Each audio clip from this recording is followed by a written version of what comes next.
All right, ladies and gentlemen, welcome back, all of you in the gallery. Of course, the jury's here this morning. We're about to get started. Thank you so much for your conduct and your refraining from distractions and the like. So I appreciate you doing the same today. Thank you so much. Both sides ready for the jury? Yes, sir. All right. Ask the jury to join us, please.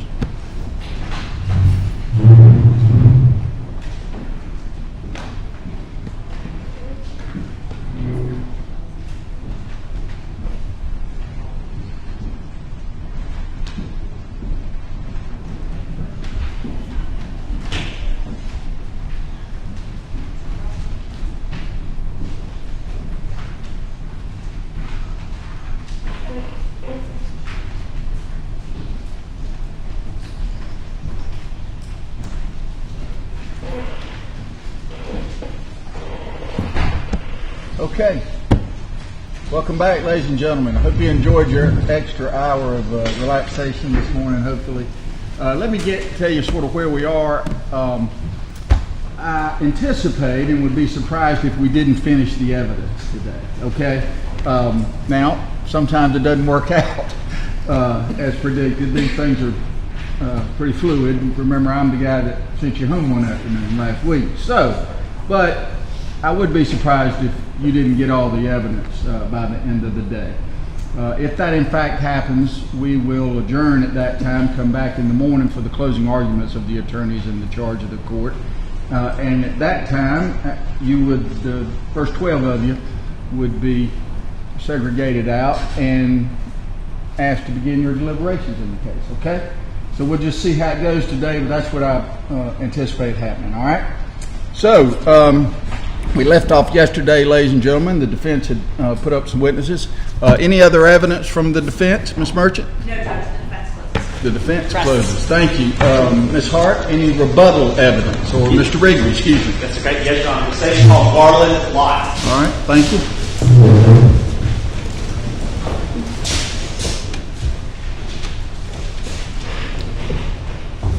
Ladies and gentlemen, let me tell you, the defense obviously has closed their evidence. Both parties have a right to call what's called rebuttal evidence, which is now the state has the right to call some witnesses to rebut or dispute the things the defense presented, and it's limited to those matters, okay? Thank you.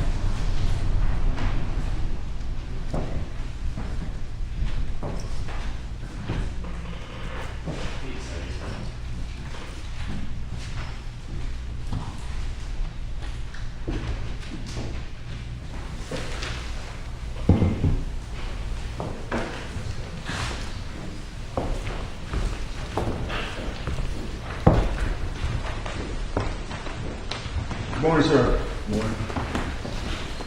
Mr. Lott, is that right? Mm-hmm. All right, before you're seated, sir, please give your attention there to Mr. Wrigley. He'll administer the oath. You'll raise your right hand. Do you solemnly swear from the testimony you're about to give before the court in this case to be the truth, the whole truth, and nothing but the truth, so help you God? I do. Have a seat. Please be seated. More? No, thank you. If you'll introduce yourself to the jury, please, sir. I'm Garland Lott. And if you'll spell your first and last name for the court reporter, please, sir. Garland, Lott, Lott. And Mr. Lott, how old are you? 37. And are you employed? I am. How are you employed? I'm employed at MDI. And what is MDI? Modern Dispersion Incorporated. We specialize in thermoplastic compounding. And how long have you been employed with MDI? July will be 15 years. Mr. Lott, do you know the defendant in this case, Ryan Duke? I do. And how did you know Mr. Duke? We were high school friends. And do you also know Bo Dukes? I do. How did you know Bo Dukes? Oh, we were acquaintances in high school. Now, the fact that you knew Ryan Duke and Bo Dukes, where did you attend high school? Irvine County High School. And did Ryan Duke and Bo Dukes both attend high school with you? They did. They were a year older than I was. And what year did you graduate high school? 2003. When you were at Irvine County High School, did you know a teacher by the name of Tara Grinstead? I did. And did you ever have Miss Grinstead as your teacher? She taught me twice, both in history, not in 11th grade. All right. I want to direct your attention back to the time in October of 2005. Were you aware of a time when Miss Grinstead went missing? Yes. And now I want to direct your attention after that. After Miss Grinstead went missing, did you attend a party out in an orchard? I did. Where was this orchard that you attended a party? It was going towards the north side of Ben Hill County, Hudson Farms. Had you been to the orchard or Hudson Farms prior to this particular night? I have not. So what was the purpose of going out there that night? There was a party out there. We went out there just hang around by a bonfire and drink. When you say drinking, you're talking about drinking alcohol? Alcohol, yes. Did you know of any drug use out there that night? I didn't know of any. I'm sure it was. Now, at that party, was this defendant there at the party? He was. Bo Dukes. Was Bo Dukes there at the party? He was. And while you were there at the party, did you hear a comment made by those individuals about Miss Grinstead? I did. What was the comment made? Where were those individuals at the time you heard this comment? I believe they were sitting in a truck or a vehicle when the comment was made. When you say they were sitting in the truck, who was in the truck? Bo and Ryan were both in there. Was anybody else in the truck? No. And where were you in relation to the truck? I believe I was standing at the passenger side window. Do you recall who was on, whether Ryan Duke was on the passenger side of the truck or Bo Dukes was on the driver's side of the I truck? believe Bo Dukes was in the driver's seat. Right. Ryan was in the passenger. Now, when you were there at the passenger side of the truck, what comment did you hear made? Well, I asked them what they thought happened to Tara, and they said that they had killed her and burned her. Do you recall which one of them said that? I don't recall which one said it, but the comment was, "We killed her and we burned her." When you heard the comment, "We killed her and we burned her," what was their reaction to that? What was your reaction first? Well, I was kind of shocked and was kind of like, "Well, damn, that's messed up to say," you know. And then I didn't inquire and ask any more questions about it, but I was a little shocked. It was just something that sat with me. And what was their reaction? They just kind of laughed, and they both laughed. Kind of, it was in a joking but agreeable manner. So they laughed. Yeah. Both laughed. Yes. Thank you. Not in front. Any cross-examination?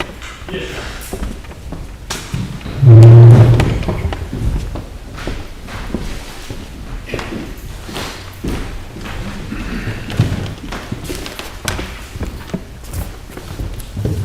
You don't recall which one of the two individuals specifically made the comment about killing Miss Grinstead? I do not. You knew Bo and Ryan fairly well around this time, didn't you? Yes. Bo Dukes had a reputation for saying crazy, outlandish things, didn't he? Yes. He had a reputation for saying really dark things, didn't he? Yes, he had a darker sense of humor. Based on how well you knew the two of them, Bo was more likely of the two to have made that comment, right? More than likely. And if Ryan had said something like that, it really would have stood out to you. Possibly. I mean, it stood out equally the same. Being so close to her going missing than the comment being made. Shortly after that party, you told your roommate, Luke Roberts, about the comments you'd heard. That's correct. And within a day or so of telling Luke, you also told the folks that you worked for at the time, Andy and Janice Falk. That's correct. And you went to them and not directly to law enforcement because you didn't have the best reputation in Ocilla. That's correct. Did you think you wouldn't be believed by law enforcement? I did. Why did you think that? Like I said, I didn't have a really good reputation. I was known for being wild and partying a lot. But your family matters in Ocilla with respect to how you're treated by law enforcement, right? Can you repeat the question? Sure. Who your family is matters with respect to how you're treated by law enforcement in Ocilla. Maybe somewhat, but in my case, it really wasn't based on who my family was. It was just acts that I had done. You told Andy and Janice Falk about the comments you'd heard, and that Janice wrote out a statement for you. Correct. You I signed believe it it, was typed out. and once it was printed or completed, you signed it, Correct. and that statement was given to law enforcement shortly after you made it. Yes. Shortly after what? I'm sorry. After he made the statement, after he made it and signed it. You were aware around this time the GBI was investigating Ms. Grinstead's disappearance? Say yes. Yes. At some point after you told Andy and Janice about the statement, you actually took them out to the orchard where you were when you heard the statement. That's correct. And you also took a handful of law enforcement officers out there with you, didn't you? I wouldn't say a handful, but it was a few. 2 or 3? Yeah. And who were those law enforcement officers? I don't remember exactly. Nelson and Alan Morgan. I don't remember. As that Nelson Paul, was he Yes. an Irwin County Sheriff's deputy? Yes. And Alan Morgan, was he with the Irwin County Sheriff's Department as well? Yes. And was there an officer from Ben Hill County there as well? I can't remember if there was, to be honest. And so after you made this statement, you took Andy, Janice, and these law enforcement officers to the orchard. Yes. What'd you do at the orchard? We just went to where we were at with that party and just kind of scavenged the place, looked for a burn pile, but I don't think we was out there buried on it. What time of day was it when you went out to the orchard? It was daylight. I'm not sure of the time.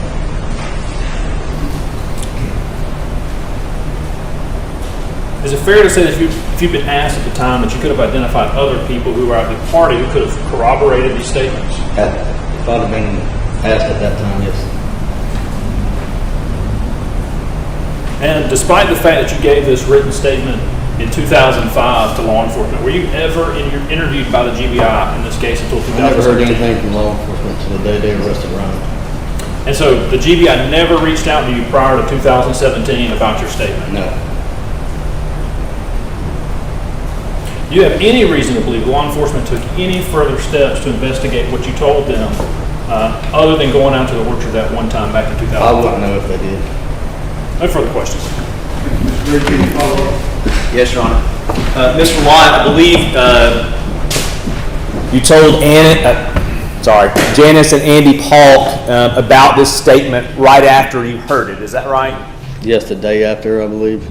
Now, why did you tell Janice and Andy Polk about that statement? I was working with them at the time, and I just trusted them and knew they were very interested in the case, and thought that information would get passed along to where it needed to be.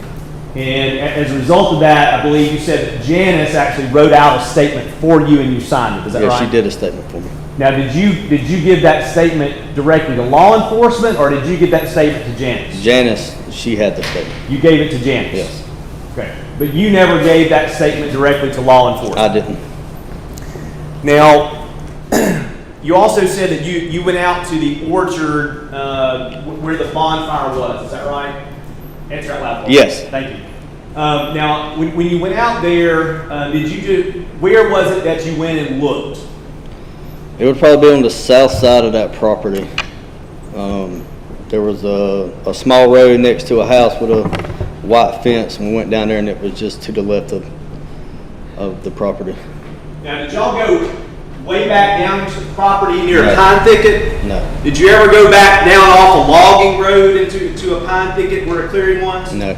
Okay. Y'all just stayed right there going onto the property, just. Yeah, probably the first clearing onto that property off that small road. But y'all didn't go. But you and law enforcement didn't go back anywhere back into the property. No. Now, I want to talk about that statement that was made again. I know that you testified that more likely both made it, but you don't know which one of the two made it, correct? I don't. But you know the statement was made, Yes. and you know that they both laughed about it. Yes.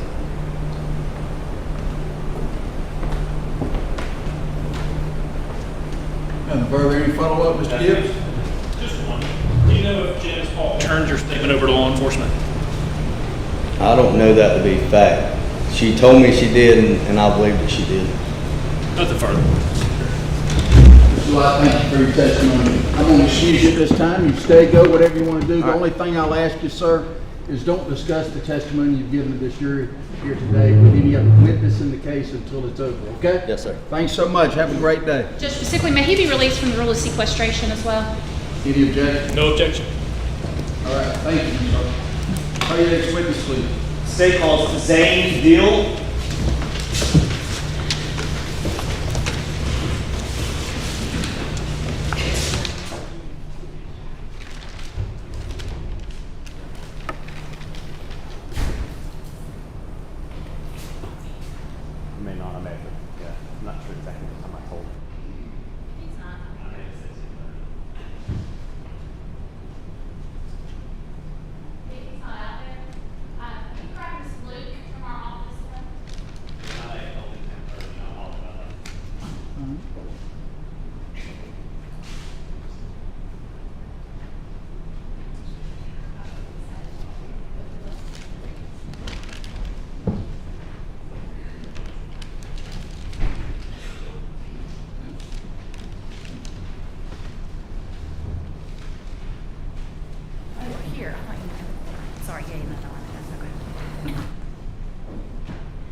morning, ma'am. Right up there. Just stand up there, Need to please, sit ma'am. away. Before you're seated, They're not on top of you. you'll give your attention to Ms. Hart. She'll administer the oath and direct. Raise your right hand. Do you swear from the testimony given before this jury be the truth, whole truth, and nothing but the truth? Yes, I do. Okay, have a seat for me, please, ma'am. And can I get you to introduce yourself to any of those jurors who may not know you? Okay, I'm Susan Luke, and I was one of Tara's neighbors. And when you say that you were one of Tara's neighbors, let me ask you more specifically, were you a neighbor of Tara Grinstead back in 2005 when she went missing? Yes, I was. And in relation to the front of Tara's house, the front door, where was your house located? This is Tara's house, and then there was Joe Portier's, and this was mine. Okay, so you were just on the other side Other of the side of Portier? Tara. Yes, ma'am. And back in 2005, were you familiar with what kind of vehicle Tara Grinstead drove? Yes. And I know it's been a very long time, but do you recall the color of the vehicle or anything about it now? I don't remember what year, but it was a white Mitsubishi. Okay. And prior to her going missing, had you seen her in that vehicle? Yes, all the time. Now, I guess before we go any further, let me ask this. Prior to a couple days ago, did you know you were going to be testifying? No. Okay. So in fairness, were you watching portions of the trial before now? Yes. Okay. But when you became aware that you were going to testify and were subpoenaed, did you stop watching it? Yes. Okay. So I want to direct your attention specifically to the weekend that Miss Grinstead went missing. Do you recall where you were that weekend? Yes, I was in Augusta visiting some friends. I'd left that Friday. Okay. And when did you return from Augusta? Sunday night, probably about 5 o'clock, 5:30. When you arrived back that Sunday, do you recall whether or not Tara's vehicle was at her house? Yes, it was home. It was home. Okay. And I know you said it was about 5 o'clock, but let me ask you, do you recall if it was daylight hours when you saw her vehicle there? Yes, it was dusk. It was probably just starting to get dark because I wanted to be home before dark. Do you have, how do you know that that was the same weekend that Miss Grinstead went missing? Because I had been gone when she disappeared, and when I went to work the next morning, I was called. My mother called me and told me that the GBI or the detectives were at the house and that Tara had gone missing. Okay. That's all the questions I have. If it's helpful, may I have some questions for you? Okay. Ms. Merchant? Thank you. Hey. Good morning, Ms. Luke. Morning. How are you? I'm good. You? Good, thank you. Do you remember talking with Agent Baudry on July 15th, 2016? Or a GBI agent? GBI. I remember talking to quite a few people, but you'd have to refresh my memory on what I said. So. Okay, definitely.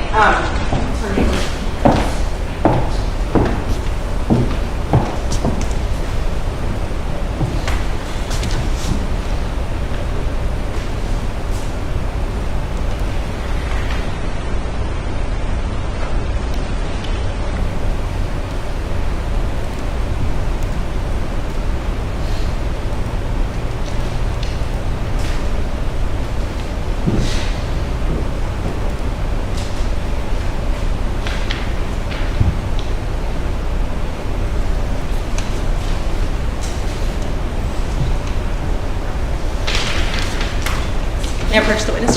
Thank you. Take a look at this neighborhood canvas document, see if that refreshes your memory. You can look through it.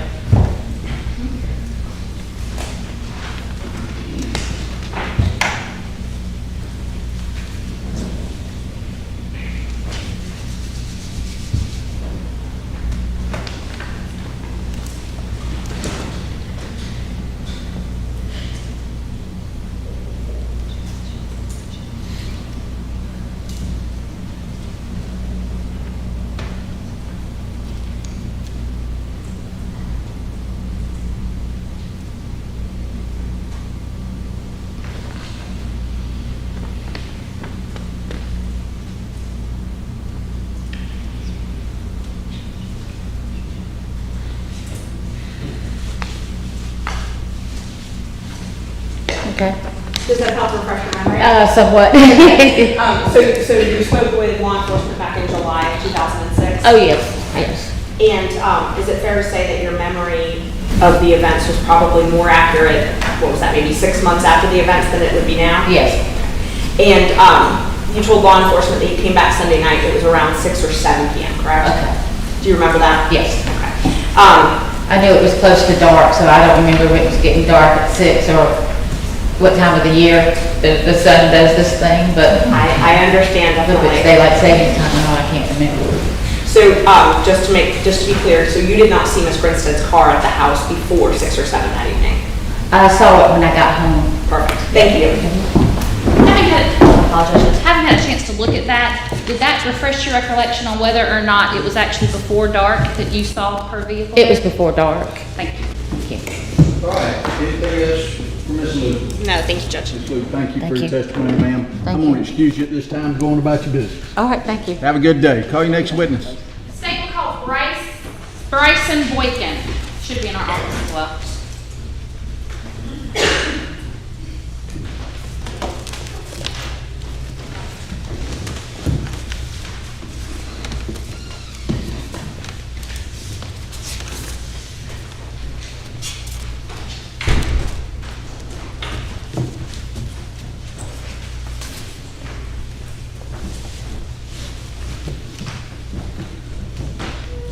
Good morning, sir.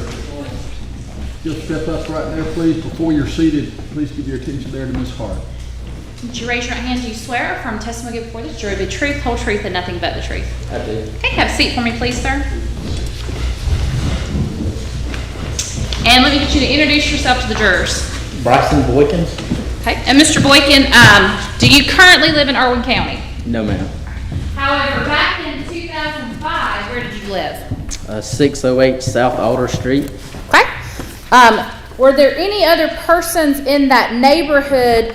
Let me ask this, I guess, a little differently. Did you know someone named Norman Rollins?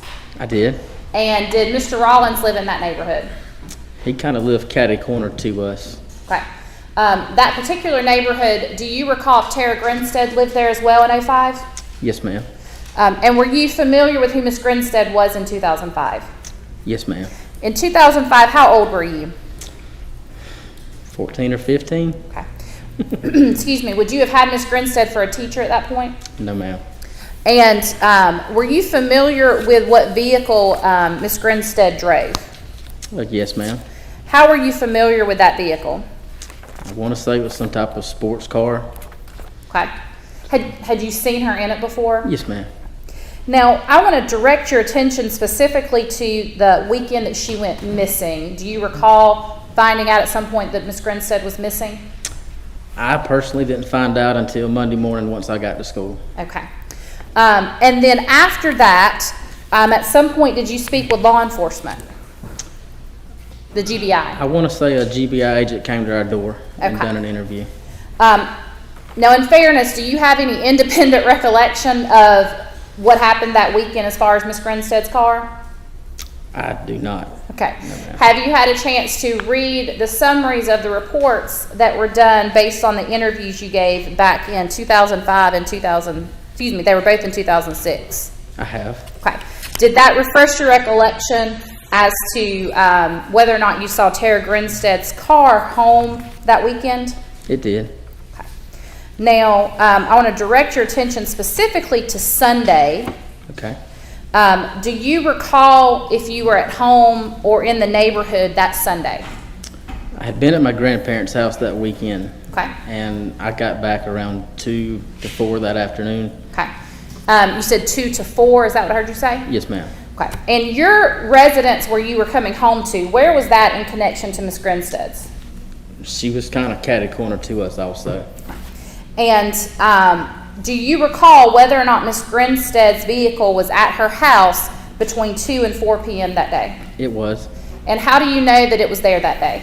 As we come down South Alder Street, I remember looking over and seeing it under her carport. Okay.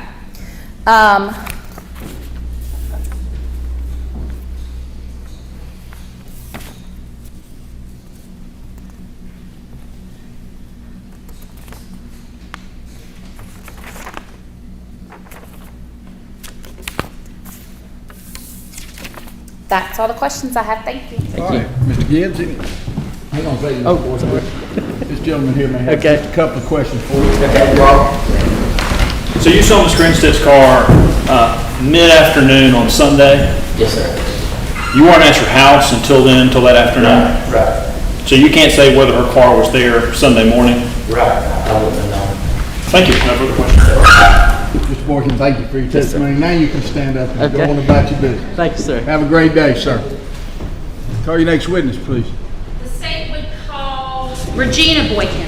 And Judge, sorry, may I ask, may Mr. Boykin be excused from the rule of sequestration? Sure. No objection. You're allowed to say what you'd like. Regina Boykin, she's in our office.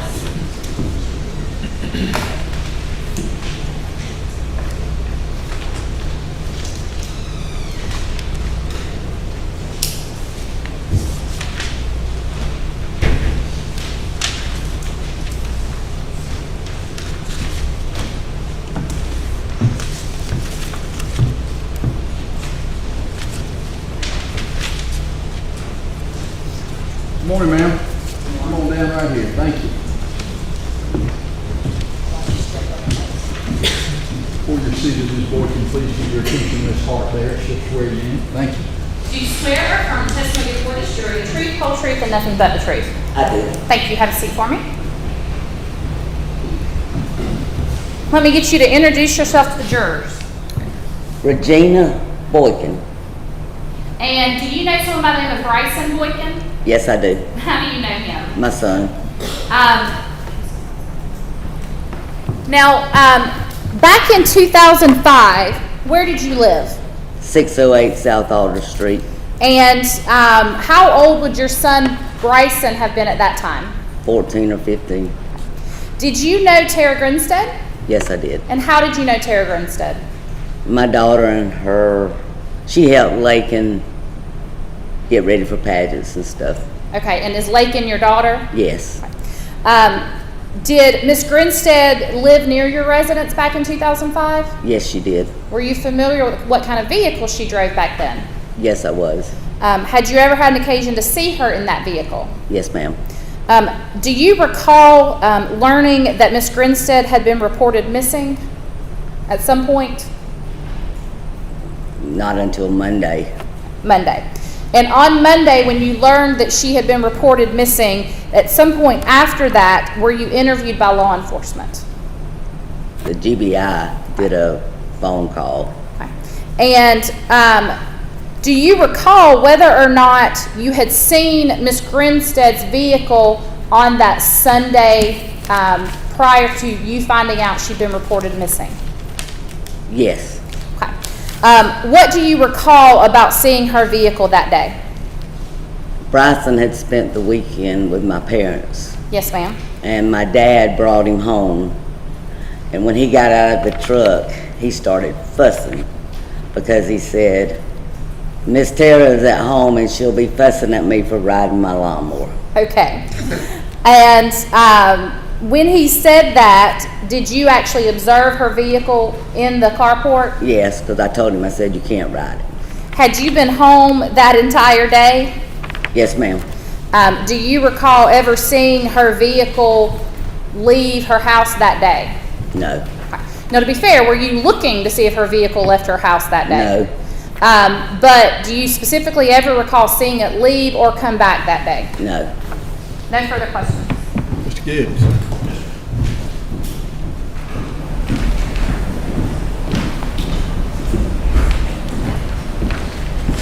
On Sunday, the Sunday in question that we're talking about, do you recall what you did that morning?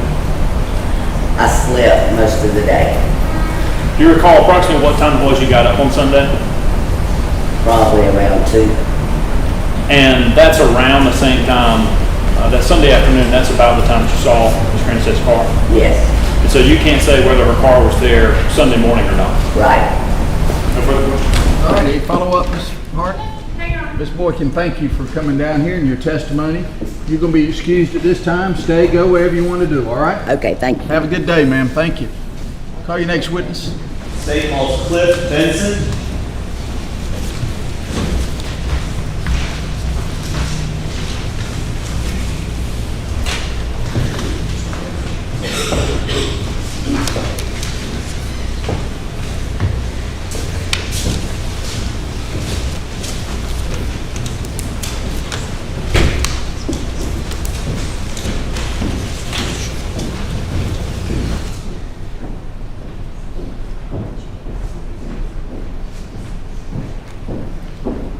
Yes, sir. Just step up right there. Thanks. Before you're seated, give your attention there to Mr. Riggs. You'll raise your right hand. Do you solemnly swear affirm the testimony you're about to give before the court in this case will be the truth, the whole truth, and nothing but the truth to help you God? I do. All right, thank you. Have a seat. If you'll introduce yourself to the jury, please, sir. I'm Clifton Benson. And if you'll spell your first and last name for the court. Clifton Benson. And Mr. Benson, how are you employed? Griffin's Floor. And how long have you been employed there? Almost 2 years. And what do you do there? Floor. Okay. Now, I want to direct your attention to the defendant in this case. Do you know Ryan Duke? I do. How long have you known Ryan Duke? Like I said, middle school. Do you know a person by the name of Bo Dukes? I do. And how long have you known a person by the name of Bo Dukes? Since high school. Do you also know a person by the name of Zane Deal? I do. And how do you know Zane Deal? He's my best friend. How long have you and Zane been friends? Lifetime. All right. And have you and Zane Deal ever been to a residence in Fitzgerald by the hospital where Bo Dukes and Ryan Dukes live together? No, sir. Not that I recall. Have you ever been to a house in Fitzgerald where Bo Dukes and Ryan Dukes live together? No, I don't recall them ever living together in Fitzgerald. So you've never sat on a love seat with Zane Deal and somebody else where Bo Dukes told you that Ryan Duke killed Tara Grinstead? Not that I recall, no. You don't? You have you ever been to the house? No, not that I recall, no. Not ever happened. Not that I recall. Thank you. That's part of it. Mr. Gibbs?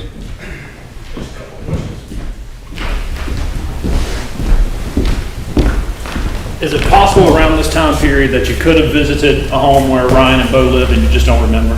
Yeah, because I was in heavy drug addiction, but I don't ever recall them living together in Fitzgerald, period. But it's possible you could have forgotten that. Yeah, it's possible. Thank you. No further questions. Anything further? Mr. Benson, thank you for your Yes, sir. testimony. You're welcome to stay, go, whatever you want to do. No. Call your next witness, please. Zane Deal.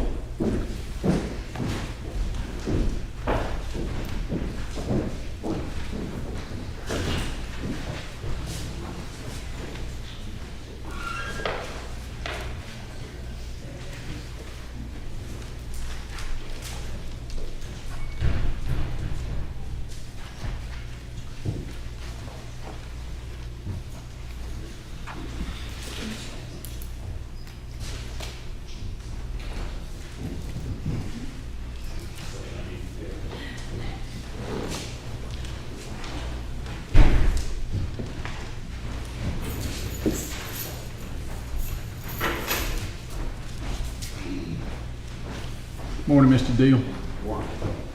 You'll step up right there. Before you're seated, if you'll give your attention there to Mr. Wrigley, please. You'll raise your right hand. Do you solemnly swear affirm the testimony you're about to give before the court in this case will be the truth, the whole truth, and nothing but the truth, so help you God? Yes, sir. All right. Have a seat. Please be seated, sir.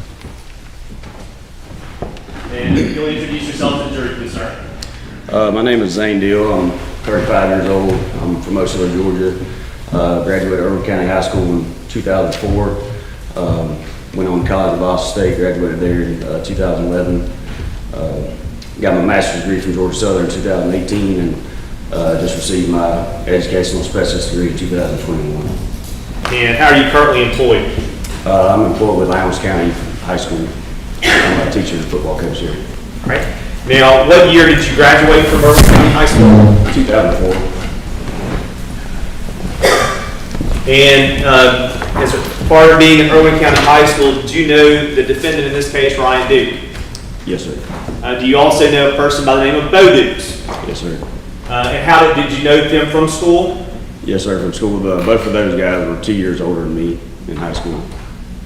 And do you also know a person by the name of Cliff Benson? Yes, sir. And how do you know Cliff Benson? Cliff has been one of my best friends since childhood. Now, Mr. Deal, I want to direct your attention back to several years ago, 2005, 2006, 2007, somewhere in that time frame. Have you ever been to a residence where Bo Dukes and Ryan Duke were living together by the hospital in Fitzgerald in a trailer? No, sir, I have not. Have you ever been to a house where Bo Dukes and Ryan Duke were living together in Fitzgerald? No, sir, I have not. Have you ever sat on a love seat with Cliff Benson and someone else and yourself where Bo Dukes told you that Ryan Duke killed Tara Grinstead? No, sir. Did that ever happen? No, sir. I've never been to their house or known where they lived in Fitzgerald. Thank you. Any questions? Any problems? Thank you. Okay. How are you, Mr. Dell? I'm doing okay. How are you? Good, thank you. Is it possible that you might have stopped by their trailer? No, ma'am. I mean, to be honest with you, once all this stuff come out, somebody had to tell me where they lived at in Fitzgerald and where the trailer was located. So I didn't have a clue where it was at, and I've never been there. I'm sure I've rode by there, but I've never been inside or never had Bo tell me the stuff that he said. Okay. Who was your peer group that time? Who did you hang out with? I'm kind of affiliated with Bo. I think his younger brother, Jake Dukes, he's one of my best friends in high school, and so, occasionally I would, hang out with Jake, and Bo might be, there at the house, but kind of free group. Cliff Benson, his name was mentioned earlier. Ben McMahon, Hank McMahon, Clayton Sermons, Reese Jones. That was kind of some of our friend circle back then, but there's many other people as well. So you hung out with Bo Dukes through Jake Dukes? Yes, ma'am. Okay. Do you remember giving an interview to the police? Yes, ma'am. Okay. And in that interview, do you remember saying that you really didn't remember much from that time period? Yes, ma'am. Okay. And is there any reason that you don't remember a lot from that time period? Well, I mean, the first time they come and see me was when I was working at Super Sets Car Wash in Boston, Georgia, while I was in college. That's when they gave me the initial saliva swab and started asking questions about that time. But I didn't necessarily know exactly what happened. I guess the weekend she went missing. I guess that's what I was referring to. So you were friends with Cliff Benson though at this time? Yes, ma'am. And were you using drugs during this time? No. Were you arrested for using drugs during this time? During 2007, I was. And so it's your testimony that during 2005 you were not using any drugs? No. And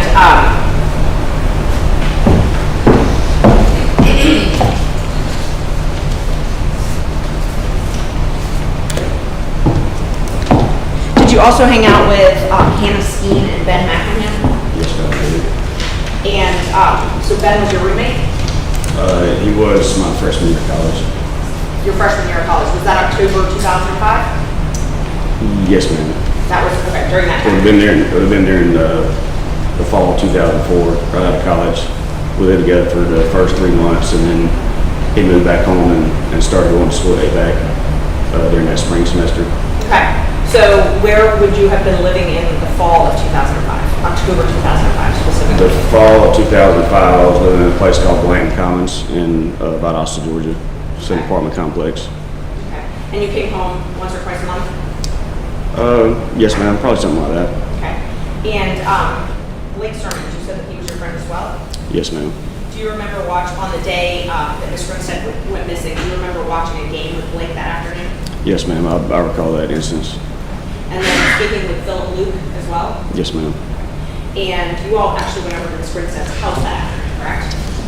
Yes, ma'am. We went over there I think I was hanging out at Philip Luke's house, and I believe if I remember right, that she was keeping Jared Luke's dog, Philip's brother, and me and Philip just rode right down the road. He lives right down the road from here, and we went and picked up Jared's dog and then took it back to their house. So it was you, Philip, Blake, and Benja all picking up the dog? I believe it was just me and Philip Luke that went and picked up the dog. So you don't believe that Blake was with you? No, ma'am. I know Blake wasn't with me. I'm about positive it was just me and Philip Luke that went and picked up the dog. And do you remember leaving to go to a bar at that point? That night, from what I recall, and from looking at some statements that I've had before, I believe me and a few people were at Blake Sermon's house watching the Georgia football game that Saturday. Okay.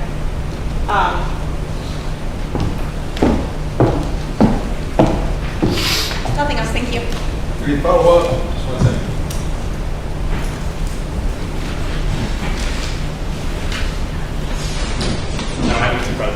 Deal, thank you for your testimony, sir. You're welcome to stay, go, whatever you like to do. Have a good day. Call your next witness. Yes, Judge. So our next witness is the one that's going to be a bit lengthier. You had indicated you might want to take a break before we called him to the stand. That suit you? Yes, Judge. All right, give us a few minutes, ladies and gentlemen. Y'all can get some fresh air. Those of you who'd like to, otherwise you'll adjourn to the jury room. Thanks.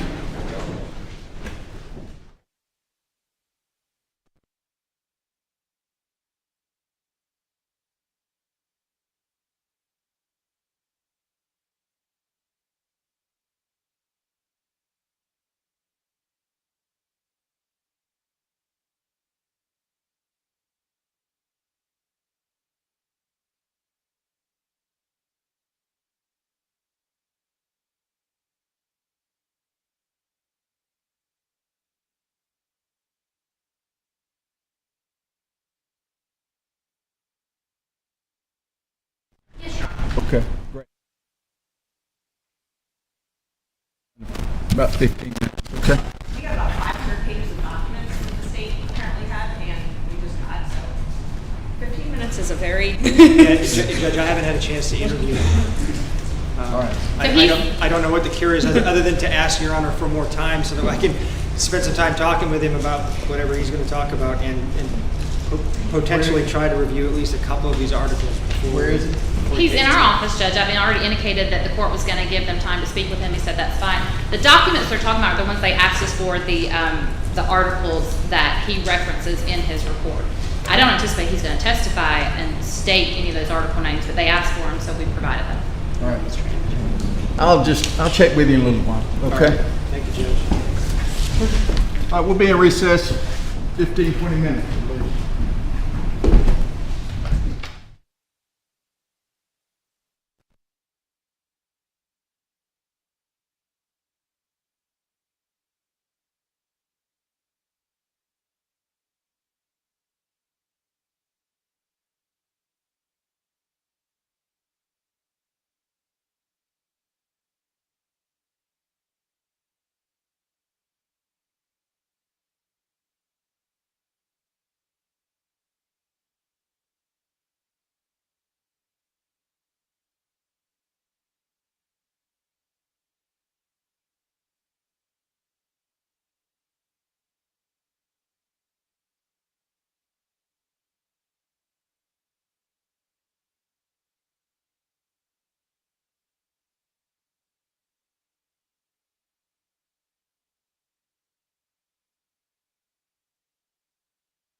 All right, ask the jury to join us, please. Excuse me. Oh, I'm sorry. Hang on. Yes, sir. Of course. Ms. Merchant and I just was able to talk with Mr. Posey for about 15 to 20 minutes.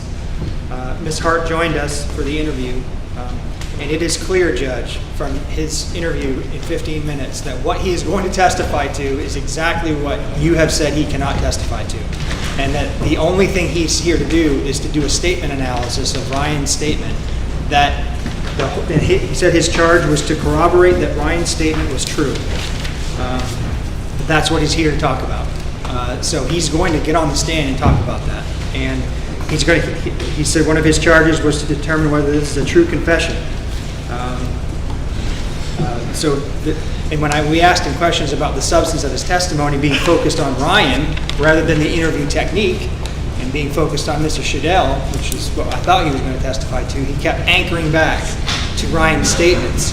And so we think he's going to go line by line through this statement and say this is corroboration that he was telling the truth, which is a jury issue. Right.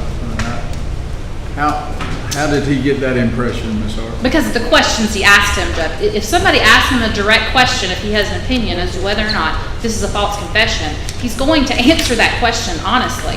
And what he said was that originally he was asked to assess whether or not this was a true or false confession. That was back in the days before Your Honor had ruled that they could not go into false confession theory. My questions to him are going to be exactly what I went through this morning with the court. In fact, I was reading from my notes about what I'm going to ask. Yes, this is Inspector Posey. If he's asked, is this a true or false statement? He would have to answer that honestly, which is what happened in that room. I'm not going to ask him that, Judge. And the other question they asked is the purpose of your testimony to provide, and I'm trying to remember the words they used, but essentially at the end of the testimony, do you want the jury to believe that this was a true statement? You have a clear understanding what my ruling is. I have a clear understanding, and I've even retexted it to him this morning. So he can't even I've even texted him again to say you cannot say even if it's consistent with a true or a false statement. And I just tell you that this morning, Inspector Posey. Right. And just one last thing, Judge. He did tell us this is going to be the first time he's ever been tendered in this field. Which they can certainly wire him. In terms of the way it comes out with the question. Sure. Yeah. Okay. That's what it's board hours for. Is the court willing to entertain a proffer at least? But to this questioning on direct to make sure that we don't run a foot here, run afoul here, and go into areas that obviously will need to be addressed on cross and open Pandora's box on this issue. Judge, I literally this morning went through my notes of the questions to ask him. Yeah. Let's. Now we're just going to take his testimony. Please object if you believe anything's outside the scope of what's ordered. Thank you. And Judge, just for purposes of the record, we would formally request a continuance of a day to interview him properly, to review the literature that he's attached to his report that he says he made part of his findings that we haven't had a chance to review. So I know Your Honor is not inclined to do that at this point, but I just wanted to make sure we asked for it. All right.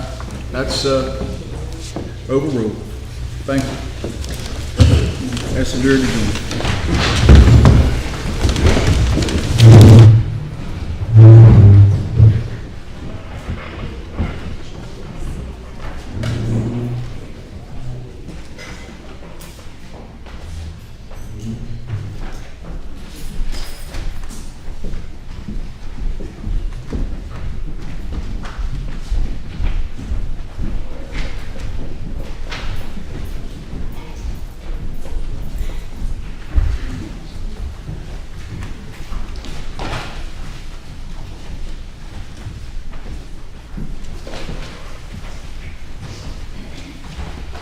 All right, thank you for your patience, ladies and gentlemen. We're ready to proceed. Call your next witness, please.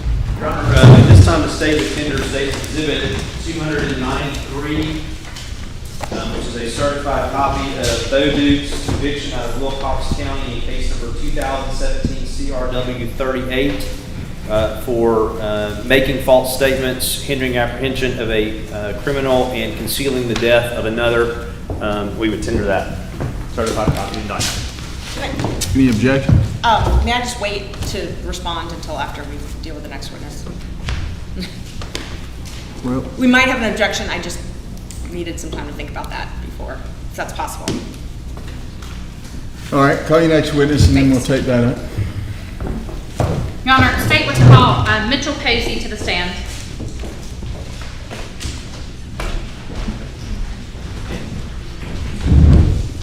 Good morning, sir. Good morning, sir.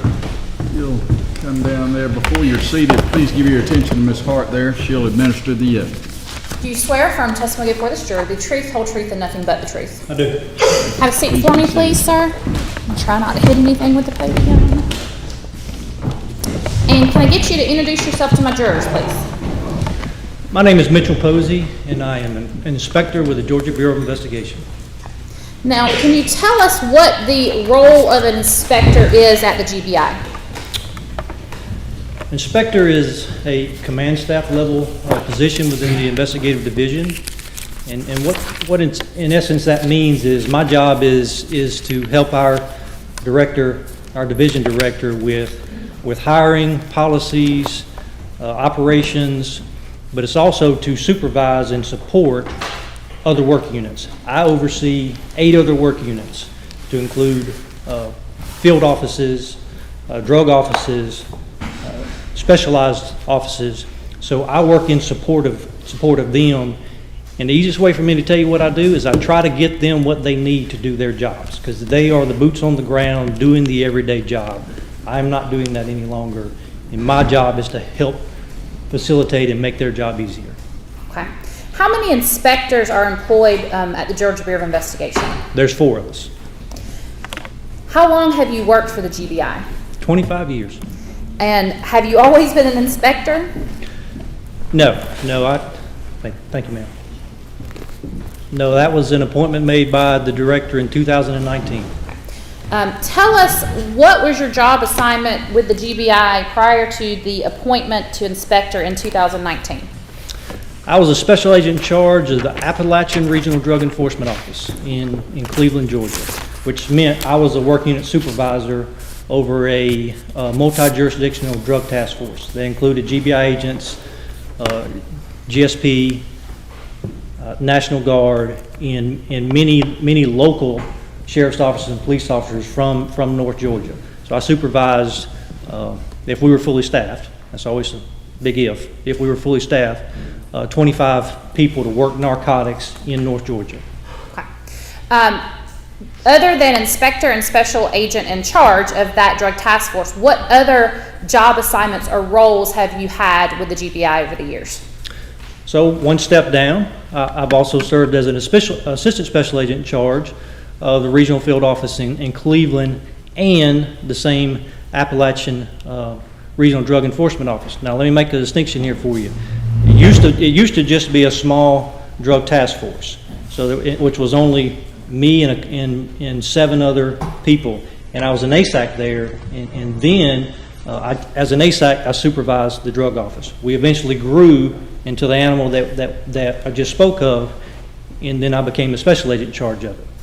Prior to that, I was a special agent, and I was a special agent in the Cleveland field office. I was a special agent in the Americas field office. I'm originally from Cordele, so I started my field operations in Americas, which means what I just spoke of earlier. I was the boots on the ground guy, grabbing my notebook, grabbing my pen, grabbing my recorder, and going and talking to people in investigating crimes.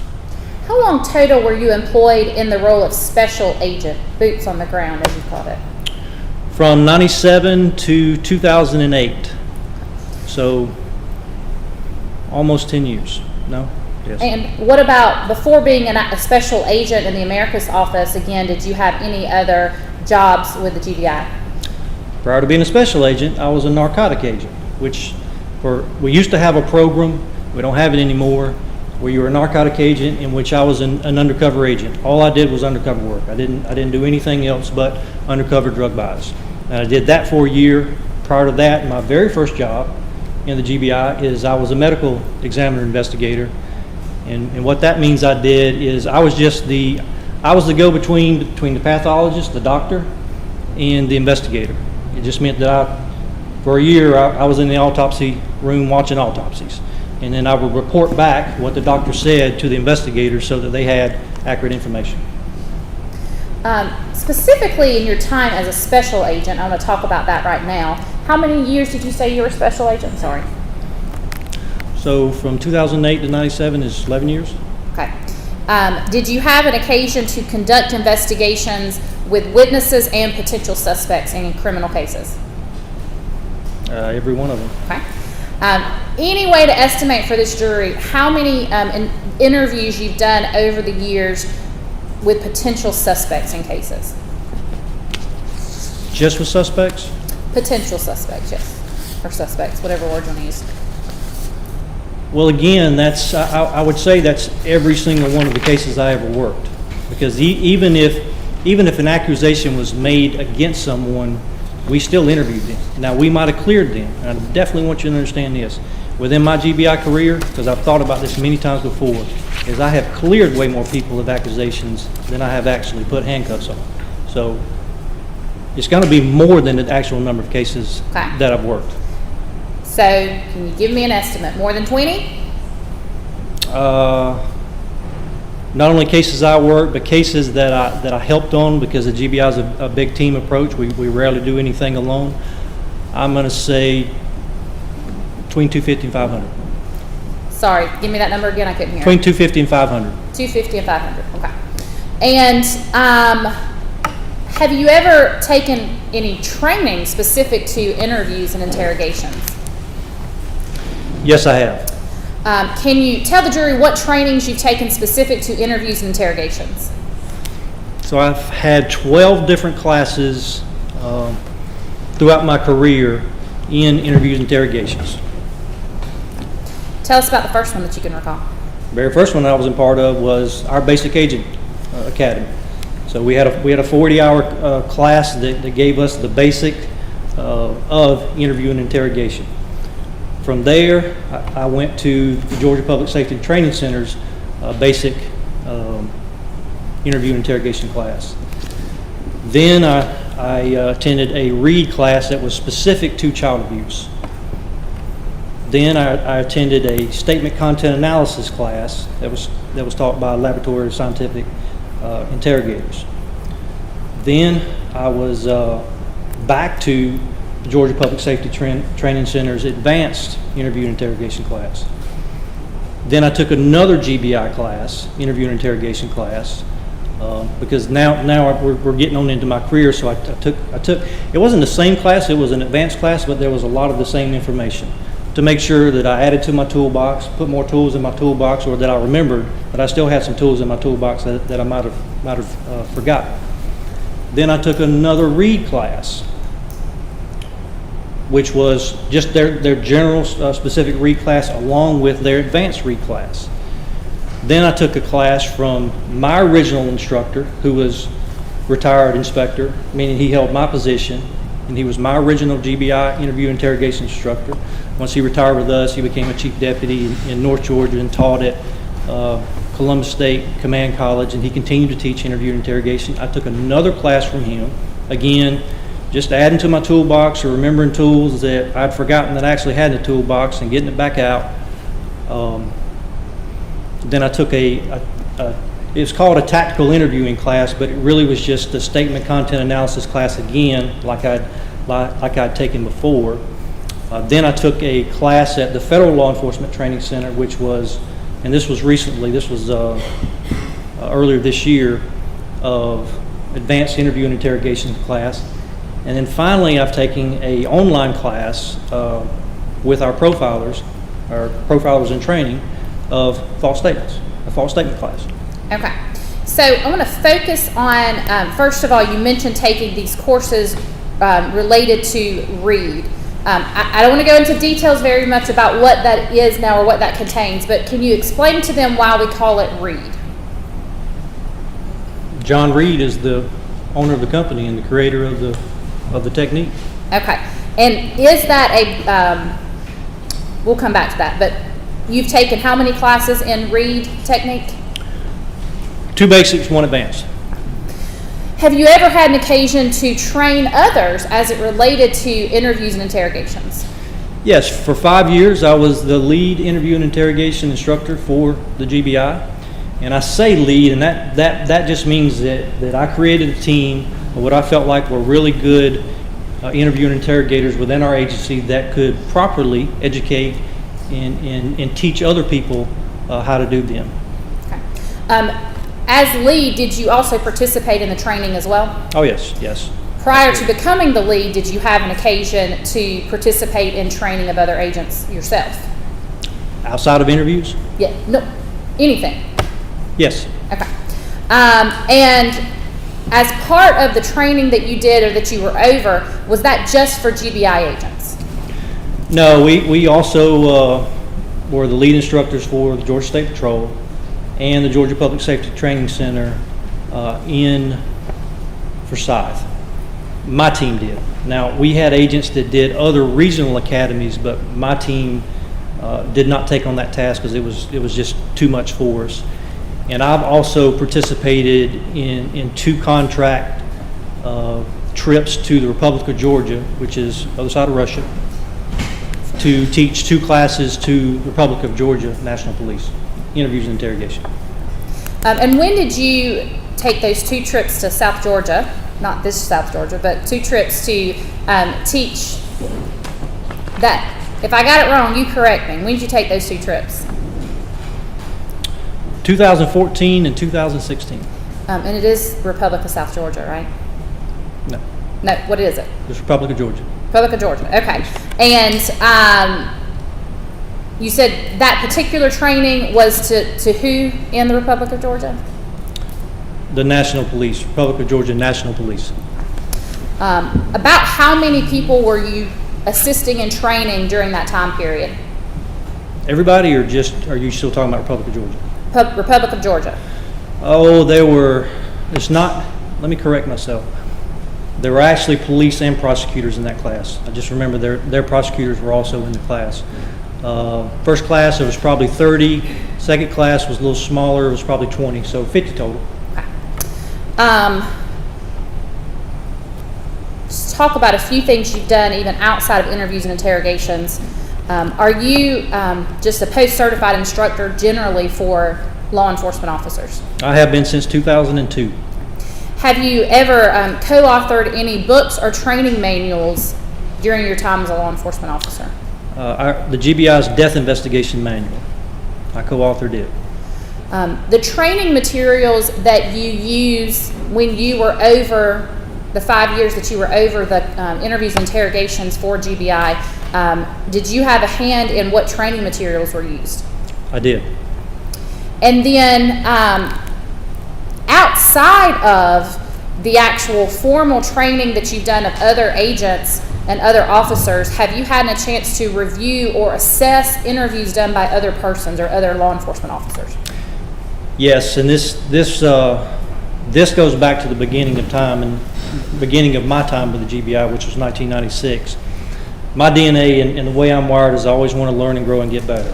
So, and I believe 100% in the team approach, and I love working in teams. I don't like working by myself because I feel like within that team approach, they'll always be able to give me good feedback to help me get better. My point in saying that is I love to go to do interviews and interrogations with other agents, especially agents that I'd seen successful and that were good at interviews and interrogations.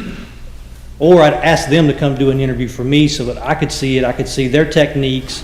I could see their tactics. I could see how they talked to people, how they treated people, what worked, and then also things that I didn't like that I would say, okay, I don't want to do it that particular way. That's not my style. I've done that from the very beginning. Definitely when I became a field training agent in 2002, I was directly responsible for brand new agents and teaching them how to do interviews and interrogations.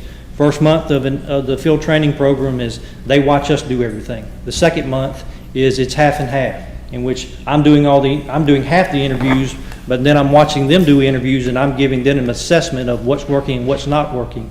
In the third month, it's almost like I take the month off because all I do is watch them work and give them assessments. Catapult that until when I became a supervisor, because of what I told you about my DNA. Naturally, I I feel like that the agents that work for me work with me should have the same mindset. So I would review their interviews and interrogation. I'd either be there, watch it on video. I may be in the room. I just may be in the room in the back corner, or watching it again from a remote video, or I may listen to the audio or video depending on how they documented the interview later after I read the summary. And that was always just to give them an assessment of this is what's working, this is areas we need to improve on, and also give them some encouragement on these things are doing really well, people are really responding to you well, or give them some guidance that you've got to get better with this. We got to get you in some training because we can't keep making these same mistakes. Any idea how many times you've had an occasion to, excuse me, to review or analyze interviews done by other agents? Definitely over 250. I want to focus a little bit more on, you indicated that you took advanced interviews and interrogation earlier this year at the Federal Law Enforcement Center, is that right? Law Enforcement Training Center. Yes, and ma'am. Where is that located for those who may not be familiar? Brunswick, Georgia. That particular class, now to clarify, were you teaching it or were you learning? No, I was a student. And who taught that course? The instructors at FLETC. FLETC is what the acronym for Federal Law Enforcement Training Center. Call it FLETC. That particular course, was it based on the work that has been done by anyone specifically? So it was a collaboration between Dr. Brandon and her book Science-Based Interviewing to create that class. Okay. And her book, Science-Based Interviewing, in addition to taking this course, are you familiar with that book? I am now because I've read it. Okay. I forgot the name you told us. I apologize. What was her name again? Dr. Brandon. Dr. Brandon? Brandon. And can you spell that for our court reporters? Brandon. Susan Brandon. And Dr. Brandon, do you know what kind of doctor she is? What is her specialty? Psychology. Now, Dr. Brandon, do you have any knowledge of what experience she has in the field of interviews and interrogations above being a psychologist? So she was the head of the research arm for HIG, which is an acronym for high value detainees, terrorists. So when President Obama did away with waterboarding, they had to come up with a way to continue to interview terrorists and get good information from terrorists, but of course do it in a humane way. So she was the research arm of that interacted and worked directly with people like me that would be doing the actual interview. And so her book and her assessment came from this work. Both the training and the book, which you're now familiar with, does it focus on, or does it talk about the psychology behind interviews and interrogations? Yes. Is that something, the psychology behind the interviews and interrogations, is that something that you utilize in either conducting an interview and interrogation yourself or in helping to train others? Yes. Now, I've been using this phrase, interviews and interrogations, so let me ask you, is an interview different from an interrogation? Absolutely. Can you tell the jury the difference between the two? Judge, he hasn't been tendered yet. I'd like an opportunity to voir dire him first. You haven't tendered him yet? I haven't, Judge. I don't believe that this question requires him to be tendered. I actually believe it goes towards the foundation to tender him as an expert, but I do believe I've laid a proper foundation at this point. Defense counsel wants to voir dire him on his expertise. I'm sure that the court will be satisfied. All right. You can proceed, Mr. Merchant.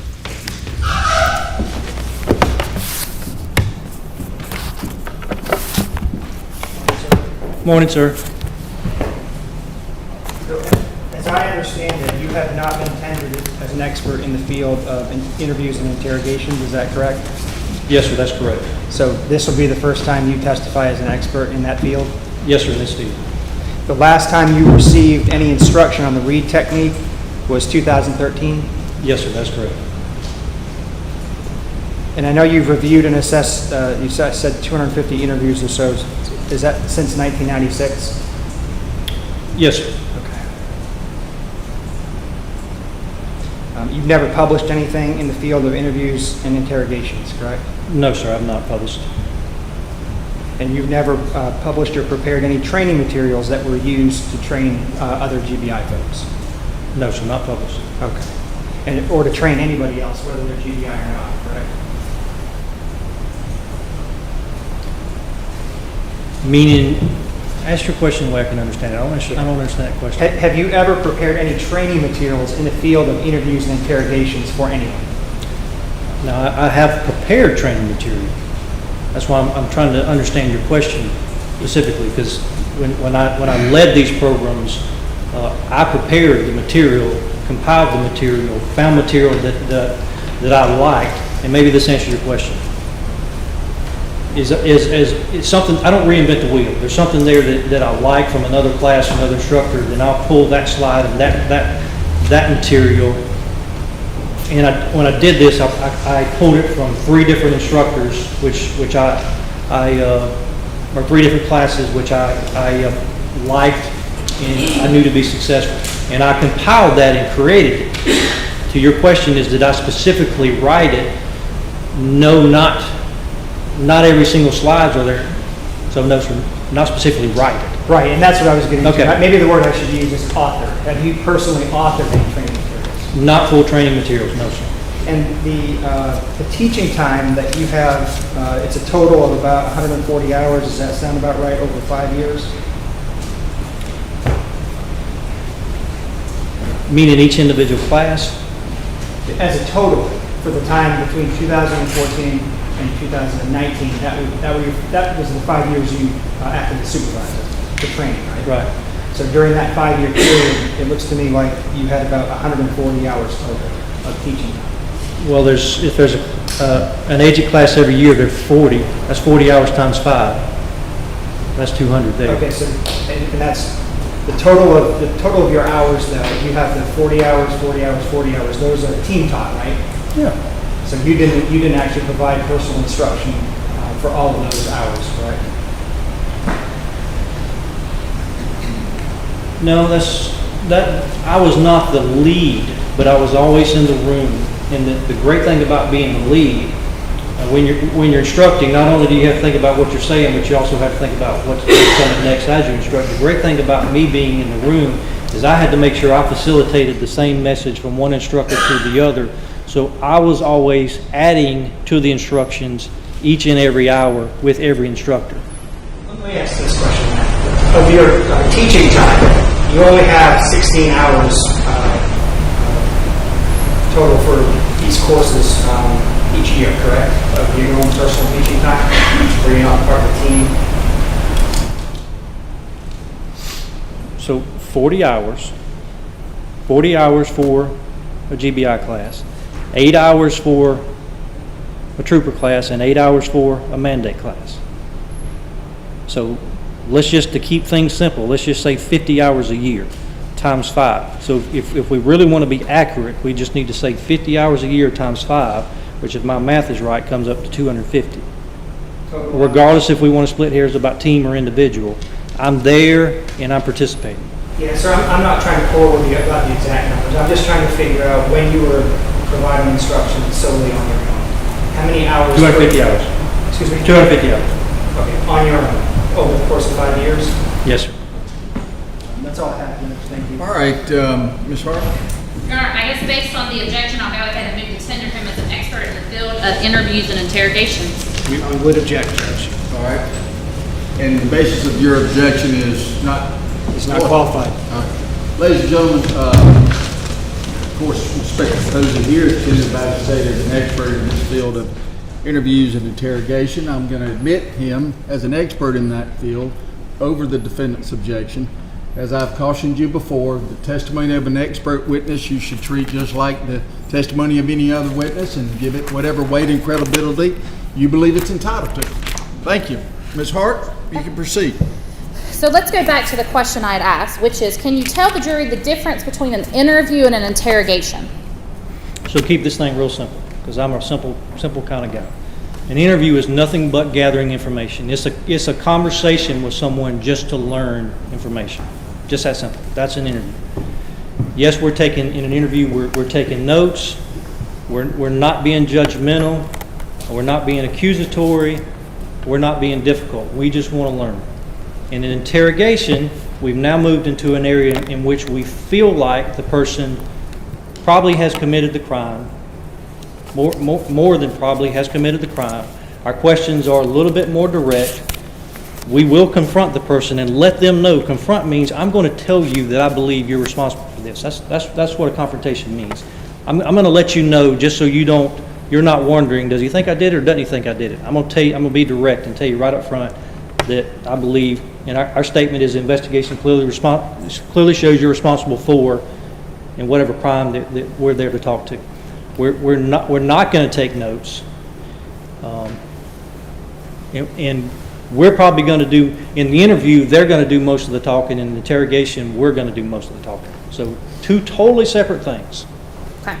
The training that the GBI provides to its agents in Georgia, is it based on this idea of separating an interview and an interrogation? Yes. Want to move then to talk briefly about what we've referred to as the Reed technique. The Reed technique, does it base its idea on these being 2 separate parts of interviews and interrogations are separate? Absolutely. Okay. In Reed's training, is there any moment or is there any action which is suggested that clearly separates the interview from the interrogation? Yes. At the end of the interview, Reed asks you to step out of the room for a couple of different reasons. One, if your partner's in the room with you, so y'all can have a conversation about the interview. And so you guys can make a decision, and if they're not in the interview, then if they're watching on the video, so you guys can make a decision. Is there something else investigative-wise that we just learned that we now need to stop what we're doing and go do the investigative act, i.e. another interview, to corroborate or confirm or disprove what was just said, that we need to do that? 1. 2, do we feel like this person has committed this crime and now graduate into the interrogation and continue on? 3, do we feel like this person has committed this crime but we don't feel like we're properly prepared to go to the interrogation? Then you got to make a decision of, if they leave, will you be able to bring them back?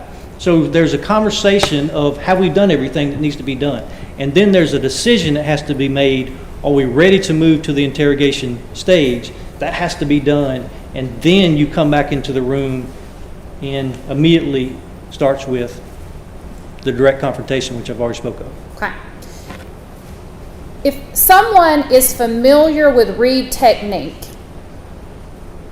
truly familiar with Reed technique, would there be any way for them to confuse the fact that interviews and interrogations are 2 different things? No. And this leaving the room that you're talking about, is that something that, again, if you're truly familiar with the Reed technique, that you would not know about? Is that something you would not know about? I sustain that. Okay. Tell us or can you tell the jury, please, how important this idea of leaving the room is to Reed, or how unimportant it is? Well, because of everything that has to be decided, it's very important. Again, especially if you're working in pairs with a partner, because, again, this is why I love team. You're going to miss stuff. There's going to be things that happen in an interview that you're going to miss. There's going to be things that need to be asked that you don't think about in the moment of the interview. So having that moment to step out is critical. It's critical to, again, have that teamwork of let's get on the same page, make sure we both agree, and step out and have that. So it's critical. Okay. Let's transition now to talk about this specific case. Before I ask this question, did you do actually any investigative actions in this case as an agent? I did not. Other than you're testifying here today, did you have any involvement with the investigation into Tara Grinstead's missing person? I did not. Okay. In being asked to come and testify today, however, did you review any documentation? I have. Can you tell the jury what you reviewed specific to this case to prepare for your testimony today? I reviewed the interviews, all interviews with Ryan Duke, and then I also interviewed any investigative acts which I felt like corroborated information from that interview. Okay. So let's clarify. When you're saying interviews, have you watched video footage of Ryan Duke? I have. Have you listened to audios of Ryan Duke? I have. In your, did some of the videos you watch overlap with the audios you had? They did. In your assessment of this, and in preparing for today's testimony, have you separated out one interview from the other? Yes, there's a part 1 and a part 2. Okay, so just so when we're talking about part 1, part 2, can you tell the jury what you mean by part 1? Well, they're broken up into 2 different files, and in the part 1 is from the beginning all the way through basically right before they leave the police department to go to the orchard. Part 2 then starts from that moment and is the journey to the orchard, what happens at the orchard, and then the journey to the detention facility. Do you recall if you, during your listening to and watching these interviews, did Agent Shadell fill out any administrative paperwork while he was speaking with Ryan during either of these interviews? Administrative paperwork, he filled out an arrest record. Okay. And is that something, are you familiar with what we refer to as an arrest record? I am. Do you recall which portion or which interview contained the arrest record? Part 1. Part 1 is the arrest record. Okay. So I just want to be clear when we're talking about it. Now, you also talked about, in addition to listening and watching those interviews, have you had an occasion to review a transcript? I have. And who actually requested that transcript be made? I did. Why did you request that transcript be made? Based on my experience, that again, you can miss things when you're listening to the audio, so it's best to have the transcript where it's line by line by line, whereas you're listening to it, you're also reading, and you're just going to pick up on more information when you're doing both simultaneously. Okay. And then tell us about some of the evidence that you reviewed specifically in this case, please. Evidence from physical, sorry, you said other than the transcript and the actual interviews and themselves with Mr. Duke, what else did you look at in this case file? So I looked at SAC Rossler's crime scene examination. And are you asking me to go through that, or just are you asking me? No, just what they were, not the specifics of it. I looked at Agent Crosby's examination at the orchard, along with Dr. Gooding's report. I reviewed SAC Baudry's summaries about the phones. SAC Baudry, I believe, also wrote a secondary crime scene summary that was titled Caller ID. I reviewed that along with Agent Lewandowski, former Agent Lewandowski, and Agent Weathersby's secondary crime scene summary. Okay. Have you looked at any photographs from the case file?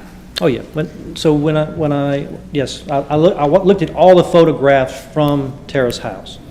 I did not look at all the photographs from the orchard, but I did look at some of them. Okay.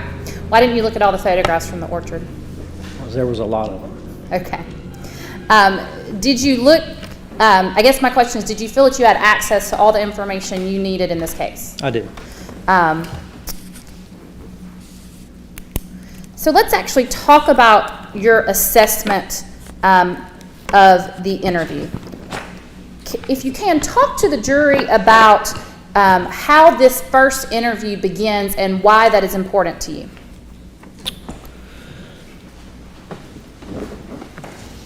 The way the interview begins is extremely critical. Agent Shadell makes the statement / question to Ryan that you didn't ask me yesterday why we wanted to interview you. Right away, Ron responds that essentially that it's about Ms. Grinstead because he's involved. Wonderful next follow-up question, which is a great open-ended question of, tell me what happened. Ryan says, in essence, gives a statement that he used to break into people's houses to steal money. He was a drug addict. He'd been drinking. He was high. Can't clearly remember everything, but I was stealing from her purse, and she snuck up on me, and I hit her. I didn't mean to. Purely reactionary. But then I ran. I didn't know what else to do.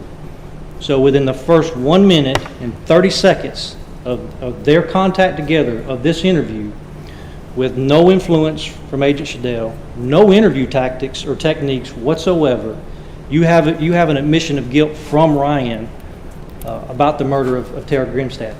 And that's the foundation. That first minute and 30 is the foundation from which I built my assessment. I'm an analogy guy. So foundation, I'm speaking of foundation of a house. So it's really good and it's strong, but nobody lives on a foundation. We now got to build a house on top of the foundation, which means we got to have more. So from the interview world of building a house is I've got to now look for details, because I've got a great foundation. I've now got to look for details about the admission, and then I've got to find information that will corroborate those details. Okay. And I want to make sure, just because I want to make sure I heard you correctly, at the beginning of that, did I understand you, I want to make sure I didn't mishear the word, did I understand you say that first minute and 30 seconds is critical? Is Yes. that the word you used? Okay, I just wanted to make sure. So you talk about needing to then build on this foundation. What do you actually do in assessing, or what did you actually do in assessing this interview to then build on that foundation? So again, I'm listening and I'm going through the transcript and I'm looking for the details that I just spoke about. Because again, we got a good general foundation, but now I've got to find the details. And then once I find the details, then I've got to go to other investigative acts. A good example is a crime scene summary, and find if I can match that, if it matches each other, if it's the same, or if it conflicts with each other. Because if it conflicts with each other, then I need to circle that and say, well, okay, we might have an issue here. Okay. In your review of the other documents in this case, did you determine if there was any evidence that would have been corroboration of things that were said during the interview?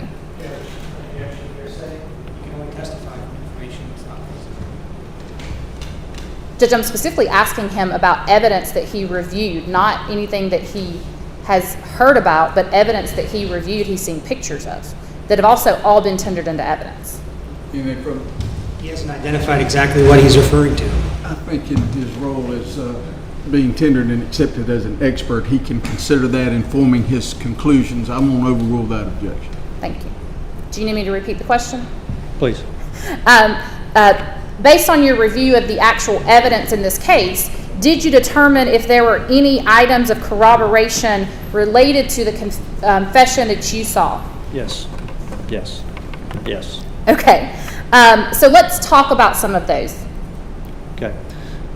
So as I'm reviewing, the first thing that catches my attention, and I need to define it for you, and that's guilty knowledge information. And what guilty knowledge information is information that's only known to the investigative team and the person responsible for the crime. That's why we call it guilty knowledge information. So it's information that the investigative team is held back, not released to anybody. They held it back, which shows a lot. It showed a lot of wisdom from the early agents that worked this case, that I'm not going to release this information, and that came in the form of the payphone. So Ryan discusses, after he leaves the residence, before he comes back to get her, that he calls her. He calls the house to see if she's okay, to see if she'll answer, because he wants to know if she's okay. From the G&G, he even mentions that the payphone is in front of the G&G, and he mentions, and this is so important, he calls 411 and gets connected directly to the house. Very, very, very important, Why was that very important? because it was not known. I worked for this agency and I didn't even know it. And to be clear, when you say you work for this agency, were you in a position of command with the agency and didn't know it? No, not then, but Well, let me go back. I'm using the word command, and I know you're a very specific person. Were you a supervisor in this agency and did not know about it not back then, no. before you were asked to review this information? Oh, I'm sorry. I'm sorry.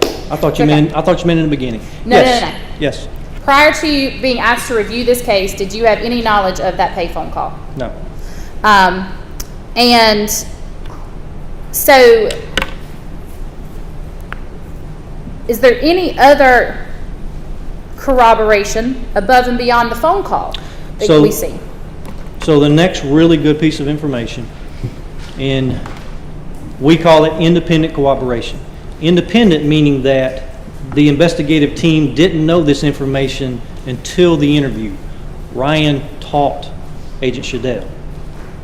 Ryan is the one that gave us this information. The question was, how did you identify Tara?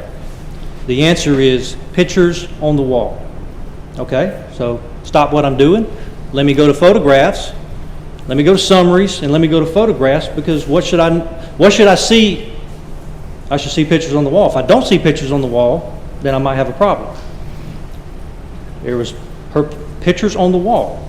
So there was a picture on the wall in the computer room, and there was a picture on the wall, even though it was on the shelf, and I'm not going to wordsmith him to death, in her bedroom, which confirms his statement. It matches. Okay. Now, I want to talk about what you're saying about the pictures on the wall. Have you reviewed, to your knowledge, each and every crime scene picture from Tara Grinstead's home from 2005? Yes. Okay. Now, I'm going to show you, first of all, what's been introduced and admitted as State's Exhibit 79. You'll help us, And- please, Ms. Watkins. Yeah, we're Thank going you. to turn that screen up in front of you. Thank you, ma'am.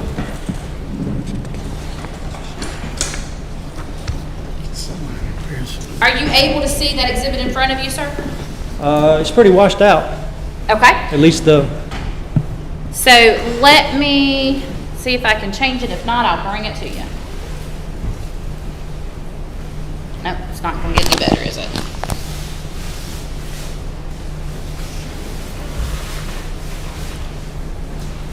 Okay, I'm just going to bring it, let you see it, and then we'll put it back over here so you can describe what you're saying. Just take a look at that for me, please, sir.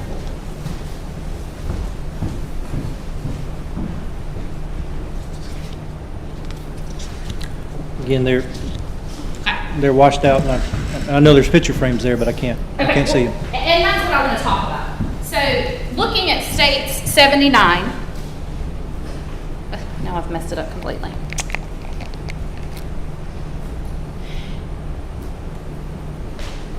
You just made a statement that you know there's picture frames there. My question to you is not what's in the picture frames. My question to you is, when you're talking about pictures on the wall, are you talking about pictures of this nature that would be on another piece of furniture? I'm not. When Okay. when I'm assessing this, I am taking him for his word. Specific. Pictures on the wall. That's specific. So I'm looking for pictures on the wall. Okay. So then you mentioned that there was one in what you referred to, did I understand you to say the computer room? Correct. I'm going to show you what's been introduced as State's Exhibit 91, understanding it's a little washed out, but can you see State's Exhibit 91? I can. Do you recognize State's 91? I do. How do you recognize State's 91? That same one right here. Okay. In my notebook. And From the crime scene. This is picture from the crime scene summary. okay.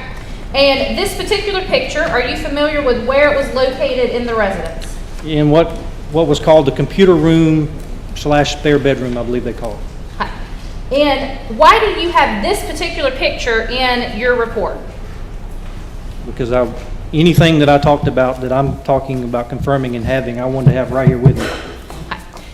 So do we see the picture on the wall that, I know these are silly questions, but I'm going to ask them anyway.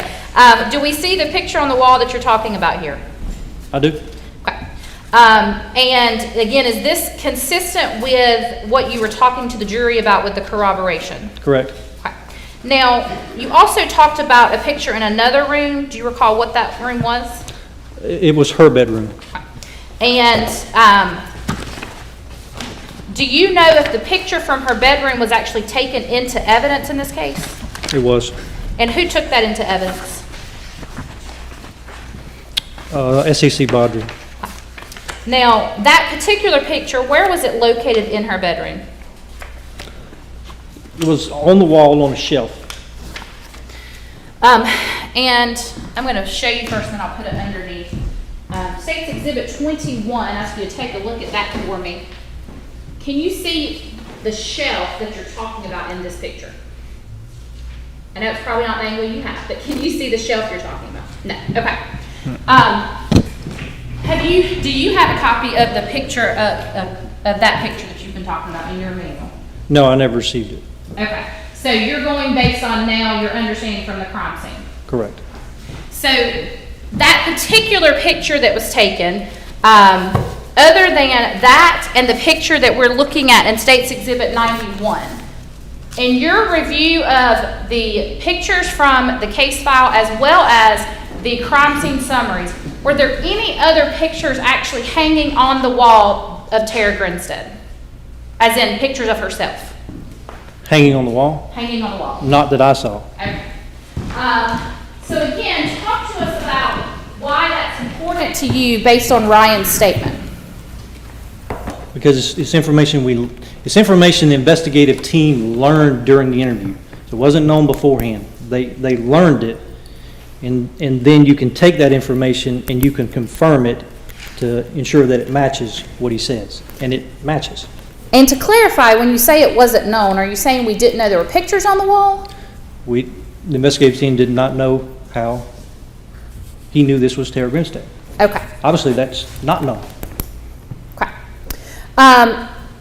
Any other physical evidence in this case that corroborated what you heard from the defendant? Yes. So let's stay at the residence, and let's start with again the crime scene. Ryan mentions how he gets into the house, pops a lock. Agent Shadell is the first one to mention credit card, and of course Ryan does not dispute that. The point is it's an entry by unforced means, meaning not kicked in the door. We didn't break a glass. It's being able to gain entry into the door without tearing it up. You look at the crime scene photographs, and that's what you have. You have a clear picture of the latch of the door, or excuse me, the door frame, and it's not broken, which again it matches his statement. Any other physical evidence at the house? Yes. Okay, tell us about that, please. Ryan talked about when he came back to get Tara to take her to the disposal site, that he brought latex gloves, translucent gloves. So you look at that from the crime scene, and lo and behold, there's a translucent latex glove in the yard that has his palm impression in the glove, has his DNA in the glove, and has Tara's DNA in the glove. The next part is Ryan from this crime from the crime scene is Brian said he did not see any blood at the crime scene. You have two different crime scene examinations specific to that indicated there was no blood at the crime scene, minus excluding blood that was found underneath of Tara's comforter that was on her bed. And when I say underneath, meaning if you look at the photographs, the bedspread is down, but if you pull it back, then you see blood on the other side. Very important information for me. Well, I'll stop. Okay. And to be clear, when you say that the blood is underneath, based on your review of those crime scene photos, could the blood on the comforter be seen without first moving the comforter? I didn't see it. Okay, moving on from the house, is there any other, again, evidence in this case that stood out to you as corroboration? Thank you, ma'am.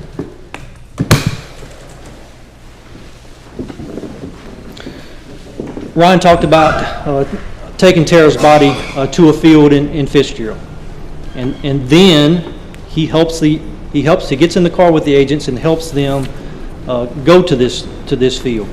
He talked about cremating her body, burning her body, and the agents in this area where Ryan helped them get eventually found the right spot that had, according to Dr. Gooding, human bones that had been burned. Again, all this matches, this crime scene stuff, crime scene analysis matches his statement. He also talked about taking household trash to this disposal site where the body was burned. Lo and behold, even though it's this many years later, as they're sifting through this, they find household trash. Again, it matches what he says. Okay. Have I missed any of the corroborating details? Have we not talked about any that are sticking out to you that I've missed?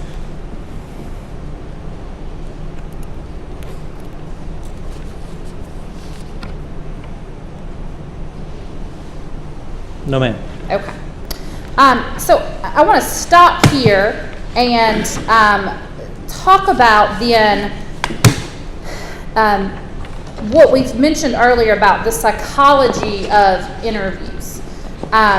In your training and experience, and then also research about the psychology behind interviews and interrogations, separate and apart from law enforcement looking at corroboration, do the experts also look for corroboration, that being the psychological experts, in their research?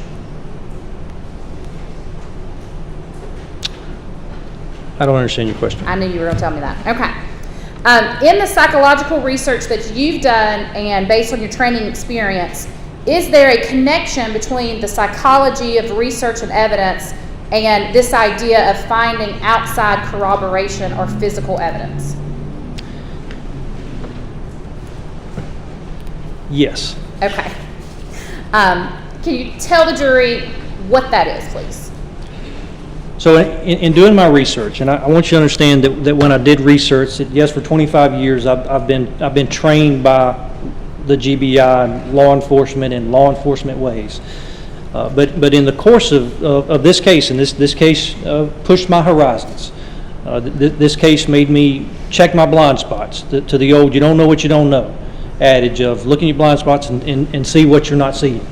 And it made me start doing a better job of reviewing papers, research projects from psychologists about any and all things related to law enforcement professions, techniques and tactics, generally negative, which is why it's on the forefront, because it's generally a negative thing. And what I've came to learn from that was important to my assessment, I've already talked about one of them, is that what's important is, in people generally talking, is evidence. Evidence is very important. Another thing that's extremely, extremely important is the interviewer building a relationship, building rapport with the interviewee, meaning earning their trust, being nice to them, being a nice person, so they'll want to talk to you. Very, very important. Another one is understanding and looking at internal pressure. Internal pressure is nothing more than a guilty conscience. And don't overcomplicate that. Mom and Dad taught all of us this. Exactly what a guilty conscience is, and if you've done something wrong, then you should be guilty about it. Mom and Dad taught us that. I didn't have to be taught that by law enforcement professions or psychologists, but it's the same thing we've all had and experienced throughout our lives. Okay. You talked about internal pressure in relationship to an interview. Is there also external pressure that we look at? There's also external pressure, which comes in the form of the pressure police put on an interviewee, on someone we're talking to to talk to us, to be, this is my definition, if that's occurring, to tell the full story, to be truthful about the full story. We want, obviously from the very first time that investigator gets the phone call that I've got a problem here and I need you to come help, our goal is to learn and understand the truth. That's the goal. And that's the goal all the way through the very end. And it never changes. That never changes regardless of what's going on in the middle. From beginning to end, the goal is always, let me understand what happened here. Let me understand what truly happened here. And before we go any further, I need to ask you this. In this particular interview, do we ever get to an interrogation? Did Jason Shadell ever get to the interrogation portion? No. Okay. So when we're talking about this case, do we ever really need to talk about interrogation tactics? No. As we're talking to this case, were there any external pressures created by Jason Shadell that we're going to look at? Were there any at all, I guess would be a better question.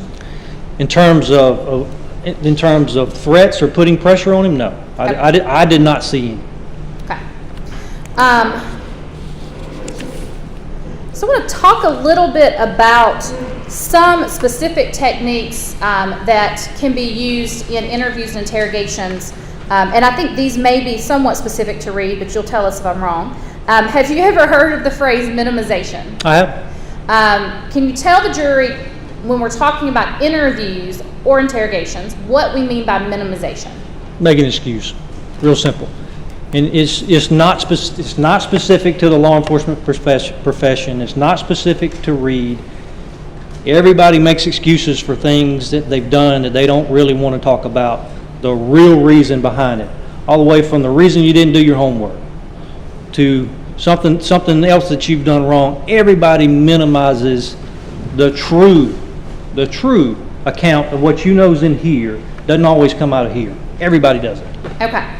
Now, in this particular interview, does minimization occur? It does. Who minimizes in this interview? Ryan is the first to minimize in this interview, but Agent Shadell also minimizes in this interview. Okay. Is minimization on the part of the law enforcement officer a technique that is taught to people to use? Yes. Okay. Yes. And what are some, let's start with Agent Shadell. What are some of the minimization techniques that you see Agent Shadell use during this interview? A specific technique that he used? Or a specific question that he asked? The one that I specifically documented, which was a minimization. I don't mean to interrupt you. I just want to make sure he's not reading from documents for his testimony. That's all. He's got a notebook open. I just want to make sure he's not reading it. You need to refresh your recollection. You just let us know, but thank you. Okay. Don't read from anything. If you need to refer to something, that's fine, but just don't read. Thank you. Yes, sir. I'm sorry. Thank you, Mr. It's okay. Mayor. Any specific minimization statements that Agent Shadell said that you can recall? So the one that stands out to me the most is when after Ryan had given his account of in the house, stealing from her purse, hit her, and she died. When Jason refers back to that to him, he refers to it as an accident. That's a minimization. Okay.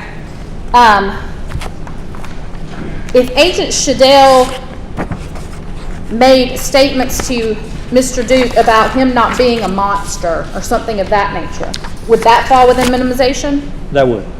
It would not. That would. It would. It would. Okay. Yes, that's a minimization as well. Now, you specifically said a moment ago, though, that Ryan, Mr. Duke, is the first one to use this minimization in the interview. Is that right? That's correct. And have you noted, or do you recall the minimization technique or the minimization statement that he used? When he talked about burning her body, which is destroying her body, he used the word cremated. That is a minimization. Okay. With taking a look at the transcript in this case, refresh your recollection on what the first one was that he used. Well, I'll ask that. Was that the first minimization you recall? That is the first one I documented. Okay. Or I noted. Sorry. That's fine. Now, is there also what we refer to as maximization in an interview? It is. What is maximization as it relates to an interview? That is overemphasizing the evidence or overemphasizing the consequences if you don't talk to the interviewer or you don't give a truthful account. It's just like it sounds. It's making things bigger and worse than they really are. In your review of this interview as a whole, the interview as a whole, did you note any areas in which Agent Shadell used this maximization technique? I did not see any. Okay. What about, have you ever heard of a phrase called assumption of guilt? I have. Can you tell the jury what assumption of guilt is as it relates to interviews? It's basically a bias. It's basically from the agent perspective going into an interview is I automatically assume that you're guilty, and the way I ask my questions and the way I form my questions are always going to be leading questions that give you the feeling that you're guilty, and no matter what you tell me, it's not going to matter. I'm still going to see you as guilty. And it gives them the psychological thought process of why continue to talk? Why don't I just tell him what he wants to hear, and then I'll go home and the evidence will later prove me to be innocent. Now, is assumption of guilt a technique that's taught, or it's something that is cautioned against? It's just something that happens and is cautioned against. Okay. In this particular case, is assumption of guilt an issue? Agent Shadell, does he have an issue with assumption of guilt? No, he asked leading questions, but not in the form of not in the form of conveying to Ryan that you're guilty. Especially because of the first minute and 30, there is no reason for an assumption anymore. Which again is why I told you that is so important, because without any techniques, without any tactics, without any mistake, we have the foundation of the admission, and from that point on, it's just a matter of understanding the details and then being able to corroborate those details. Okay. If the interview, that first minute and 30, had not begun that way, and Agent Shadell asked some of the questions we hear him ask, would that have then caused you some concern about assumption of guilt? It would. Okay. When an interview is being conducted, are you, as the agent, in charge of that interview? Yes. When an interview is being conducted, as the agent, are you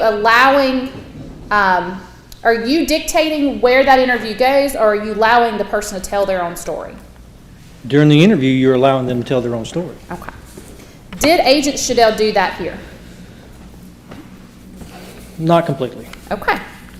And while we're on that note, let's talk about, again, seeing both sides. Were there things in this interview that, as someone reviewing it, caused you concerns? Yes. Can you tell the jury about any of those particular portions of the interview that jumped out at you as a concern? So one specific one, again, because I'm looking for details and I'm looking for confirmation that was lost, is the way Agent Shadell asked, i.e. told Ryan about the cleaners where his folks worked at, and that's where the keys went. In his question, he told him every bit of this. So the only thing that was left for Ryan to do is confirm, deny, or I don't know. And that's not what we generally want to do. But that was the only place I saw that one specific thing that I said, Okay. If the entire interview had been like that, would you feel differently about the interview? I would. Okay. And in fact, as a result of that, did you list the dry cleaners and his aunt working there as a confirmation or corroboration? No. Let's compare that, a situation where Agent Shadell gave him, as you said, all of the information, to the situation of the phone call. Who is the first person in the interview to introduce that a phone call was made? Agent Shadell.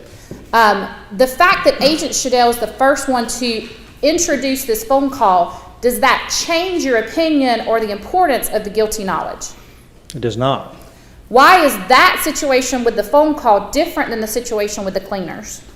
Because from there, and Agent Shadell passes that in the form of a question, which sometimes is unavoidable. If I'm going to ask you about a specific phone call, somehow or another, I have to direct you to understand what it is I'm talking. So some of these things are, in terms of passing information, is just unavoidable. But with that question about a phone being made, Ryan is the one that talks about it being a payphone. Ryan is the one that talks about it being the G&G in front of, or the payphone in front of G&G. Ryan is the one that talks about calling 411 to get connected directly to Tara's house.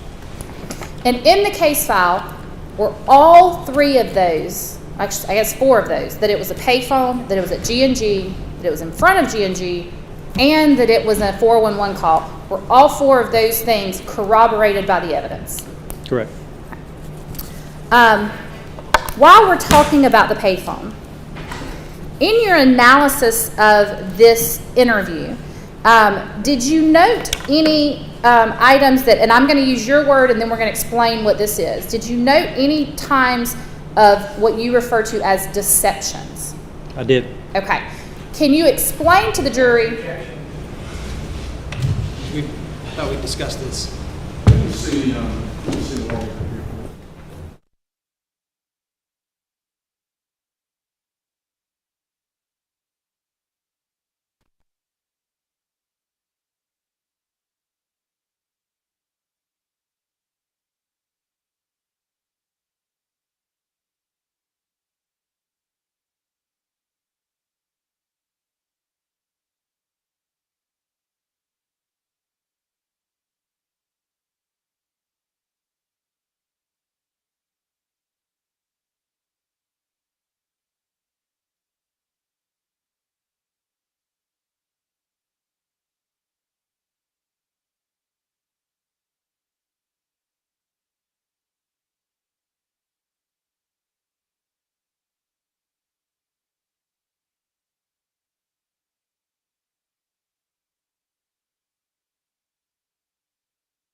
Okay, so again, understanding this is the word you used in your report, I want to be clear on what you mean by that.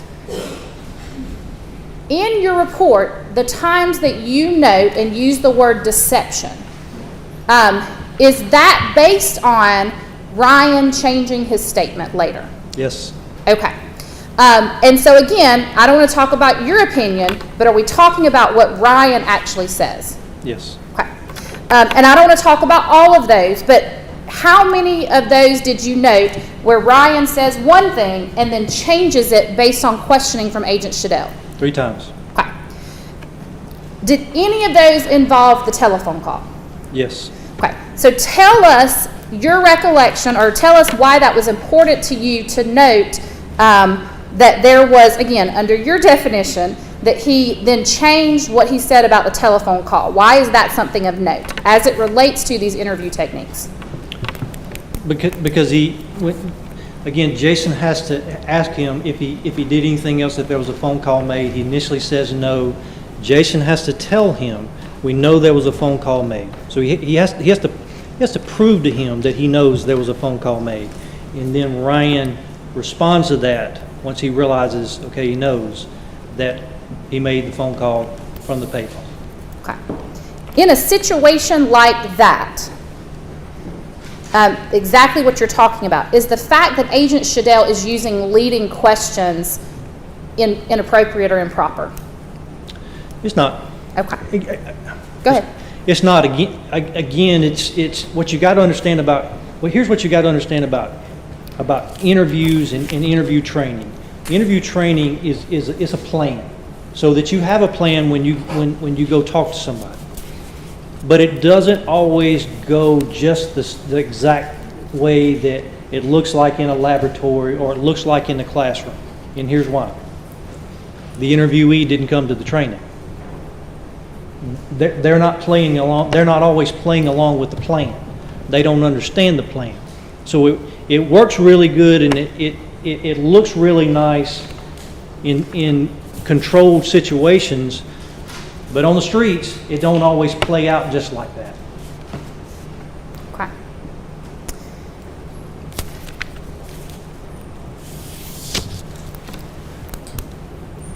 In this particular interview, are there ever times in which Agent Shadell confronts Ryan, such as he did with the phone, and Ryan corrects him? Yes. How many different times did you note that Ryan Duke corrected Jason Shadell? 21 times. Okay. And specifically, and again, I don't want to go through all of those just for brevity's sake, but have you noted each of those 21 times, as in written them down somewhere? I have. Okay.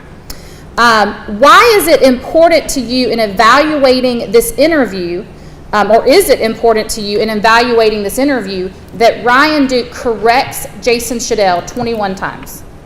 Because it's extremely important, because it tells me that Ryan wants Agent Shadell to get it right.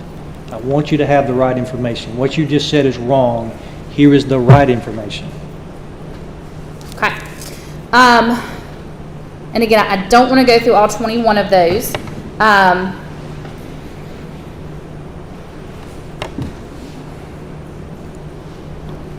Do you recall a time in which Agent Shadell told Ryan Duke, "You're doing the right thing"? I do. Did Ryan Duke accept that statement, or did he correct him? Do you mind if I look back to that specific one? Certainly, if you need to refresh your recollection.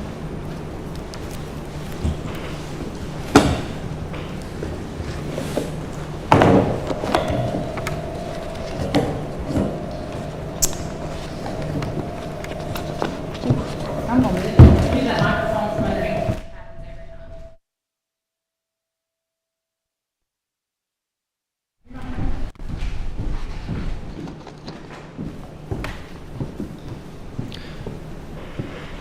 Okay.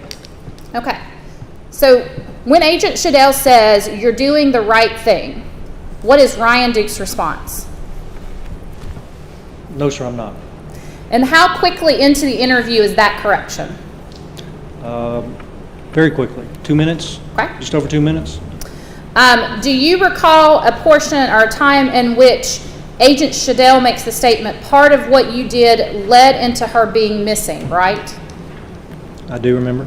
And did Ryan correct him at that portion? He did. What was the correction? She died. And again, just to clarify, because I don't want to be nitpicky, and we don't want to sound like we're being nitpicky, why is that considered a correction? Because Agent Shadell is talking about her missing. Again, that's a good example, another good example of a little bit of a minimization there. And Ryan is saying, "No, man, she died." Okay. What about, is there a time in which Agent Shadell suggests to Ryan Duke that he went back to the burn site multiple times? And if you need to refresh your recollection, that's fine. There is a time. Okay. Do you recall if Ryan Duke corrects Agent Shadell then? He does. And do you recall what he says to correct him? That he only went back one time. Okay. And do you recall what he says about why he went back that one time? To put the household garbage trash we talked about earlier. Okay. And again, I'm not going to go through all 21 of those, but as it relates to the confessions, the majority of those the corrections, the majority of those 21 corrections, would it be fair to say that many of those are also statements of responsibility? Or is there any, and we're going to talk about what a statement of responsibility is in a moment, but is there overlap between the statements of, the statements of correction versus the statements of responsibility? Is there any overlap? There are. There's some overlap in a number of these sections, but yes. Okay. So then let's move to what you refer to as statements of responsibility. Can you tell the jury what you mean by a statement of responsibility? That Ryan made a direct statement taking responsibility for the murder of Tara. Okay. Now, did you note any times in which Ryan made what you refer to as statements of responsibility? Yes, How many times? 6 times. As it relates to those 6 times, were all of those based on prompting from Agent Shadell? No, How many of those do you know, if you know, how many of those were based on prompting by Agent Shadell when he made the statements of responsibility? only 1. Okay. So 5 other times we're talking about that he, without being prompted, makes statements of responsibility? That is correct. Any of those statements of responsibility that he makes, did he ever make those statements in reference to burning her body? No, So all 6, including the one that Agent Shadell prompts, what are they about? What is he claiming responsibility for? the murder of Tara Grinstead. Why, when you're analyzing this particular, or any interview, why is it important to look at statements of responsibility?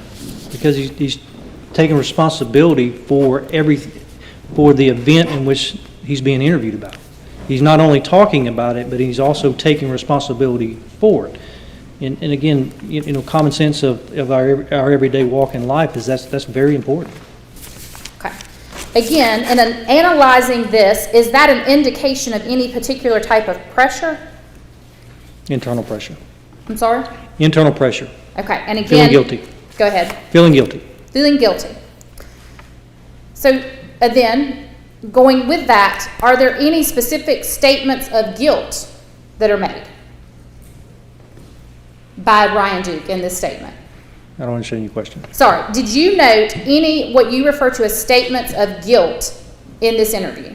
Apart from statements of responsibility, statements of guilt. Internal? Yes. I'm sorry, yes. Sorry. Yes. Okay. Internal pressure, yes.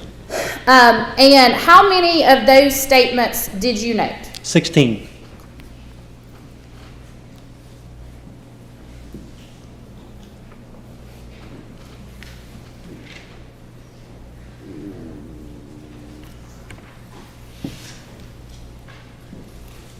Any of these statements of guilt that you can recall, and again, if you need to refresh your recollection, please do, of any of the 16 statements of guilt that he makes, Ryan Duke makes, do you recall him ever specifically expressing this internal guilt about burning Tara Grinstead's body? Does he ever make any of these statements? I sustain that objection. Can you take a look at those for me and tell the jury, are there any times that he makes any statements of guilt related to burning Tara Grinstead's body?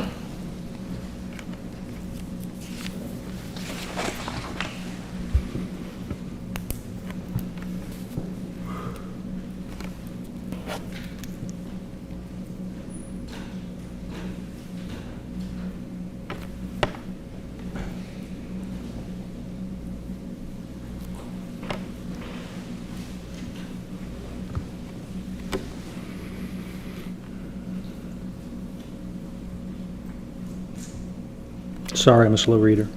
You're good. Though it is after lunch.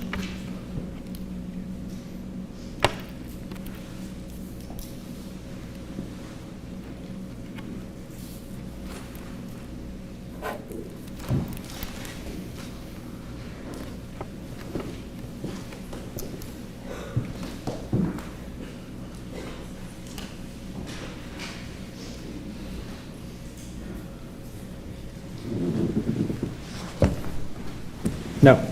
Okay. Are there any, having looked at that, can you tell the jury, are there any statements of guilt that he makes about specifically murdering her?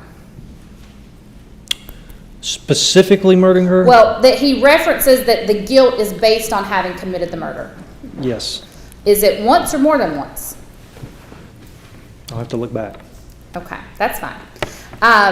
Let me ask you this then. Having had a chance to look at that, do you recall, and can you tell this jury if there are ever times at which he references feeling guilty because things could have been different if he had not left? Objection meeting.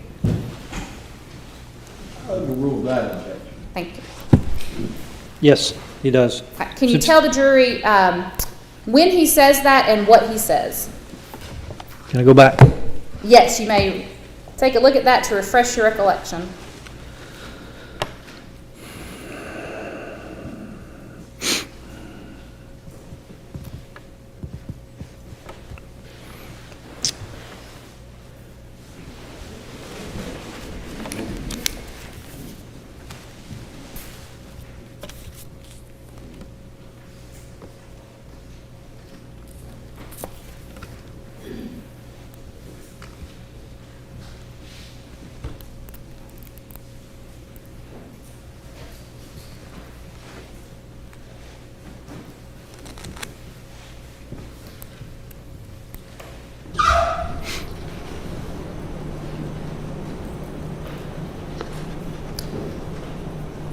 And I'm just going to move you along here. If you could look at the first interview, 38 minutes and 31 seconds for me, based on your notes. Yeah, there are actually two. Okay. So can you tell the jury what those two are?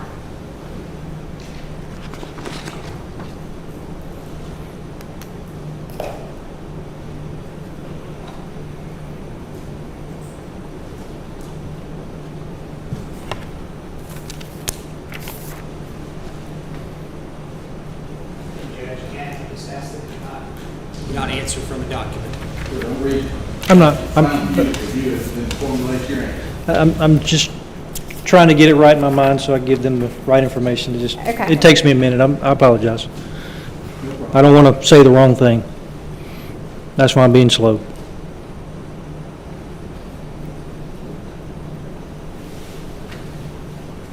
And it's not that I hadn't found it. I just got to remember it. It's long. And it is long. I don't need the whole thing, just the portion where he talks about it not leaving. So the first time, which is about 38 minutes in, he's talking about things could have been differently. Things could have gone differently had he just not left. Okay. And specifically, in the context of that, he's talking about not leaving where? Tara's house. Okay. And then you said there's a second one? Yes, in part two, a little over 19 minutes, he mentioned he could have done the right thing then and there. Okay. Now, shift gears again, and we're almost done. Talk to us about statement content analysis, please. So statement content analysis is basically training that taught me how to dissect words, how to dissect statements, but even more specifically to dissect words that for me, and again I'm gonna keep this simple, that it didn't make me a walking human lie detector, because I'm not, but it did give me a pointer system that as I'm looking at a statement and I see certain terminology, that it points me to an area that I circle and I say, okay, this is important, or we have a problem here and you need to ask more specific questions in this area of their statement. So all it is a pointer system that directs me to an area to ask more questions. Okay. And have you received training in this area? I have. And is this something that you commonly use in either your own interviews or in reviewing other person's interviews? I do. Okay. In this particular interview, can you tell the jury, is there any one specific statement that the defendant makes that we've discussed that it involves this statement content analysis? So it jumped out to me when Ryan mentions the quilt. So Jason's asking, or Agent Shadell's asking Ryan how he moved the body outside the residence and where he placed it in the truck. And the common way to answer, and this is what we're taught in SCAN, the common way to answer is just the easiest answer that answers the question. Anything you add to that, just beyond the question, is important to the speaker, and it's my job to figure out why it's important. I don't know why it's important, but I would circle it and say that's important, I just don't know why. Because Ryan gives the answer, but then he adds that he wrapped her in a quilt. Taking all of this into account that we've been discussing, read technique, the minimization, maximization, assumption of guilt, confrontation, all of those things we've been discussing. If a suspect walks into a room with the intent to make a false statement, do these things ever come into play? For the same reasons we have before. Judge, the testimony of the defendant was that he walked into the room with Agent Shadell. I overrule that objection. If a suspect walks into a room and intends to give someone, an officer, a false statement, do we ever even need to talk about techniques? I don't understand your question. If a suspect is intending to lie to an officer, would it matter if the officer used assumptions of guilt improperly? Okay, you're talking about interview techniques? Yes. Okay.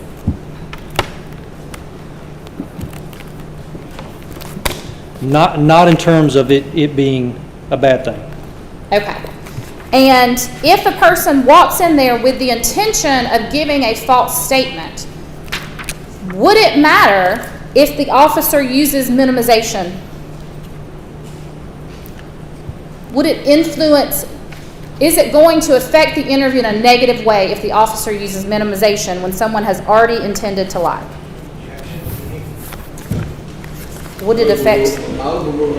Thank you.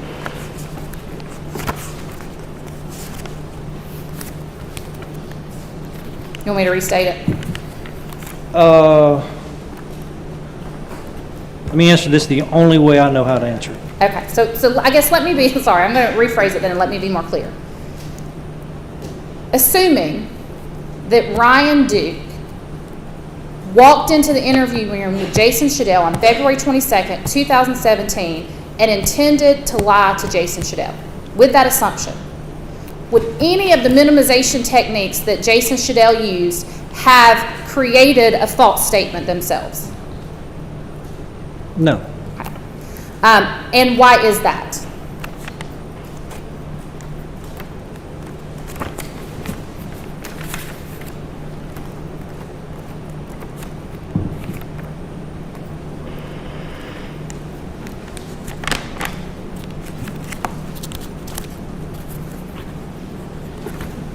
If he's intending if he's,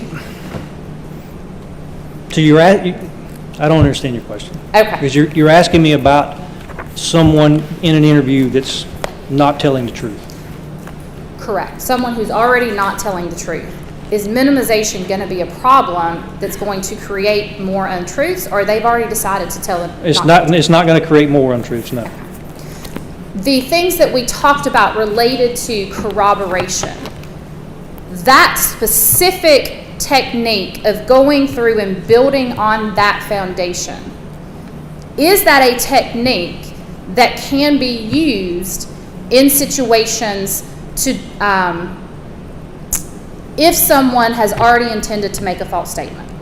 Yes. No further questions. Yes.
Here again, don't discuss the testimony you've heard.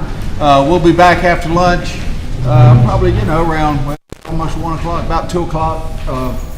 So enjoy your meal, and we'll undertake the cross-examination of Mr. Posey after lunch. Thank y'all.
Thank you.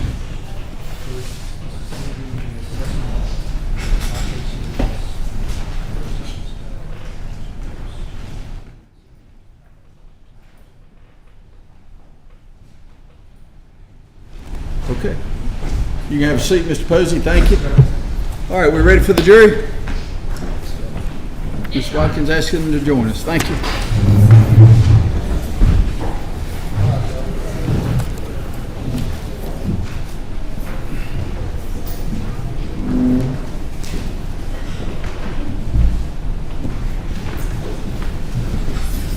Special guest, if you got. I did.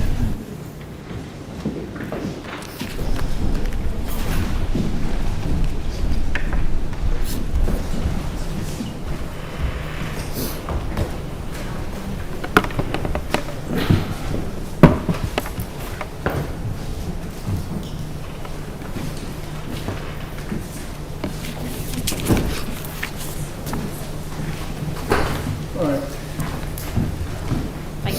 Thank y'all.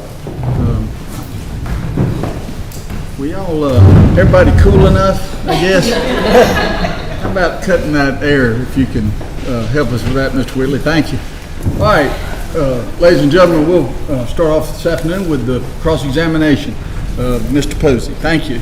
Please proceed, Mr. Merchant. Inspector Posey, is one of the first goals in the interview to gain rapport with the interviewee? Yes, to gain trust. And the purpose of that, I thought I heard you just say, is to gain the interviewee's trust? Yes. And to get them talking? Yes. And that's why you use open-ended questions? Correct. You're not supposed to ask questions that suggest the answer? That's correct. Because the interviewee can be susceptible to leading or subjective questions. That's correct. The purpose of a leading question is to control the conversation.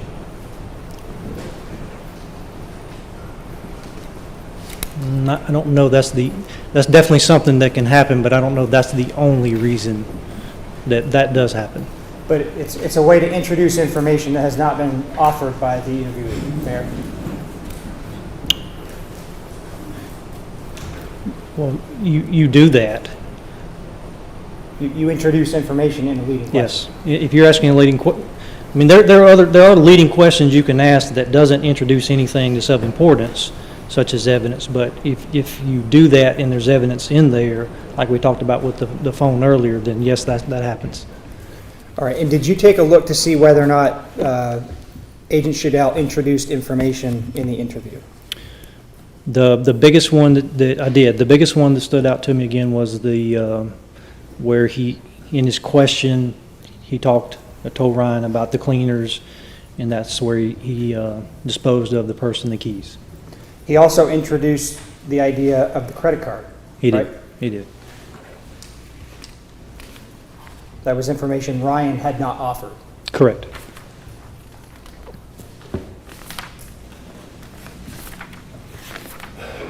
He also introduced the fact about Ms. Grinstead's house, the location of the crime scene, correct?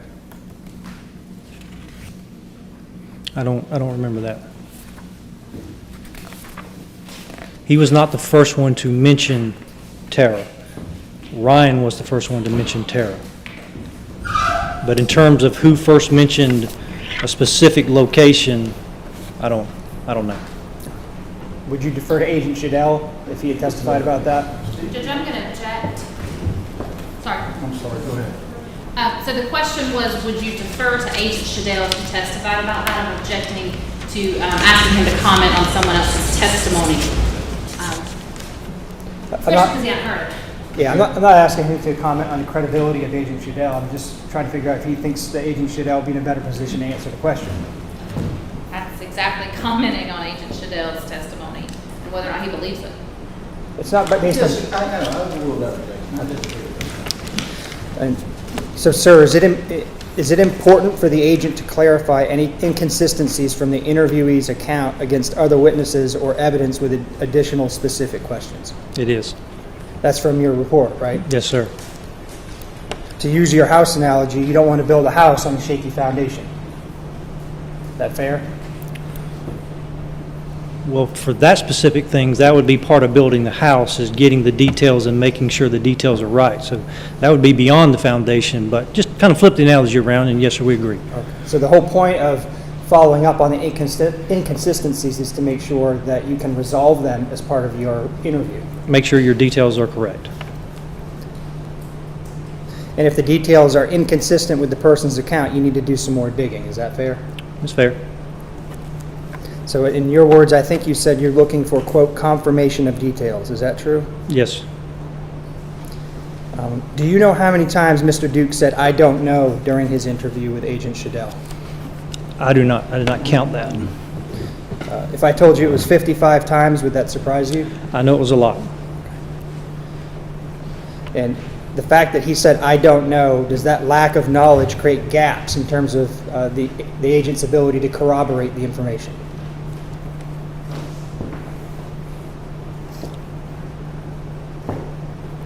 It could. And in a case where it was 55 times, there's a good chance you probably need to ask some more questions or do some more digging.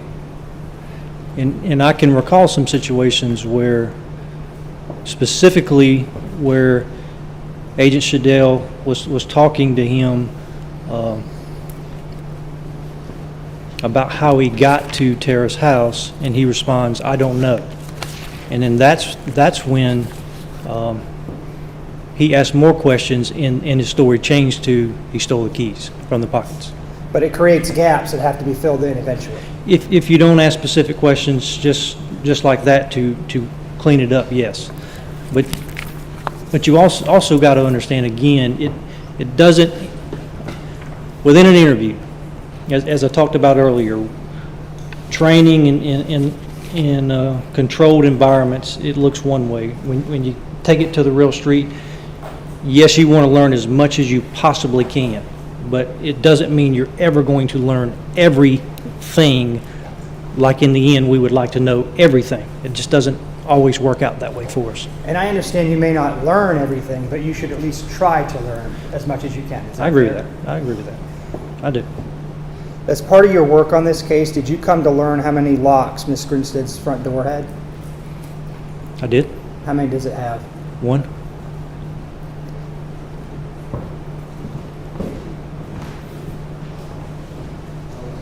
So can you see the photo I published? This is previously admitted as exhibit, State's Exhibit 76.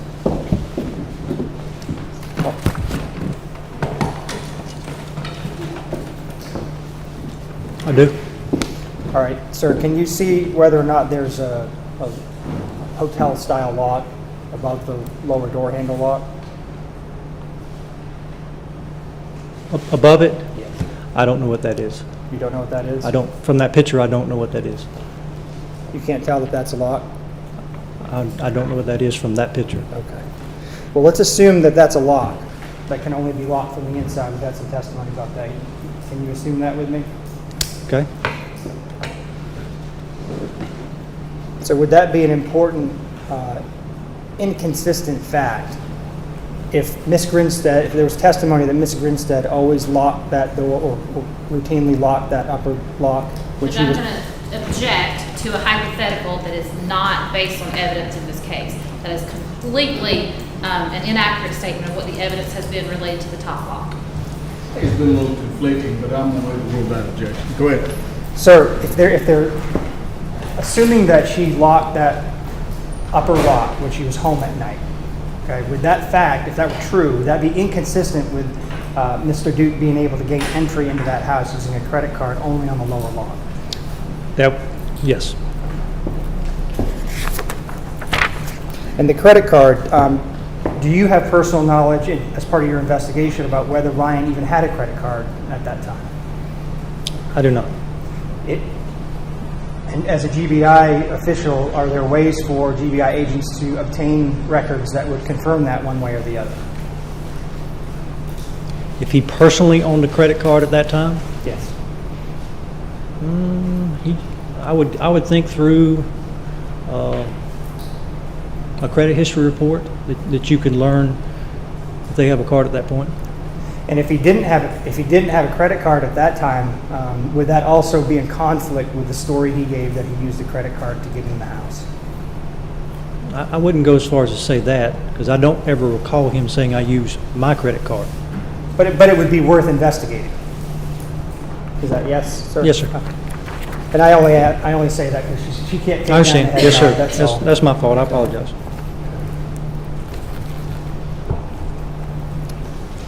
So I want to turn to your testimony about there being no evidence of a crime, or being evidence of a crime inside. So the pictures on the wall, Ryan didn't reference that those were Miss Grinstead's, did he? When he's being yes, sir. When he's being specific to how did you identify her, and his response is pictures on the wall, that is a direct reference to her picture. Yeah, I want to be more specific. I'm sorry, I asked a poor question. He didn't say those were pictures of Tara on the wall. I guess I'm confused on how it would relate to him answering the question if it's not hers. I guess that's the part I'm confused. He just didn't offer any Y'all information. both got to speak up a little bit, okay? He just didn't offer any information that the pictures themselves depicted Miss Grinstead. Again, I believe with him answering the question in the manner that he did, he's telling you it's Tara's pictures. But that's not a particularly specific piece of guilty knowledge, is it? That was in independent corroboration, not guilty knowledge. Okay.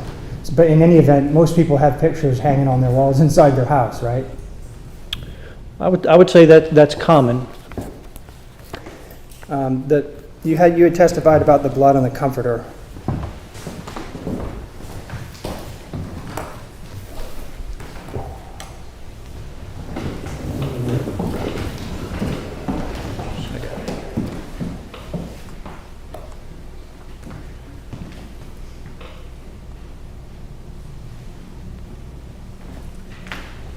I'm sorry, I just can't see what we're looking at. Yeah, I'm going to identify it. This is State's Exhibit 120, sir. Can you take a look at that? Yes, sir.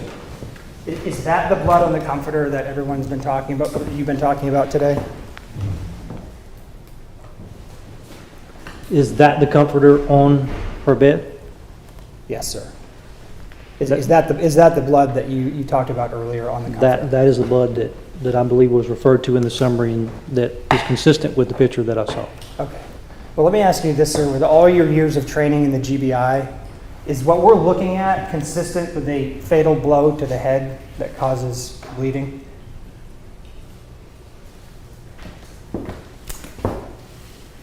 And I am. I'm going to object at this point as it relates specifically to, just because the way the question is asked, I think it calls for a medical conclusion. I think there is a way to ask the question that he would probably know the answer, but what he has asked is that consistent with a fatal blow to the head, which I believe calls for a medical conclusion. I'll try to rephrase, Judge. Let me see if I can break it down.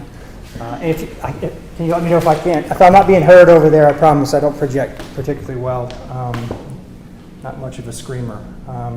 So, sir, I want to sort of focus in on these couple of areas on the comforter. Does that look to you to be consistent with what we would refer to as menstrual blood? As a crime scene person? I have no way of knowing that. So in terms of your review of the interview in this case, where Ryan says he struck her on the head once and that she died, if you're using the blood that we're looking at here as evidence of that, is that what you're doing? No, sir. Are you suggesting to the jury that this is evidence of a crime, or are you not doing that? No, I was not. I was only pointing out that in my statement, to be completely transparent about the part about the scene where Ryan said there's no blood at the scene, and the crime scene specialists find no blood at the scene, to be 100% to not appear to be misleading, but understand there was some blood found on the comforter. But you're not. But I'm not saying anything specific about that blood. Okay, you're not suggesting to the jury that it's evidence of a crime? No. No, sir. I apologize. And I think I understood your testimony earlier, but there's no physical evidence that anyone was killed inside the house, to your knowledge, from your work? Not from my assessment of just the crime scene.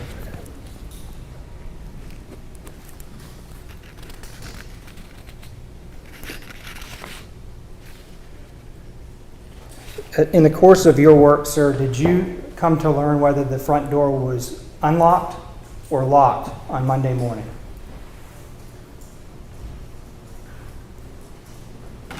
I don't know the answer to that. Well, if the door was locked on Monday morning, would that suggest to you a fact that someone had locked it from the outside on the way out? On the outside? If the door handle, the doorknob was locked when people first tried to make entry on Monday morning, would that suggest to you that whoever went out last turned around and locked the door?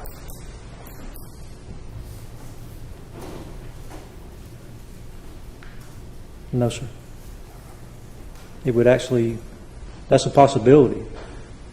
But since I've done this before, to break into my own house, if I use the card, all it does is move the latch. It doesn't turn the latch on the back of the doorknob. So it'll still be locked. It just moves the latch away from the impression in the door frame. But the door, whoever went through it, the door was locked when they left. Is that fair? As an investigative fact, that'd be something you either know or you have to follow up on. I don't know.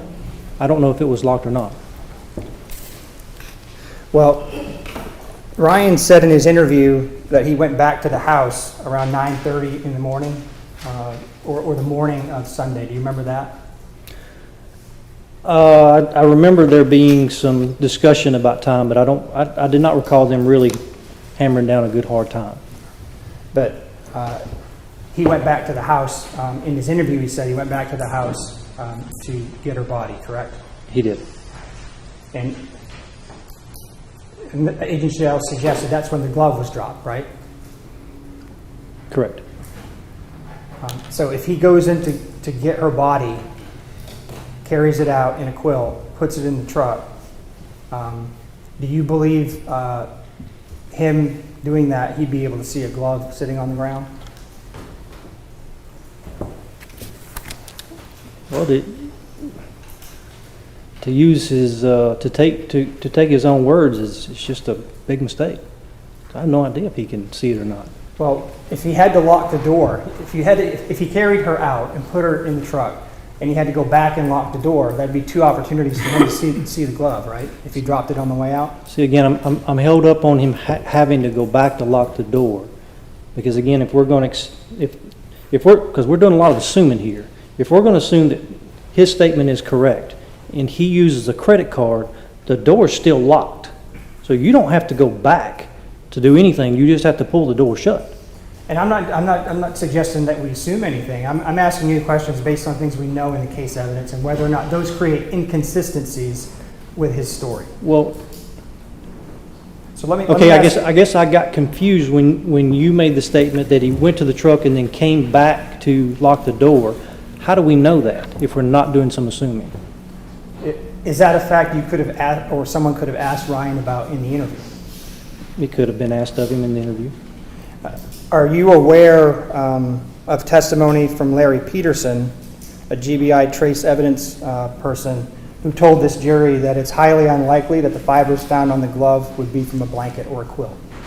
I don't know anything about testimony from Mr. Peterson. But if that were true, would that create another inconsistency in Ryan's statement? That if the fibers found on what are inconsistent with the quilt? Glove. What quilt? It would create another question that would have to be followed up on. Fair? They're inconsistent with what quilt? Larry Peterson told us that there were fibers on the glove, and that on questioning from the state, said it's highly unlikely that those fibers are consistent with coming from a blanket or a quilt. If that's the case and it's true, doesn't that create another inconsistency in Ryan's story that would need to be followed up on? If that were true, but if we don't have the quilt and the blanket, I don't know how you say that it's not the same. I don't understand that. But my point is, you'd have to go find out. If you can find it.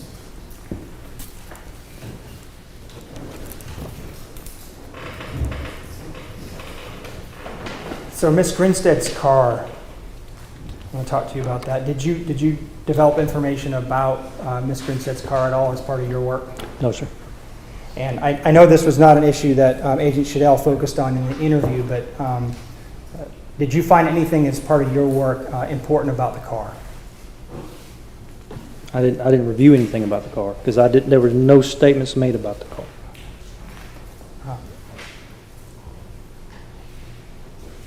If you learned that Miss Grinstead always locked her car door, but that on Monday morning when it was first opened it was unlocked, would that create a question that would need to be followed up on?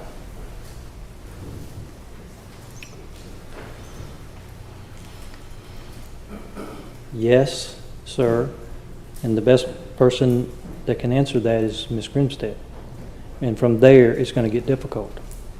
Right, but doesn't it also create an opportunity to ask Ryan another question about the car? Absolutely. Anything can be asked of Ryan if in that moment you are aware of it or think about it. I agree. And so Ryan told Agent Shadell he didn't really remember the car. Do you remember that? No, sir, I don't remember that. And if there was money found in the car that was unlocked, and Ryan's story was that he had gone to her house to burglarize her, would it be inconsistent that it would be a burglary if there was money available in the car?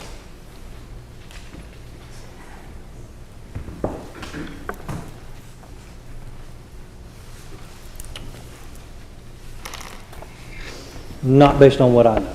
And again, my knowledge is very, very limited from just doing the assessment in the crime scene. So I'm very limited, and you're asking me some very broad questions about many other areas that I did not look into. But the only way I can answer your question is not that I know of. There's also been testimony that her car was not at her house until late Sunday, even though Ryan indicated in his statement that this happened Saturday night. Do you agree that he said this happened Saturday night in his statement? I remember him being, yes, I remember him being a little confused.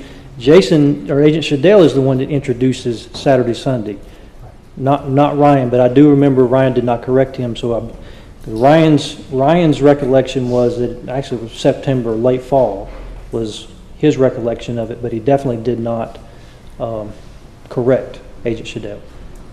So if Miss Grinstead is home inside her house and the attack allegedly happens in there, and her car is found late Sunday, and there's testimony that it wasn't there during the day on Sunday, would that create another question that you would need to follow up on in terms of trying to evaluate Ryan's statement?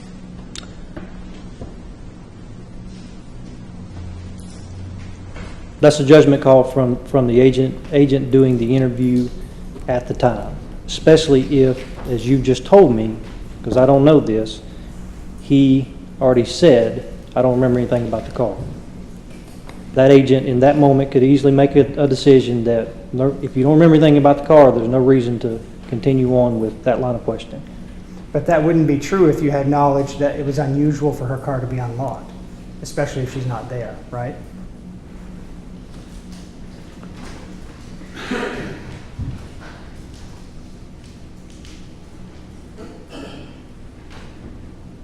Again, that's a decision that agent has to make at the time based on what you've told me that he's already. I don't know what question is going to keep coming after that if he's already said I don't remember anything about the car. He couldn't ask him, hey, her car was unlocked. Do you know anything about her locks? I don't remember anything about the car. But isn't part of what Agent Shadell did here continue to ask questions when he said I didn't know? He did, but I guess what I'm missing here when it comes to the car within my assessment, within the assessment of what's being done at the time is I don't know how the car was important in the middle of that interview. I understand what you're saying now based on other things, but again, in the middle of that interview with the questions that Agent Shadell is trying to focus on and in establishing the facts, what in that interview pointed him to say, let's focus on the car? He asks a question and gets a I don't know, but I guess I'm a little lost to second guess him sitting here when I wasn't there to say, well, he should have said this and he should have said that. Well, okay, sure, that'd be great, but I also can't fault the fact that he asked about the car, gets an I don't know question, and says, okay, there are more important things to me to talk about. Let's go to other important things. But you just used the phrase that Agent Shadell was focused on that. I thought you testified on direct that the story should come from Ryan. Is that true? You just confused me. Well, I'm not trying to confuse you. You said Agent Shadell was focused. It wasn't relevant to what he was focused on at the time. Meaning trying to learn. Trying to learn. There still has to be in an interview somewhat of a funnel effect of starting really, really wide. And you still got to make a decision on where that starting wide is. And there's a point where things have to narrow. Just like you asked me earlier about open-ended questions and then continue on. There has to be yellow lines on the road. There has to be. Sure, there's later times you can come back and second guess and say, well, then your funnel should have been this wide.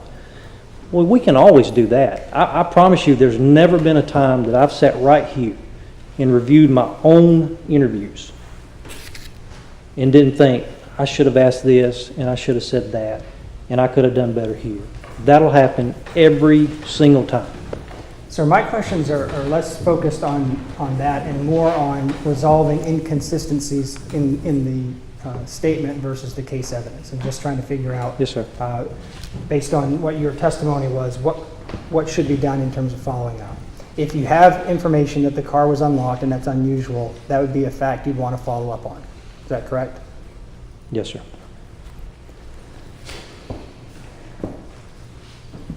Is it fair to say Ryan was kind of all over the place when he was talking about the glove? In terms of his knowledge of the glove, where it came from, that sort of stuff? Was he sort of all over the place with that initially?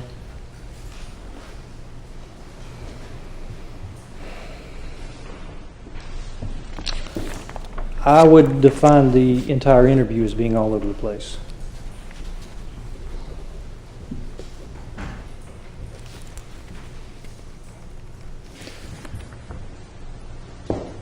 So one person has testified that they did not see a glove in her front yard at 6 o'clock on Sunday. If that's true, would that also be inconsistent with Ryan's story about going back Sunday morning to get her body?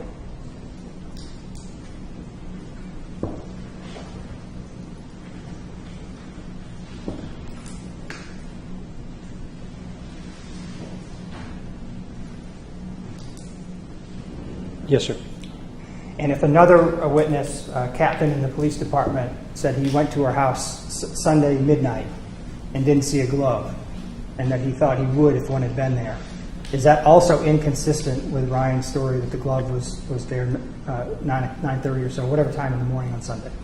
If we make the assumption that this witness did not miss the glove laying there. But that would be true if we assume they could see it. We're having to assume that they should have seen it, and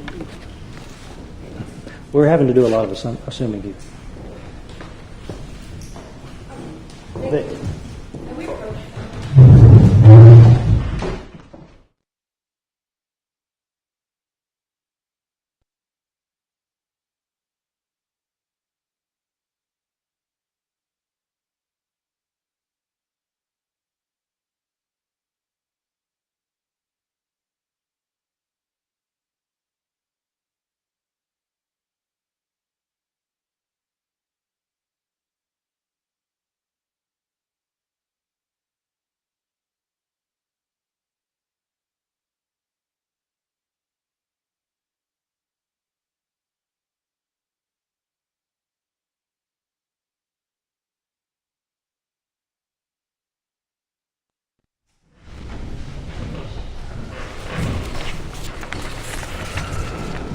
Yeah, you present.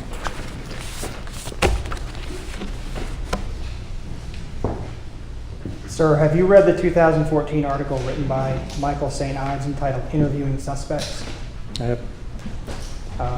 What was your response? I'm sorry? Yes, sir, I have. Okay, sorry. Okay. And I think you actually cited that in footnote 2 of your report, correct?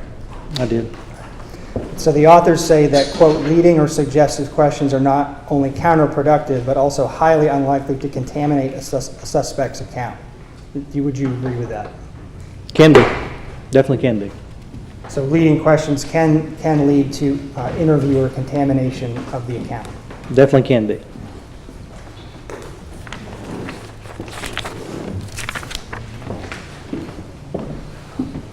And I guess in the GBI manual, you talk about the reasons why people might lie. Is that correct? In the GBI manual? Yes. Does the GBI manual provide reasons why people might lie? Be a little bit more specific. I don't understand your question. With all of your experience at GBI, do you know or have you been told or do you teach others that they may lie for their personal safety? It's definitely a possibility, definitely a reason. And for the safety of their loved ones? I've heard it before. That's all I have, Judge. Thank you. Thank you. Just a few very brief questions, Judge. In your training or your years of experience, have you ever known people to steal credit cards when they burglarize homes? Yes. Right. In your years of experience, have you ever known trained officers to miss important pieces of evidence? 100%. It's, as I said earlier, with my review, audio transcript is done because I know I'm going to miss stuff if I don't put them together. So 100%. In your years of experience, have you ever had just what we call lay witnesses, non-law enforcement officers, not see particular pieces of evidence? Yes, yes. In your years of experience, and now I want to talk about interviews, but specifically as to witnesses, have you ever had witnesses get confused about the dates that something occurred? Yes. Does the length of time between when the act occurs to when they are interviewed about the occasion that occurred, does the length of time between those two increase the possibility they could be confused about dates? Yes, it can increase a number of things about their memory. Okay. Defense counsel asked you questions about if Agent Shadell had heard or had known that fibers found on the glove were inconsistent with that being of a quilt, should he have followed up more questions about the quilt? Is that essentially the question you were asked, you recall? I don't think that was the question. Okay. Do you recall being asked whether or not Agent Shadell should have asked more questions about the quilt? Or maybe I misunderstood the questions. I thought the questions about the quilt were would this make Ryan's statement being inconsistent with Ryan's statement? Okay. So I guess let me ask this differently. Do you recall or do you remember if Agent Shadell specifically asked Ryan if he still had the quilt? He did. Okay. Do you recall what Ryan's response was to that? He did not have it. And defense counsel asked you about the word contamination. And I know that we didn't use this specific, or did we use that specific word earlier when we were talking or when you were giving your direct examination? I don't remember. Okay, let me ask you this then. Do you recall if we gave the jurors examples from this interview of contamination? We gave a specific example of contamination being when Agent Shadell told Ryan about the cleaners, and that's where the purse and the keys were disposed of. Okay. And again, because I don't think I used that word earlier, trying to keep it simple, other than that area of contamination that you've already talked about with the jury, did you see, or based on your review of this interview, any other areas of contamination in your review of this? Not when it was specific to the evidence. Okay. And explain, if you can, for the jury why that part is important, that it was specific to the evidence. Well, Agent Shadell may have asked leading questions, but if it wasn't specific to the evidence, which again, in my assessment, that's what I'm looking for. I'm looking for since I have that foundation of the admission of guilt, I'm looking for the details. Well, the important thing is the details need to come from Ryan. They don't need to be introduced or taught to Ryan by Agent Shadell. So that's what's important, is understanding that the details come specifically from Agent Shadell. Now, there are other things like the credit card that Agent Shadell does introduce, but there are also other things that were equally important and in connection with that Ryan introduced. So, in terms of just saying that because Agent Shadell said this, we kind of need to slide that evidence over here and not consider it. The only time that I saw that was specific to the cleaners, the dumpster, the purse, and the keys. All one event. No further questions. Any follow up, Mr. Murphy? Yes, Judge. Sir, do you remember that Agent Shadell had to ask Ryan 8 separate times about the glove before he admitted anything about the glove? I don't remember. I didn't count those. But would that be consistent with your memory, even if you can't remember specifically, around 8 times? Honestly, I did not remember them discussing it that much. So your testimony today is that you don't remember how many times he asked about the glove? Correct. I do not remember how many times they asked about the glove. But it was multiple times, if you remember, right? Honestly, I don't remember. So the glove is an important piece of evidence in the case? It is. And your testimony today relates to Ryan's knowledge of that critical piece of evidence in his interview, right? Right. But you can't tell the jury how many times roughly he talked about it before Ryan said yes, sir.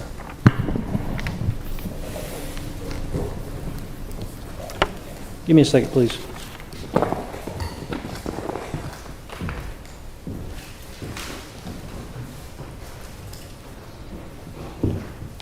And sir, I don't need you to look for every single one. I'm just trying to make sure. I'm actually going to object. He's asked the question. He's made a point to say you can't answer it. He has a chance to review his notes to see if he can answer it. He's welcome to, Judge. I didn't want to waste everybody's time. Go ahead. Let's take a second.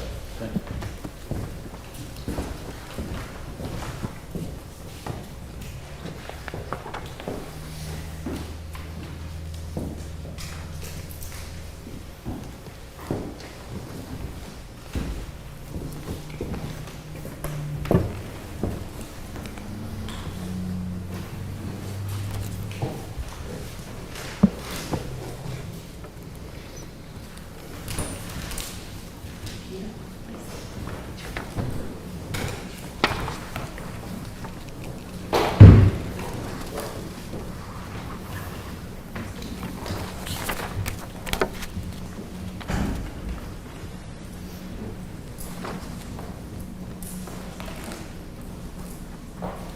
Yes, sir. I definitely didn't record 8 times. No, sir. Okay.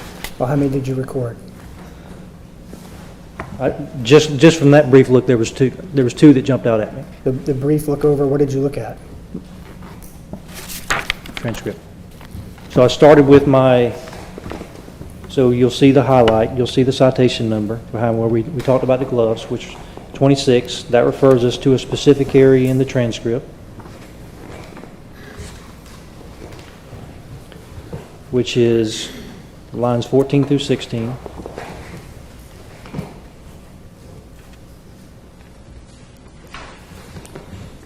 What was my time again?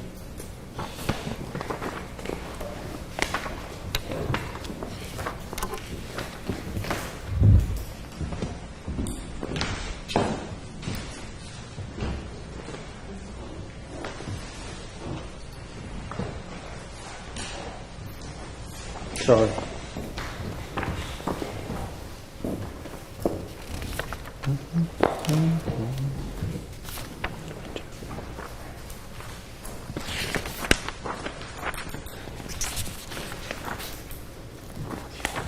So I should have it underlined as being the first time it's mentioned at 1317.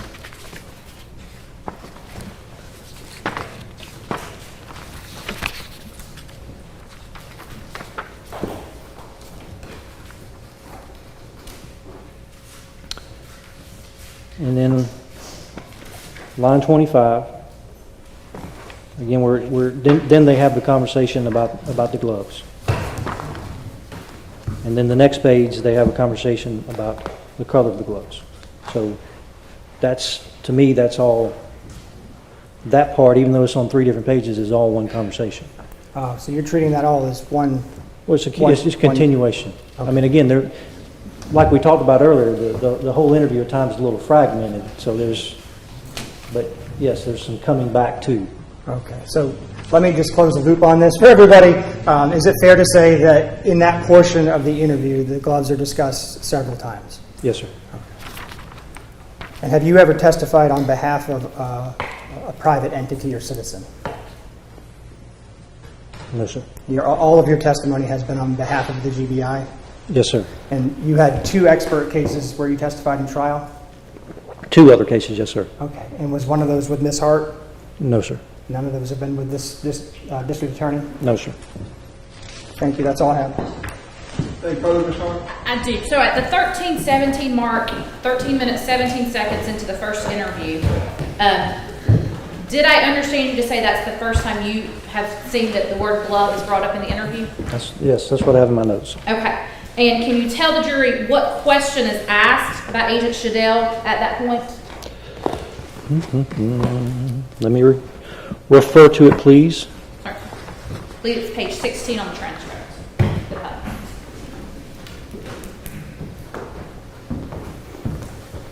The question from Agent Shadell? Yes.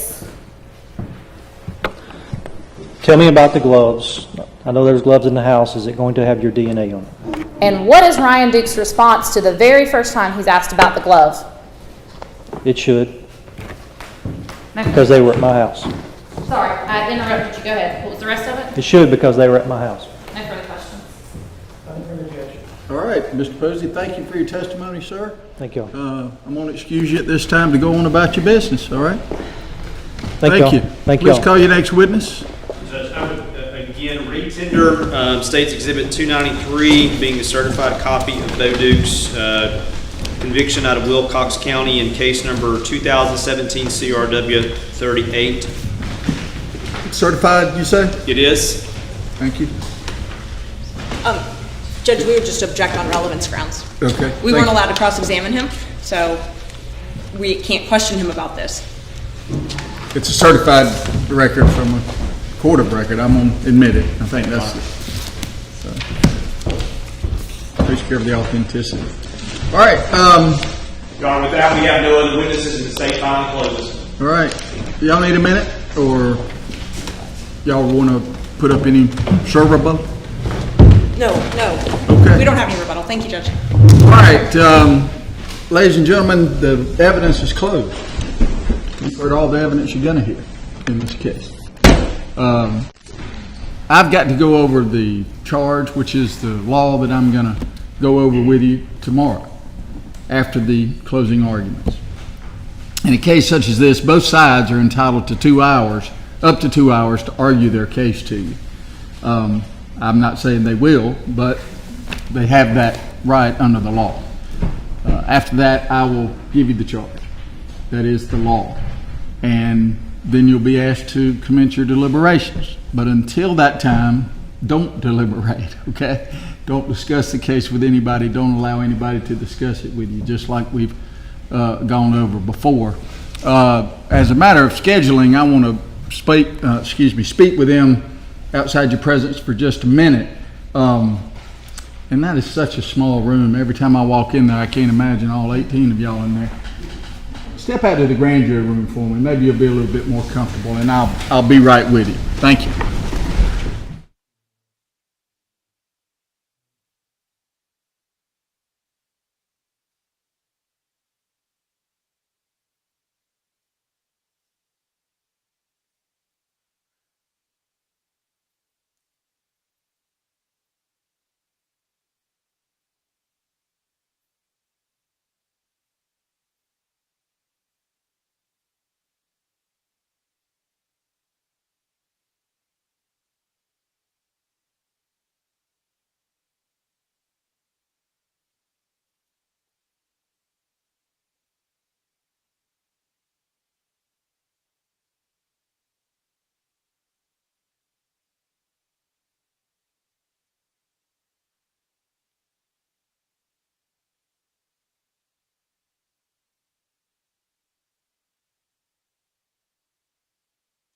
Please be seated. Where's Mr. Norton?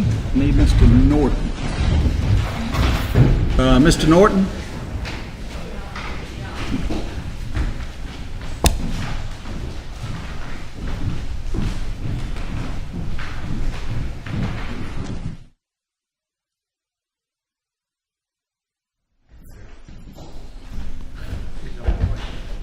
Raise your right hand for me. You swear you're going to testify to the truth, the whole truth, and nothing but the truth, so help you God? I do. Thank you. Off the record, prior to starting back after lunch, you brought something to my attention about an inquiry from 2 jurors over the lunch hour. You recall that? Yes, sir. We spoke with the attorneys about it before we started back after lunch, but not on the record, so I want you to repeat for our record what it was 2 jurors spoke with you about over the lunch hour. And I don't want you to identify those jurors, though, but I want you to tell us what they said to you and how it came about that you were approached. They first approached one of the other bailiffs and said they had a question that they needed to ask someone. The other bailiff got me, and they asked me, they said, 2 of our fellow jurors are spending most of the time or doing a lot of sleeping up here. What, if anything, is going to be done about it? And I told them, I said, I can't give you any answer, but I will contact the judge and tell him of your concerns, which I did. Thank you for handling it that way. Anybody got any questions for Mr. Norton about that communication? From the state? Judge, the only issue that I would have, and I know the court was careful not to ask that, is we may need to have those jurors that asked him put that on the record, that they had noticed that the complaint came from other jurors, that they may need to put that particular thing on the record. Okay. I think both defense counsel and state's counsel have noticed it through the trial and have noted it repeatedly through the trial. I would say, from our perspective, that's the only time I've seen that was today. I know one of the jurors, he puts his head down and he plays with his hair. Right. I've seen that. Do you have any questions for Mr. Norton? I do not. Okay. I do not. Thank you, Mr. Norton. You can step down. Go ahead, Mr. Gibbs. No, I want to hear from you. I want to let him get off the chair. Yeah, that's right, Your Honor. Yeah. One of the jurors that we're referring to, I noted even when we were doing voir dire early in the process, he has a tendency to, he looks down and he plays with his hair, twists his hair a little bit. And I've noticed that, we noticed it during voir dire. I believe someone thought he was asleep during the process, but I was seated right here very close to him. And it became apparent when somebody touched him that he just didn't realize that he was being spoken to during a question. He just had his head down. So I've noticed that a couple of times. I have not noticed him, and I've not noticed the other juror ever nodding off or sleeping. I noticed it particularly today and I don't know their numbers off the top of my head. I think maybe it's juror number, let's see, I can figure it out. Jurors number 71 and 78, and they're seated next to each other. I noticed, and I brought y'all, before the lunch break, I mentioned it to y'all. I did notice after you approached the bench and brought to my attention that after lunch, the same 2 appeared to be nodding off. Even after that, juror number 71, got his attention. And then it wasn't about 5 minutes later, the juror to his left was bumping him again already. So I'm going to bring Mr. Thomas in, that's his name, juror number 71, and question him. I'd be glad for y'all to question him if you'd like. Bring in juror number 71.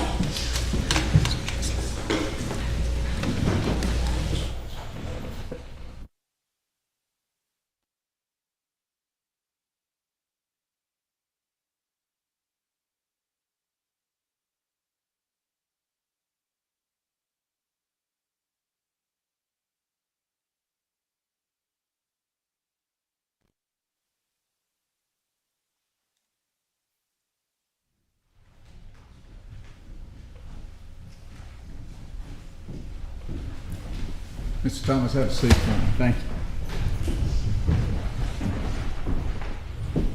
Raise your right hand for me. You swear you're going to tell me the truth, whole truth, and nothing but the truth, so help you God? Yeah, I do. Thank you. You're having a hard time today. Yeah. Do you work at night, by any chance? Well, sometime. Did you work last night? Yeah. I noticed this morning you appeared to be asleep. You think you nodded off this morning? Yeah. And again after lunch. Did you nod off again? Yeah. Anybody got any questions for Mr. Thomas? Just a quick question. Please. It appears there was a limited amount of time that you were sleeping. Did you observe most of the testimony today while you were here with us? Yeah. You know what the last witness's testimony, what was his testimony about?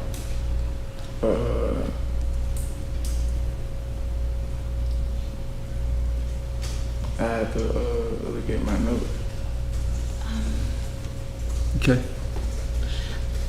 Can we approach for just a moment before we continue? Sorry. Are the way they need to be, given that we have a juror on the stand. Yeah, surely they're not. I'm showing the judge and I'm showing you. Great. Thank you. And then audio from the juror? Audio from the juror Is what? The audio from the juror Can be heard. Okay. Sorry, I just want to make sure we were that. So go ahead. Oh, I was just going to ask. So you took some notes today? Yeah. Okay. Any further, Ms. Hart? No, I don't have any further questions. Thank you. On some previous days in the trial, looks like you had nodded off a time or two. Yeah. All right. Mr. Thomas, I want to excuse you from the jury at this time. You're not in any big trouble. Over your objection, I get it. You're in a spot with working at night, having to come down here and stay awake all day. It's critically important to both sides.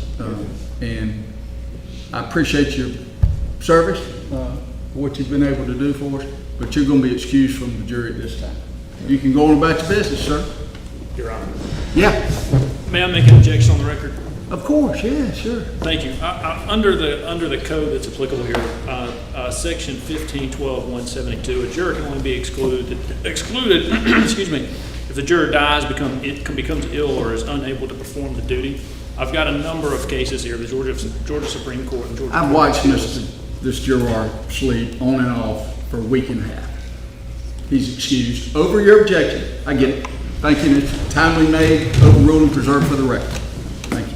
He admitted he has to work at night, and slept through the trial on numerous days. All right. Anybody else? Any other jurors we need to question? Ms. Hart? And I apologize if I haven't stepped out, but there is the other juror that's named who was pointed out by her fellow jurors. Okay. I just would ask that we either question her or question the fellow jurors about the situation. All right. Ask juror number 78 to step in. 78.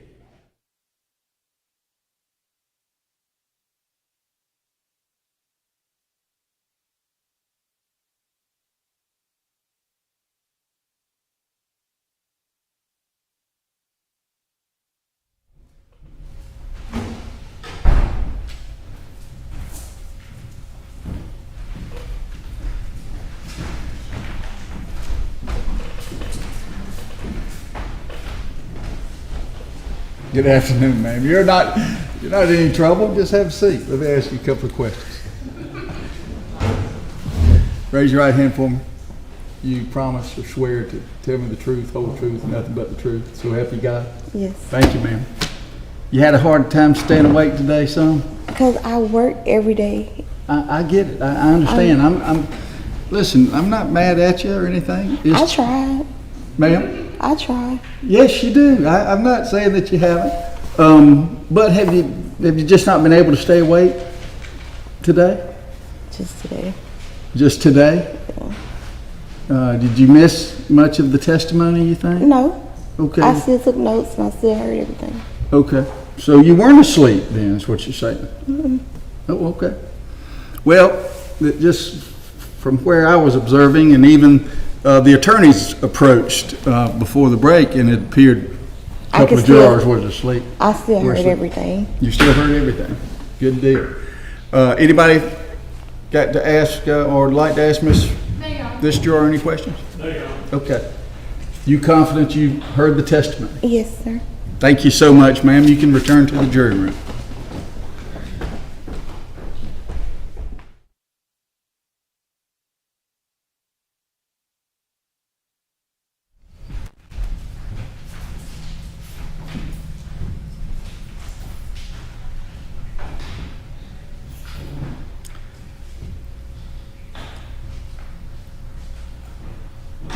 All right, Mr. Rigby, do you believe it be appropriate to question the jurors who brought this up to the bailiff today? Your Honor, I'm actually at this point satisfied with where things are. It may just be that we need to put on the record what jurors at some point, maybe not on television, but what jurors actually brought it to their attention so that that's on the record of those things. Okay. Y'all want to ask the jurors that reported their concerns about the two jurors sleeping on the record? No, Your Honor. Okay. As I understand from what we discussed in chambers, the jurors that brought it to your attention were 18 and 64.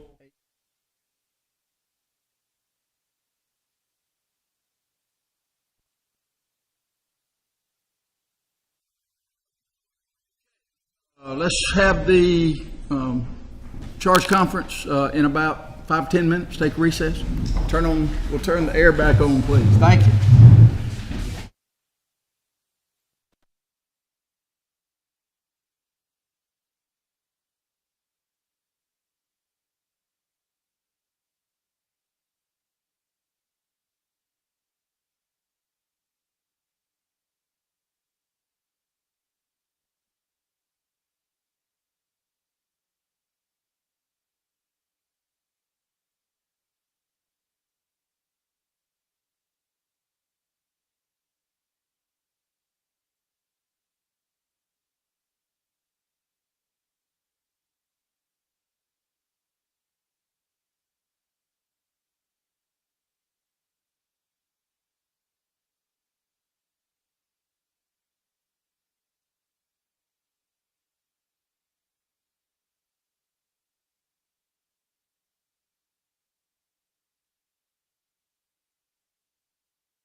right, let's go over the charge, please. Where's Lindsay?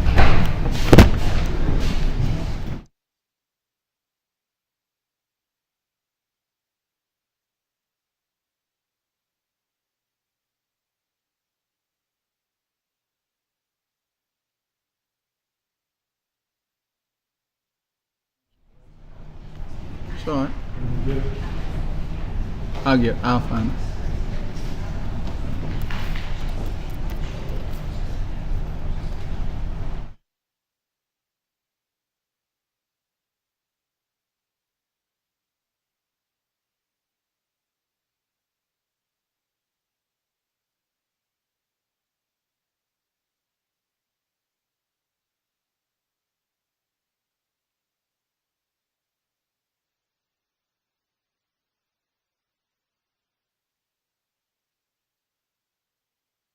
Request to charge first, please.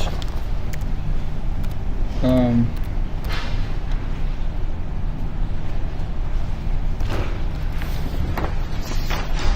right. States 1.20 presumption of innocence, burden of proof, reasonable doubt. Everybody got the draft that I've provided them, I hope. What's in front of you should be from the pattern. Is there any objection as it's prepared in the charge now? No judgment. All right, thank you.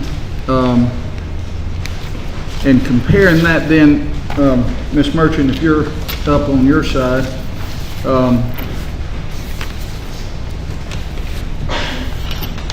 I got so much paper down here now.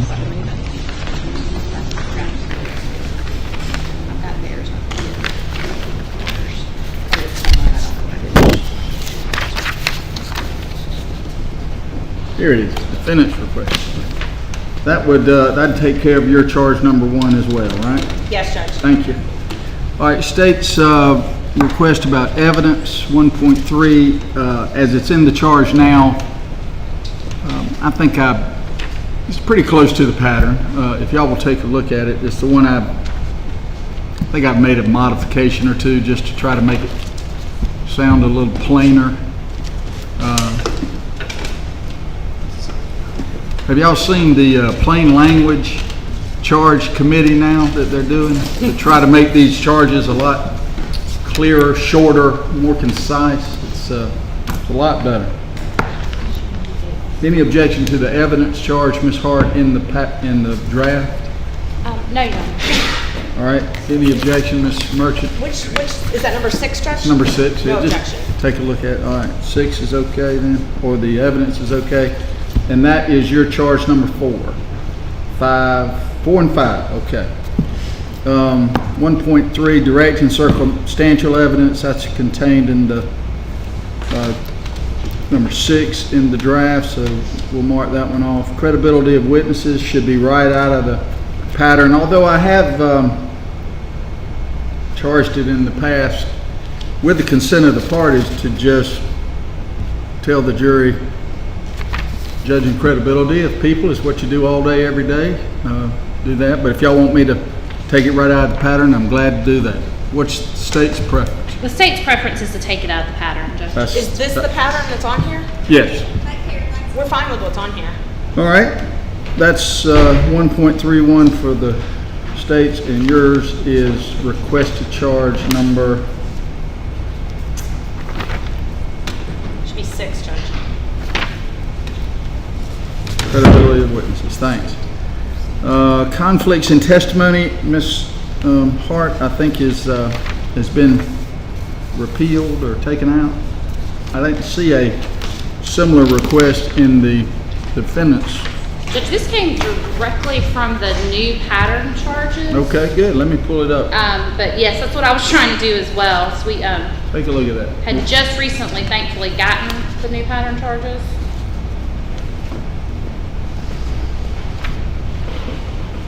And I almost exclusively request patterns, so. Well, that is the safest usually. Way to go.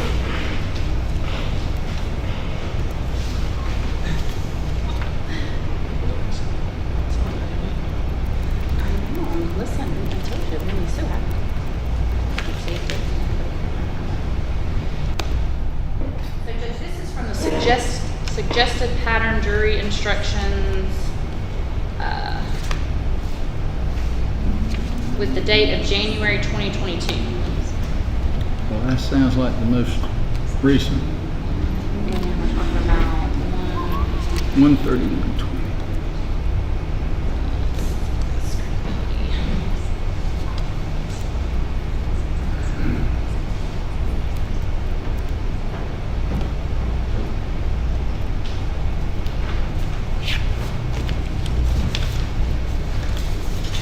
Okay, so 1.31.0 did get repealed. This is 1.31.10, credibility of witnesses.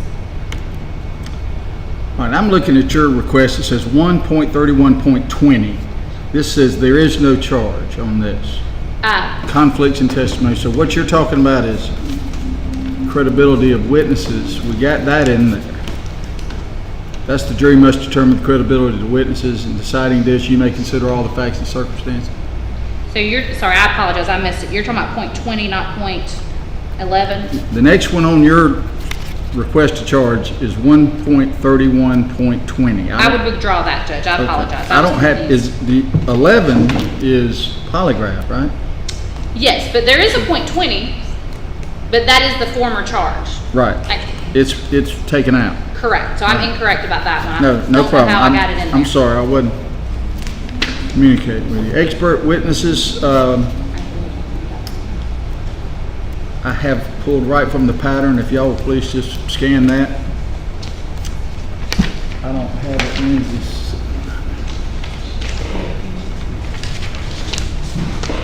Could you print another one, please? Good, thank you. Any objection to the charge on expert testimony as it's presented now? No, Your Honor. No, Judge. And that's the state's 1.3130 And your 7. number 7. Thank you. All right, now we're back to impeachment and credibility, prior statements. Please take a look as it's drafted now.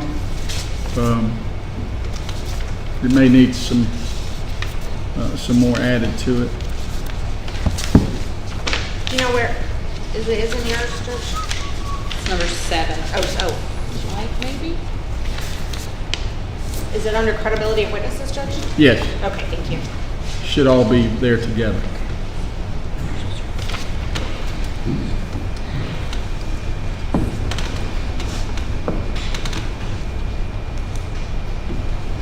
Thank you, Lynn.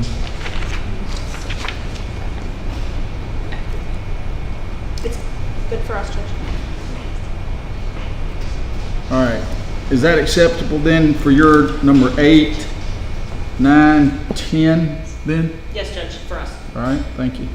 Ms. Hart, that'd be okay for your 131, 40, 45, I guess, and 47. Sorry, man, just a moment, Judge. I'm just comparing it to the newest pattern. No problem. It may have a little tweak in it.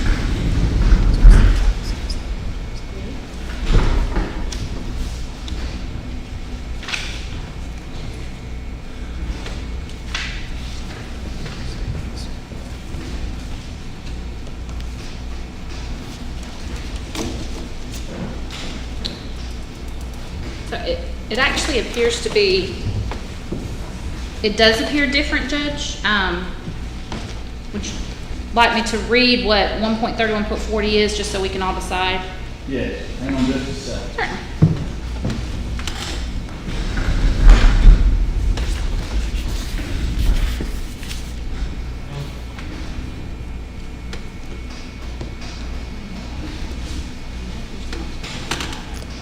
All right, 131.40.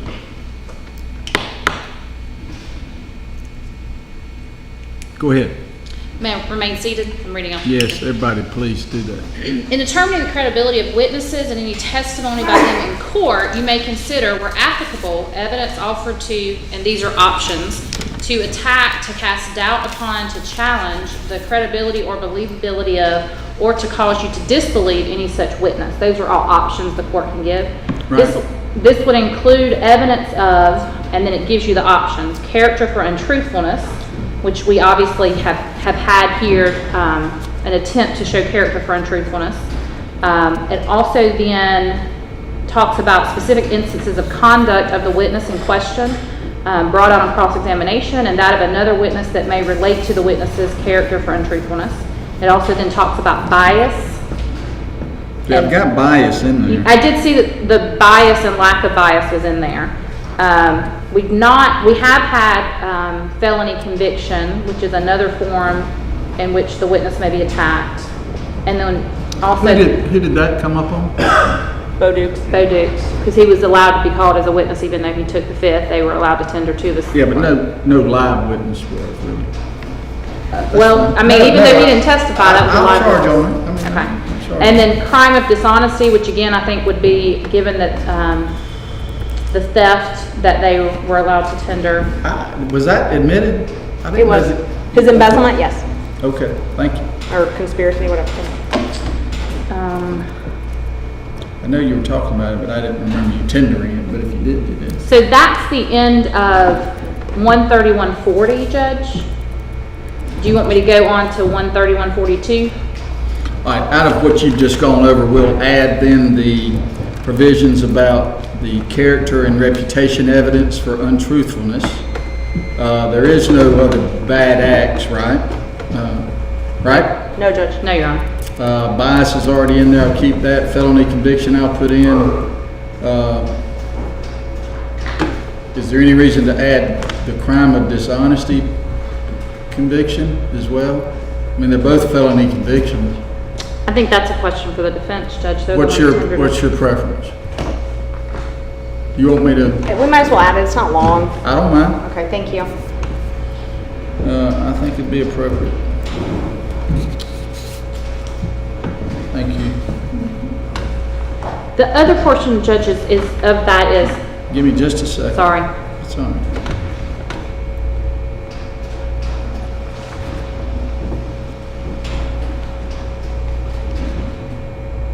All right, thank you. Go ahead. It also specifically references in the main portion that it's not just that a witness's credibility may be attacked, but it also goes through that language, cast doubt upon, challenge, credibility or believability, or cause you to disbelieve any such witness. You want to include all of that? I'm glad to.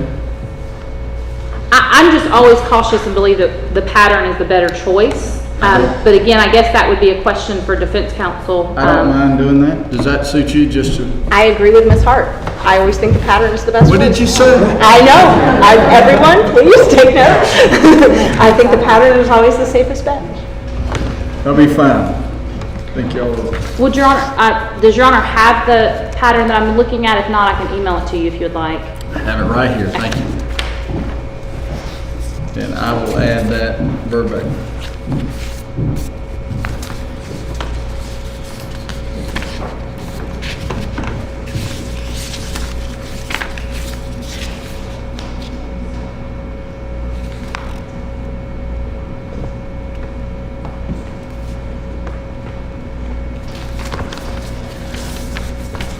All right, anything else? Y'all satisfied with the prior statements as it is in there?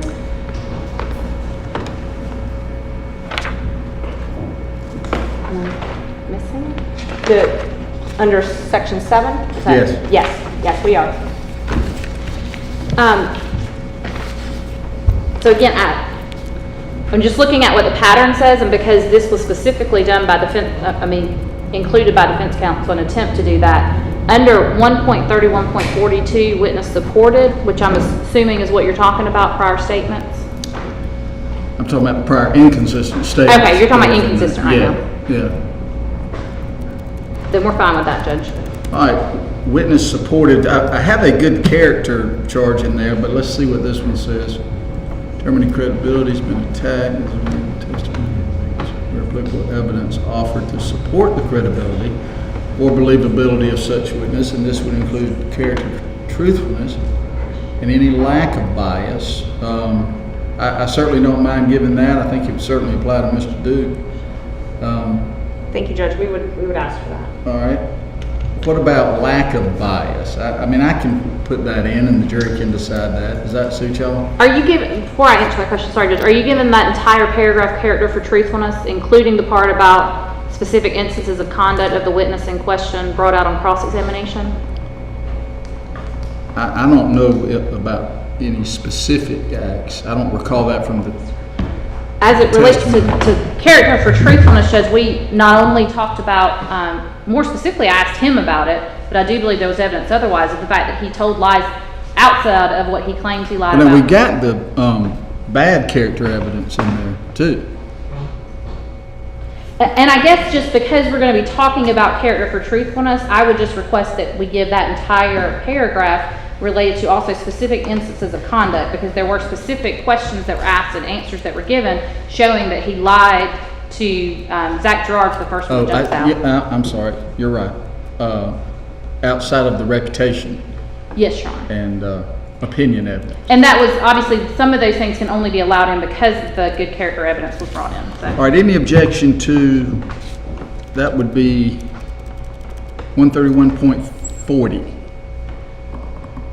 131.40, the old impeachment charge? I thought we were on .42. I'm sorry, yeah, 131.42, excuse me. Right, no, we have none to .42. Great. All right, I'll add that. All right, defendant's statement, I had drafted that charge.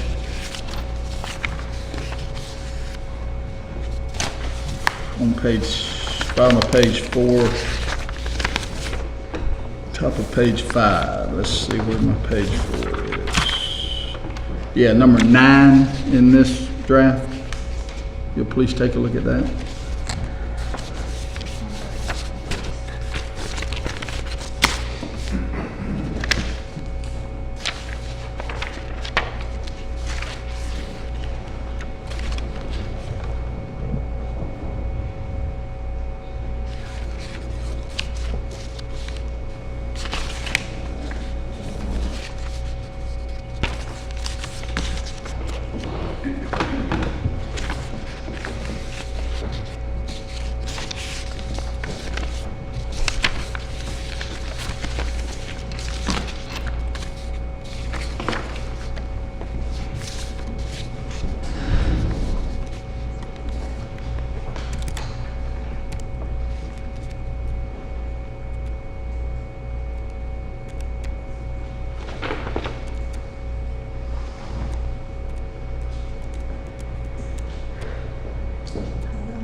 And that should be right from the pattern. I think that's both, I think both the state and the defense requested that. Right.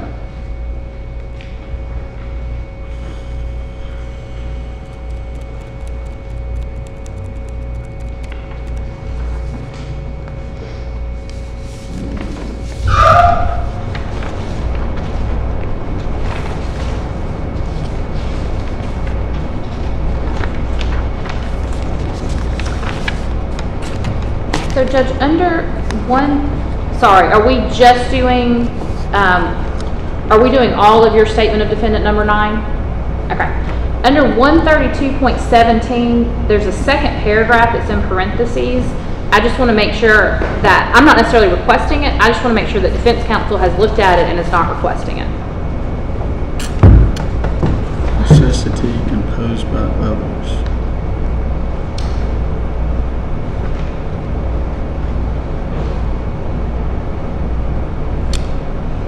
Yeah, it's parentheses. I'll put it if you want it, Ms. Merchant.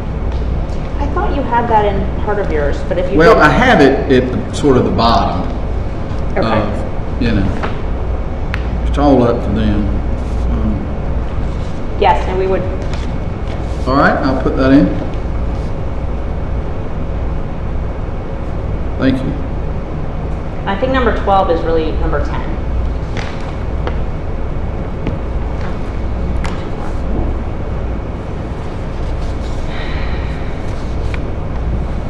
You think number 12 is really number 10? What? The corroboration of defendant's statement.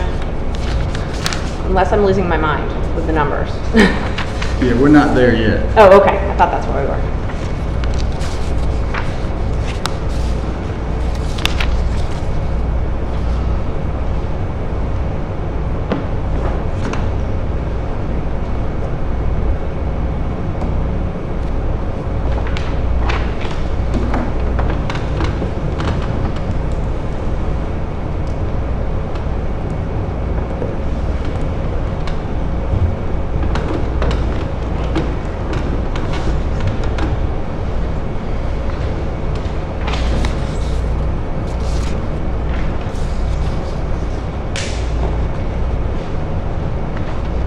No objection from the state as to what Your Honor has under statement of defendant number 9. All right, and that, as far as the numbers go on the pattern, goes all the way through 132 point, skips over the juvenile, I think 5-0, Judge? skips over the, yes, all the way through 5-0. Down to corroboration, 132.7. Let me mark these up real quick. So, one's a circumstance.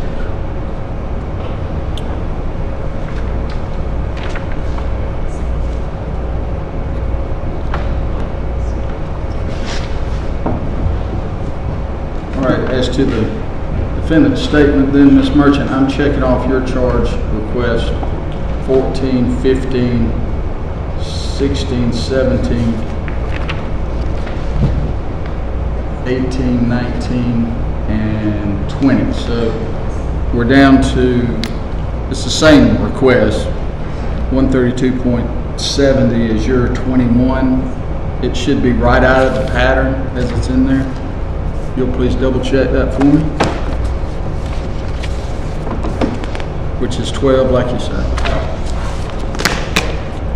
My numbers are going to be off here in a minute.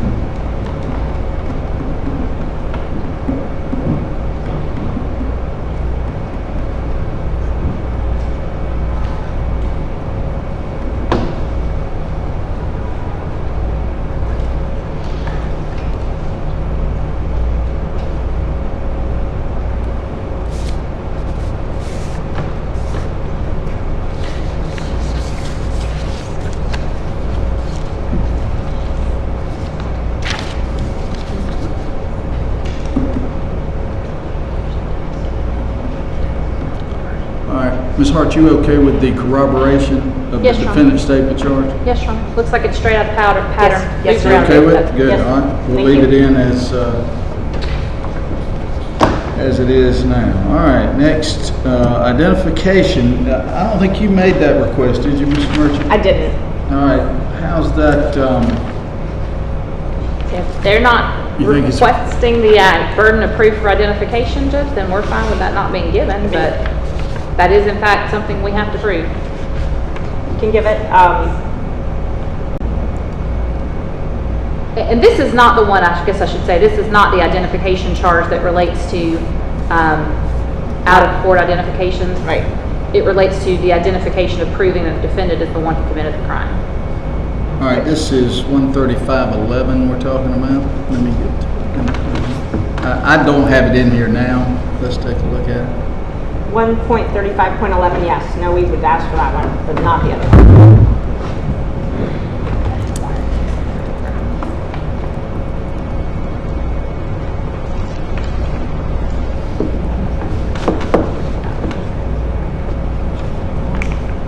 Okay. Defense wants 135.11, right? Yes, Judge. All right, I'll give that.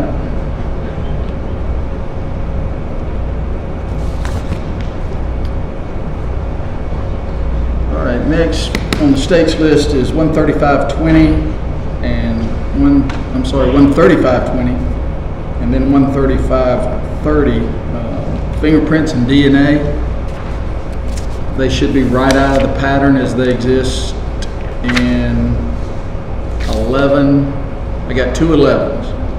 Fingerprints, the first 11, and DNA evidence is 11B, which I'll of course change, but y'all take a look at that.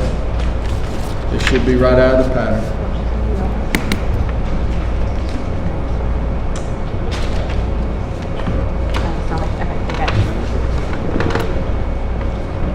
Oh, this is the pattern. That's why I'm doing that.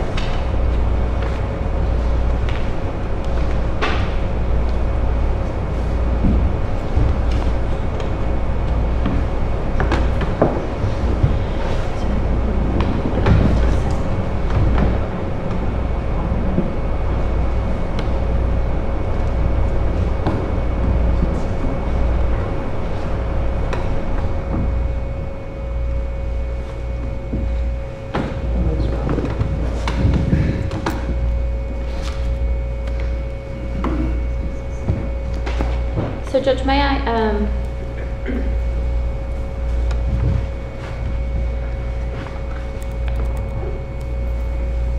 Go ahead. sorry, the only thing that we would ask is, at least in the beginning or at some point in the charge, when it references fingerprint, perhaps have something in their fingerprint and or palm print, just so it's clear, because the testimony was that it actually came from, they believe, from the palm. I don't want the jurors to take it too narrowly. I don't know that it has to be added every time, but just to clarify. I don't have any problem with it. Or you could just say print evidence, either way. That'd be a good solution. All right, does it look okay otherwise on fingerprints? Yes, Your Honor, thank you. Ms. Merchant? Yes, it does. Thank you. All right, what about DNA? Y'all had a chance to look at that?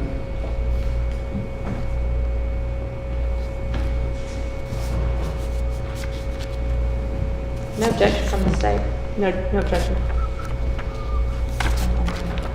All right, that's 11B on the list, 3530 on the states. Your requested charge number 25, we'll check off, Ms. Merchant. All right, next on the state's list is 13615. I did not add that in. We didn't think it applied. It doesn't apply anymore, Judge. We had asked for that originally, not knowing if we were going to call Garland Lott in our statement in chief, or excuse me, in our case in chief, which we didn't. And so Garland Lott's testimony was actually admitted as a prior inconsistent statement. 13615 is withdrawn then. Good Yes, Your Honor. character is the state's next, 13710. We would ask for that as well, Judge. I think it's, did you have it? And the traits, I'd ask Mr. Gibbs, I think it was peacefulness and truthfulness.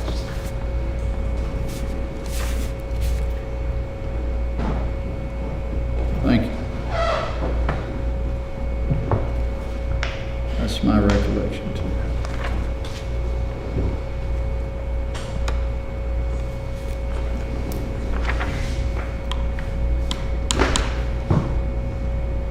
That should be right from the pattern. Looks like it does. Looks like it does too. All right, Ms. Hart, peacefulness and truthfulness as the particular traits. Evidence was offered of. Any objection to those? No, Your Honor. We obviously, I put that in there just because we want to make sure doesn't get left out and there's error induced. So whatever the defense counsel wants. Yeah, I think that's perfect. I know you would have brought it up, but I don't see it in one of your specific requests, Ms. Merchant, but we'll certainly add that. Thank you, Judge. All right, definition of a crime, 140.10, that should be back on the first page somewhere. All right, let's see. Yeah, number 4. But I haven't checked to see if that had changed since the last version.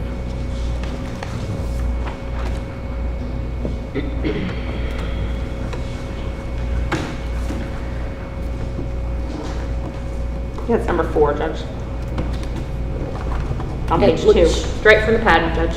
Okay, we'll give it as it's in number 4 and check that off both lists. Thanks. Intent is next, right under it. Number 5 now on page 2, please. Double check that one.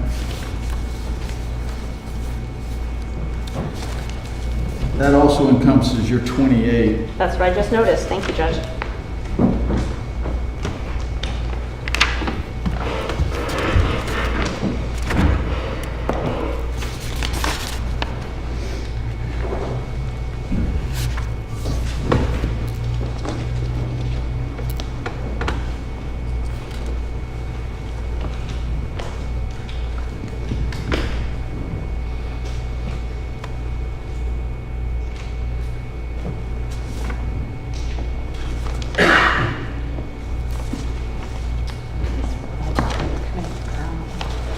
Does that check out all right with you?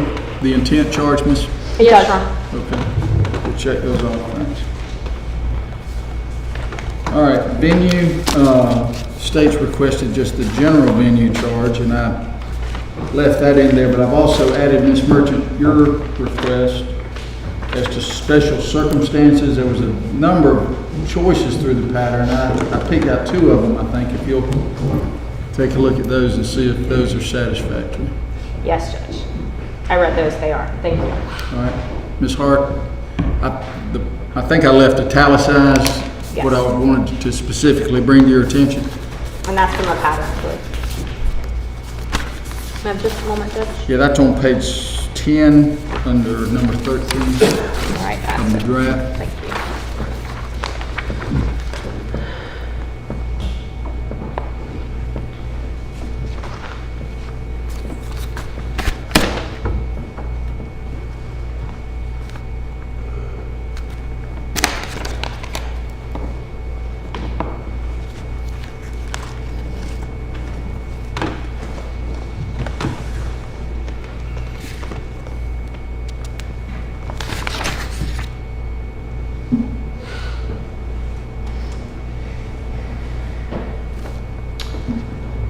I mean, it's a proper statement of law. I suppose it goes along with their argument. I think it'd be appropriate to give it. Any objection from the state? No, Your Honor. All right, thank you. All right, let's go back to, let's see, we got the bottom of your first page, top of the second page of your request, Ms. Hart, looks pretty specific to the charges. So let me go through some of these other evidentiary. Accident is your request number 29. Ms. Merchant? Yes. Is that, you still request that? I'm flipping back through where. I've got it there listed as one of the number 12s. It's at the top of page 8. It's not, I mean, your theory is we weren't there, right? Right, exactly. So it'd be appropriate to take that out. We can take that one out, Judge, yes. All right. All right, so your request to charge number 29 is Withdrawn. Withdrawn, thank you.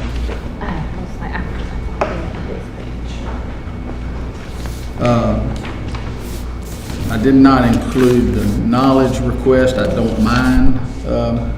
It was one that I had down at the bottom that I could just cut and paste and move on up. Is the defense still requesting number 30? I believe it's number 12 on your page 14. And we are requesting that, yes, Judge. Ms. Hart? Sorry, ma'am. Just a moment, Judge. Just want to make sure I'm correct on what the pattern says on that.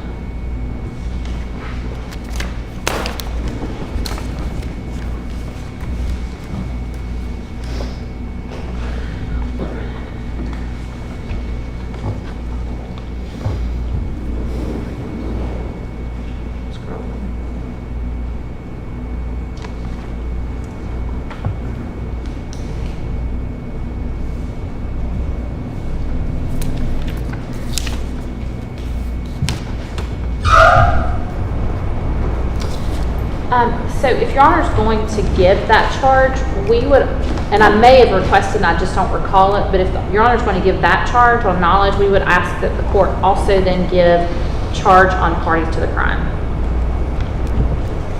Judge, he's not charged as a party to the crime. The statute doesn't require it, and the charge actually says that in the statute. Judge, there's been absolutely no evidence whatsoever to support a party to a crime charge. Well, it would be a party to the crime of concealing the death. In Ben Hill County. Ma'am, Judge Garland Lott testified just today that he heard whichever one of them say it joke around that they together killed her and they together burned the body, and that Bo Dukes and Ryan Duke were together when the statement was made, and that they were both laughing amongst themselves. Taking that into account with the other evidence in this case, there is certainly evidence that the jury could find they acted as a party to the crime.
we don't mind withdrawing 12. It's just, I think it'll confuse the jury. So if party to a crime and knowledge go hand in hand, we're fine withdrawing knowledge.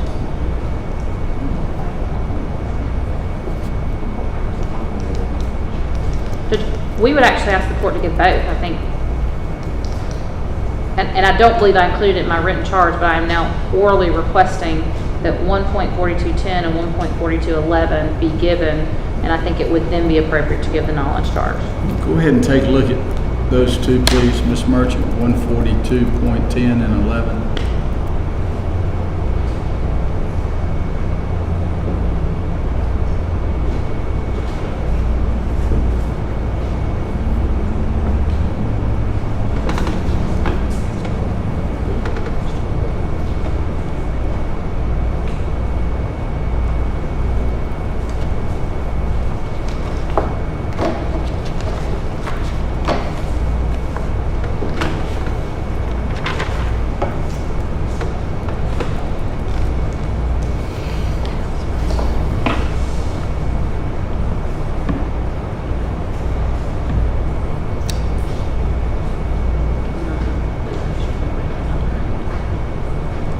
Any other thoughts on parties to the crime, failure to prosecute the principal, and knowledge? I don't think it applies, the party to a crime, and we're fine without that, taking out the knowledge. I just think it would confuse the jury, and there's no evidence to support that.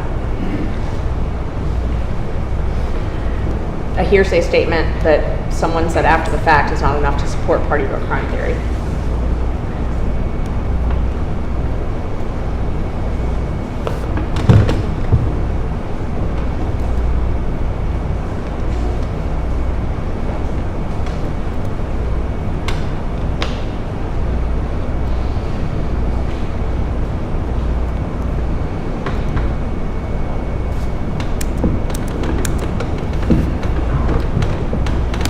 It's a very reasonable thing for the jury to wonder about. Even though there's only the one defendant in this case, I intend to charge 4210, 11 in knowledge.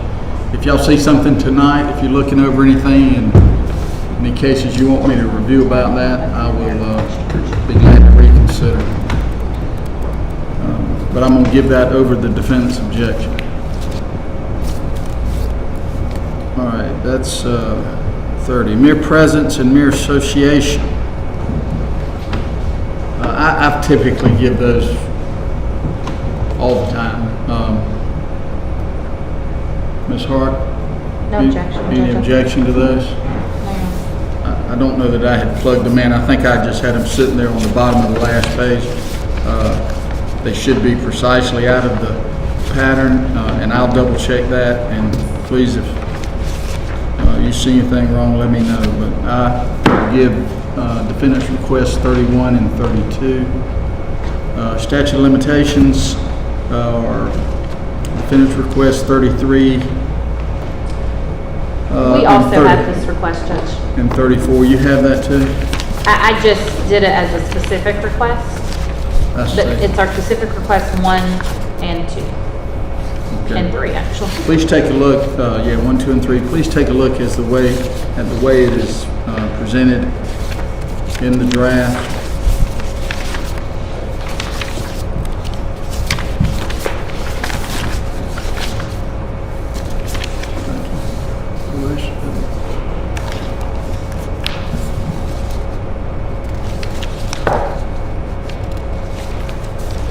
Yeah, on page 8. Thank you.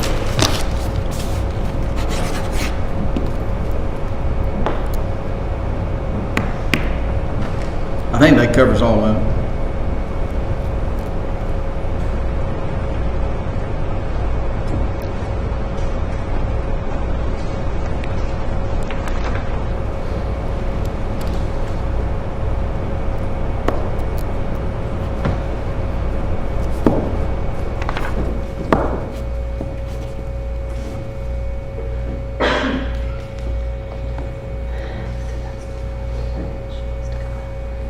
Does that suit the state as it's drafted now in 12 on page 8?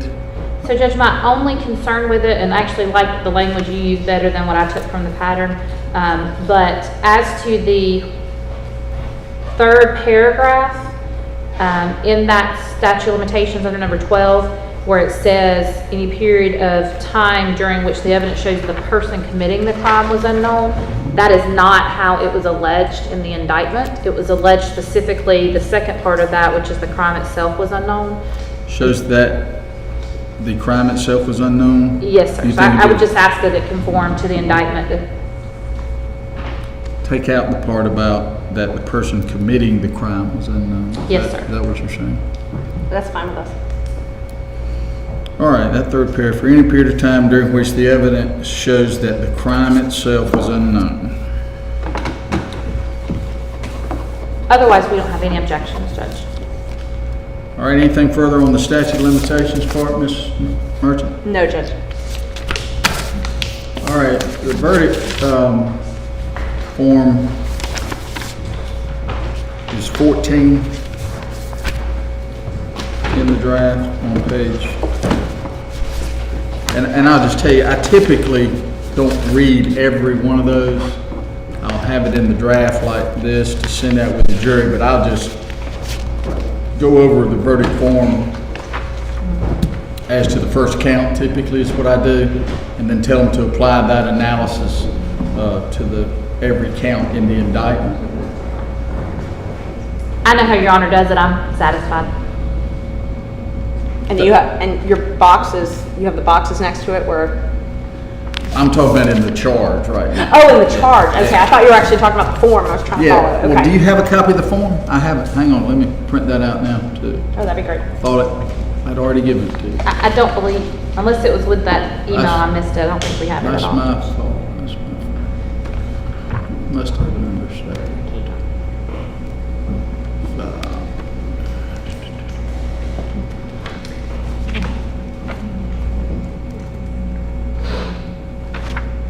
All right, Miss Forshe, are you? There you are. I need you to bring your chair right.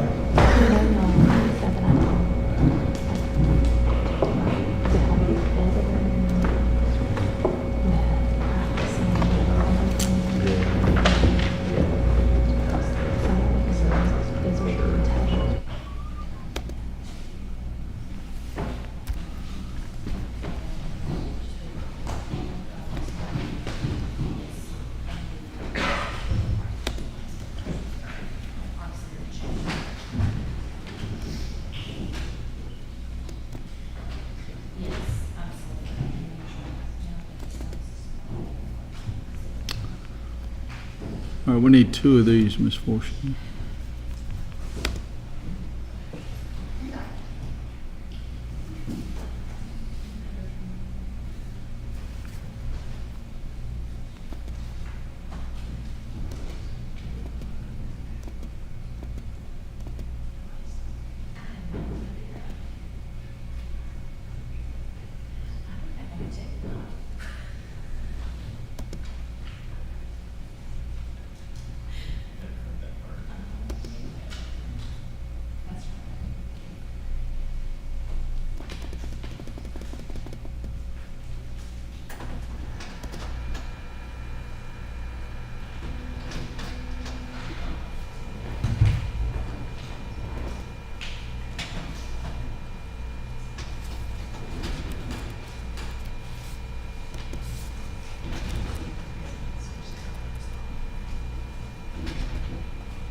They need them.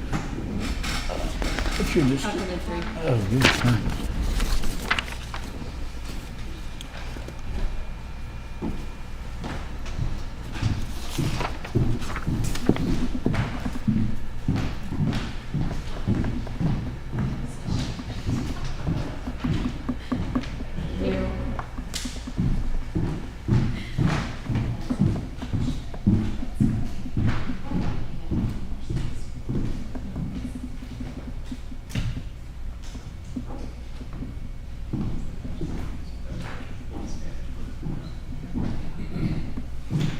Any objection?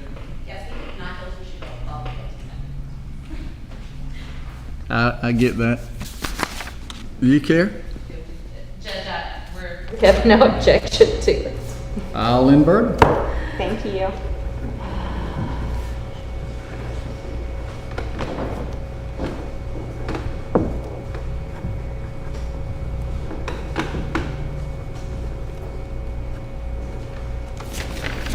All right, so noted. I'll make that change. Next, let's see. Still on yours, Ms. Merchant. No need for the lesser. What about 38? You want to No, we don't need that. draw that?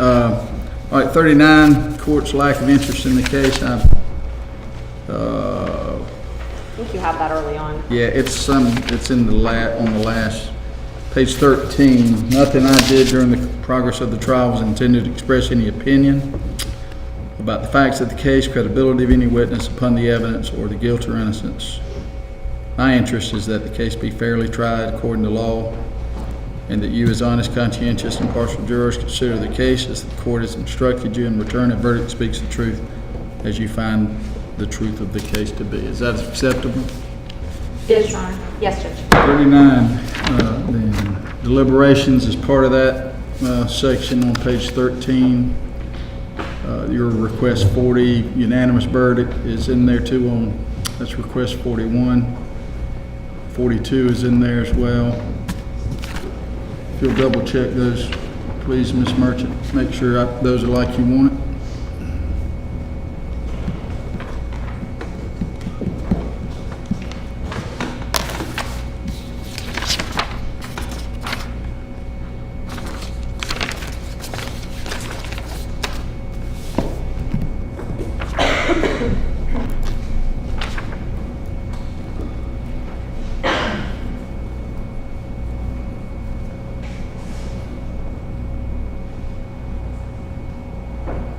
I don't think the retired to the jury room is in here, but I don't have strong feelings on that one way or another. It probably, you may It narrow might be somewhere else, I just may be missing it. I'll put it in. Okay, thank you. Number 42.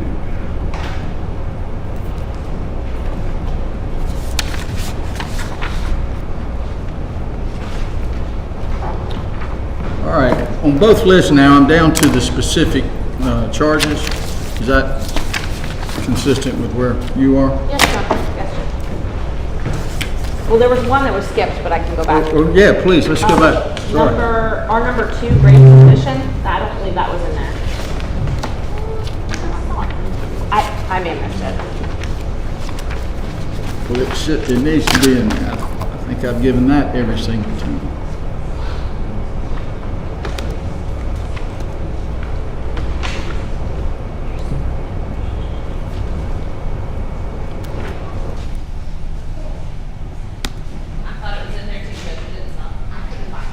Thank y'all. Thank you.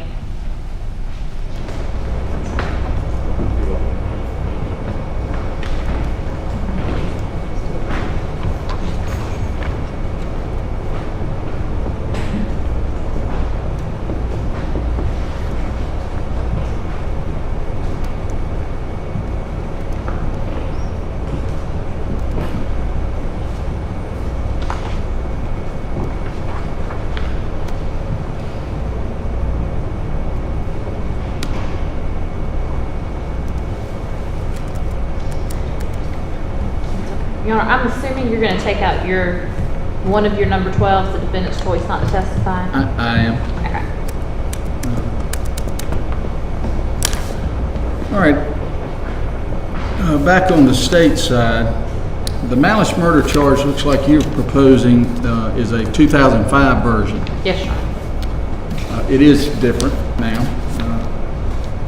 What's your reaction to that? Judge, I think you should give the current charge. And so it's my understanding that the things that are different are the second paragraph at the top of page 9 is to be murder. The killing must have been done with malice. That is not in the state's charge. And then also The current one says malice may be implied, and the state says malice shall be implied. I think malice may be implied is the appropriate charge.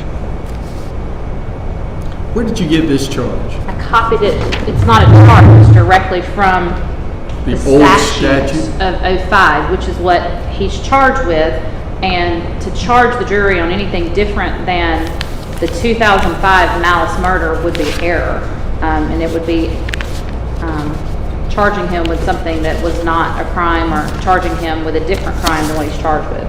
But I copied and pasted that from the 2005 version of malice murder.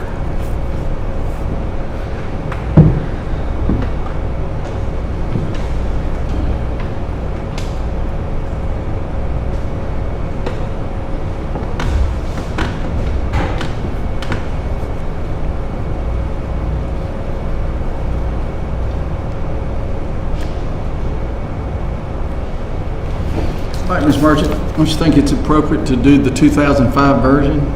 Judge, I think it's appropriate to do, because we're following a pattern charge, and the pattern charges are updated when new case law comes out. And so just like we're following the rules of evidence and the case law as of today, for confrontation, for example, we're not following where the law was in 2005. We're following where it is now. Pattern charges are not the statute. We don't just cite the statute. We cite different things than the statute. It's based on case law also. So I think the appropriate charge is the current pattern. It doesn't change the crime. Have you compared the 05 version of the murder statute to the current murder statute? Not recently, but I can do that right now, Judge. I did do that back in 2017 when we indicted the case.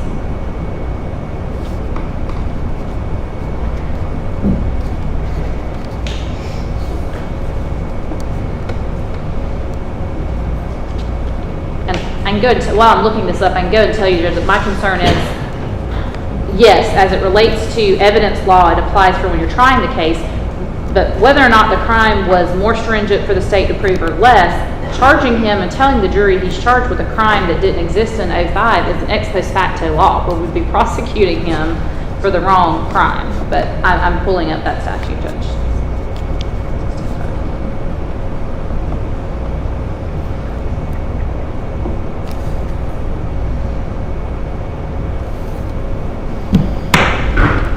Let me grab a title 6. Would you like me, sorry, Judge, I have it. I've got it.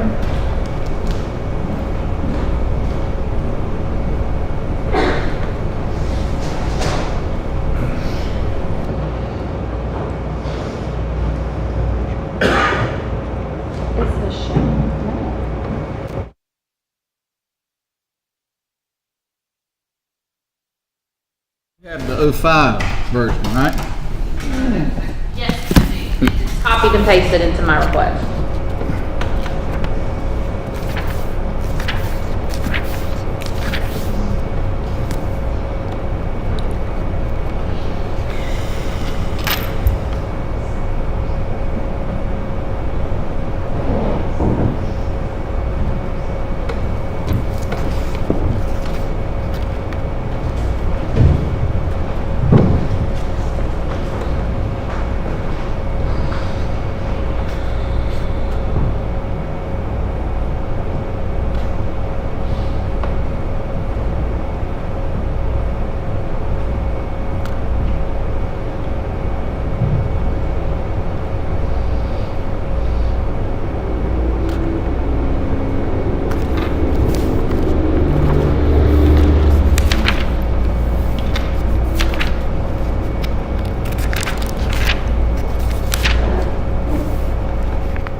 You're saying this is the cut and paste from the 2005 version? Because it is precisely the current version. The 2005 statute, yes, Your Honor. And yes, they are precisely the same. I'm looking at them now. The statutes themselves are precisely the same. But to answer your question, what I put in there is copy and paste. If it's the same statute in 05 as it is now, why shouldn't we do what Ms. Merchant suggests as far as the pattern charge? I mean, there is no ex post facto problem if it's the. If it's the same statute. I agree with you, Judge. So I'm thinking, I'm trying to make sure there's no error, Right. so give me just a moment. I mean, I think if there is, I mean, she's asking for it, I don't think it, well, maybe on an ineffective, but they're not ineffective. Well, I don't disagree, they're not effective, but obviously we always have to be considering everything, Judge, as the state, so.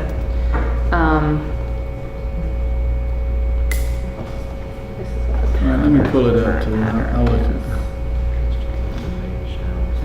Yeah, so it's actually suggested.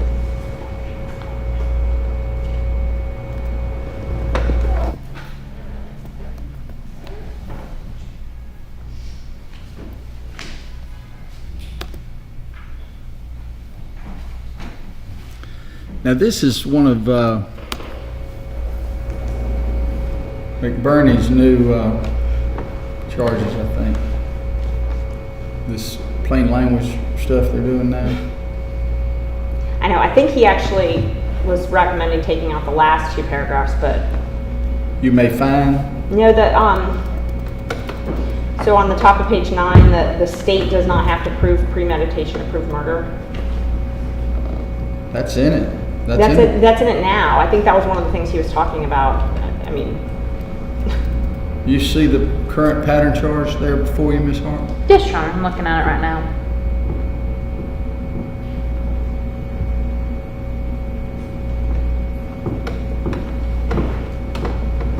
So,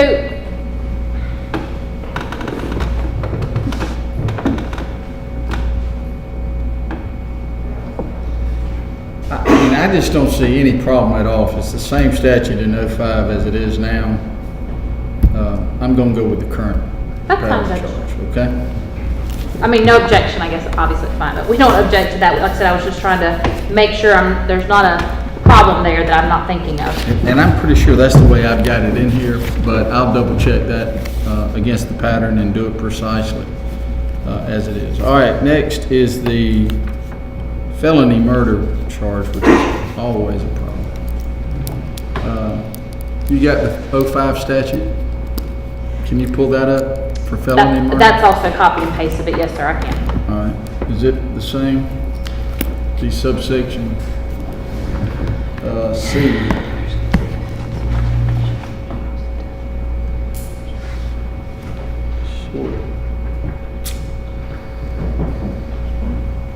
It's the same, Judge, in 05. All right, but now they've added this causation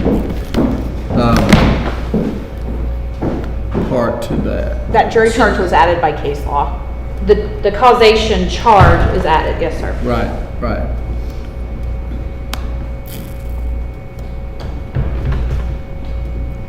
All right, any objection to that? I think you both asked for that, didn't you? The causation? I think so. No objection, Judge. All right, we'll do the causation after the definition. You may find. I think I've got it in there already. All right. Take a look at, please, the aggravated assault, burglary, and concealing the death of another. Sorry, Judge, before we move on from the murder, we had also specifically requested the premeditation charge and the motive charge related to malice. We can come back if we need to. It's in the same portion of the pattern. It's in there. It's in there, okay. The last two paragraphs, please take a look at those. Let's talk about it perfect. now.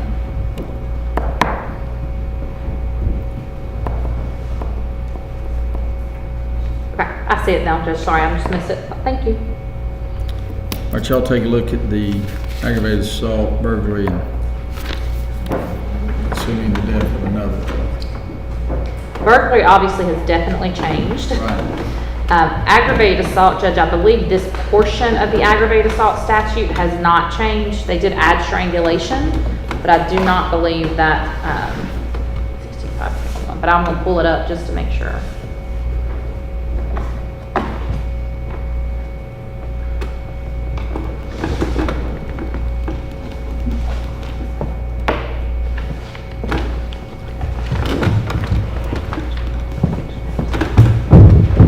Mr. Mr. Merchant's getting me the indictment. I wanted to see how it was phrased for aggravated assault, sorry. Problem. But I agree, they added strangulation, that's the big change, but it's got a track however it's indicted. Take a look at it. Thank you. And I can tell you again, it's I copied and intended to pasted. track the indictment, anyway. Apologies. It's copied and pasted. What is in my aggravated assault request to charge number 6 is copied and pasted from the 05 version, related to what's narrowed to what we indicted.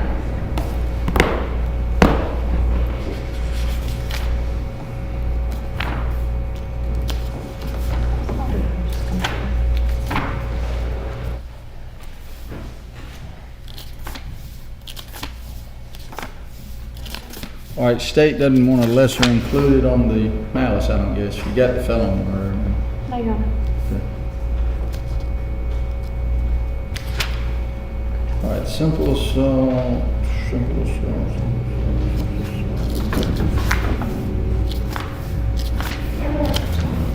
All right, is that language still the same in the new or most recent version of the aggravated assault statute? The part you charge, subsection 2, I guess, right? Yes, Your Honor. Yes, Your Honor. Okay. And the indictment. You've got the indictment, right? Okay.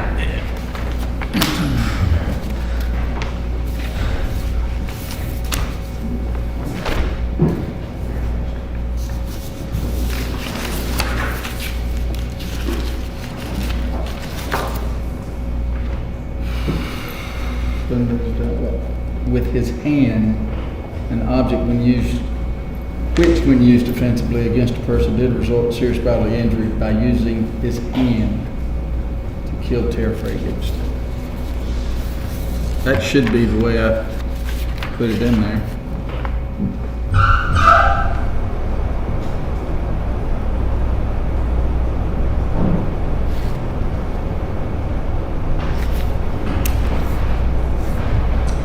So, Judge, in the way that you have it. No, it says Sorry. deadly weapon is subsection 2. All right, go ahead. 3. So, the way you have it in that first paragraph, this is a proper statement of the law. However, given how it's charged, it just causes me some concern. Where it says to prove assault, the person does not have to prove that the other person was actually injured. That is a correct statement of the law. However, because of the way that we charge the aggravated assault, they are actually required to find that it caused serious bodily injury. I just don't want them to get confused between those two. I agree, Judge. That was the sentence that prompted me to ask Mr. Merchant to go get me the indictment. Good, thank y'all. All right, so we'll take out,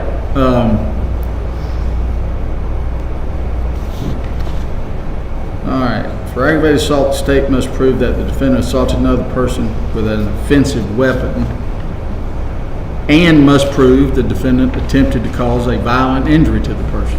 So, actually, Judge, I think because we're taking out the second sentence, the third sentence should come out as well. Those are actually alternative ways of committing assault. But isn't that the way you charged it?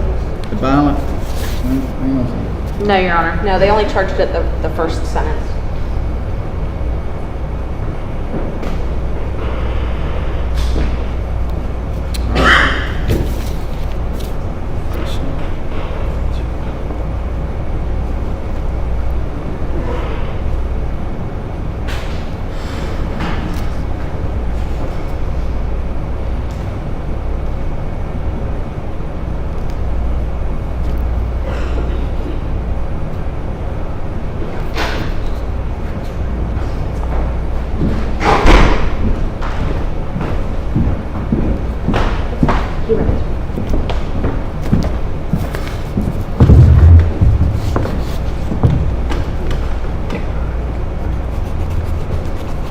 All right, what about the second paragraph then?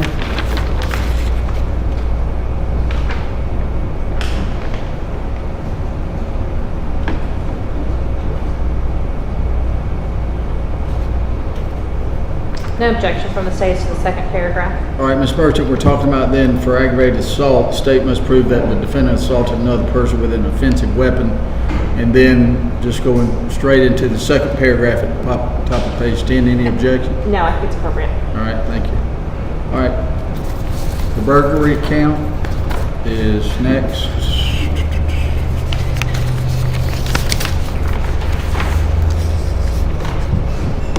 I think it's appropriate. And that has significantly changed, as you say, Ms. Hart. Any objection to 5 burglary No, no definition? Ms. Hart? No, Your Honor. That's right out of, and count 6. Any objection as it's drafted here? No, Judge. All right, didn't you have a couple of specific requests? Let's see, Ms. Merchant, that we hadn't gotten to, I guess not, okay.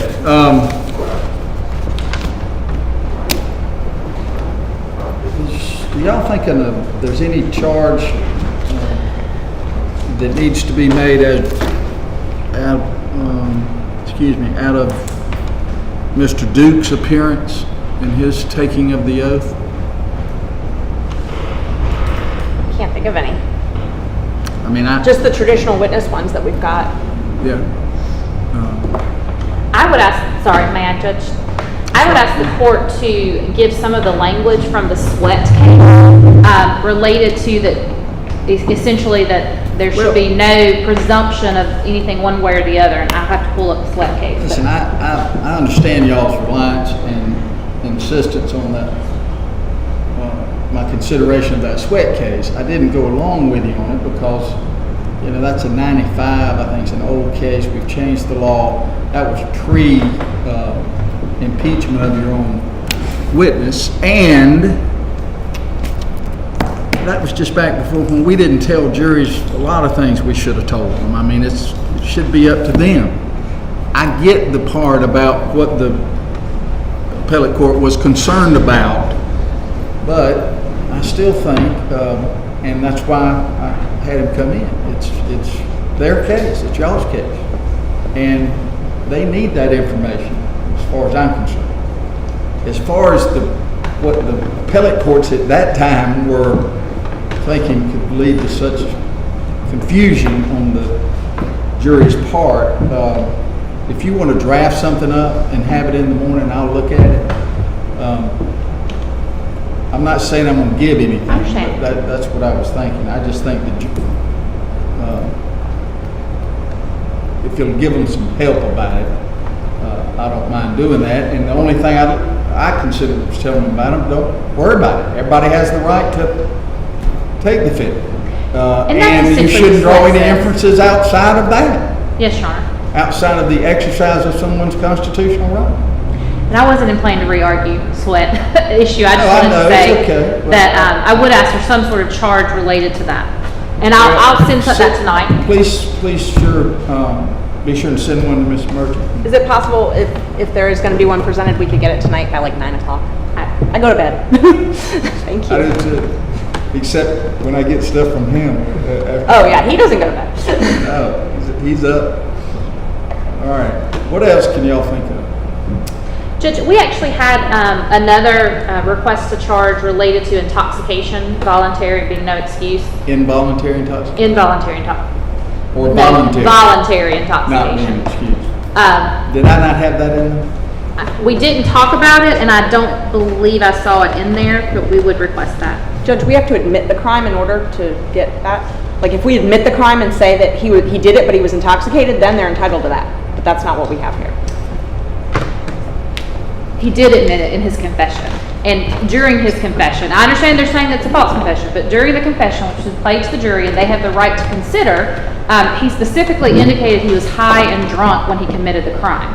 And so I think it would be appropriate for the jury to understand that if they decide to believe what he said back in 2017, that is not an excuse.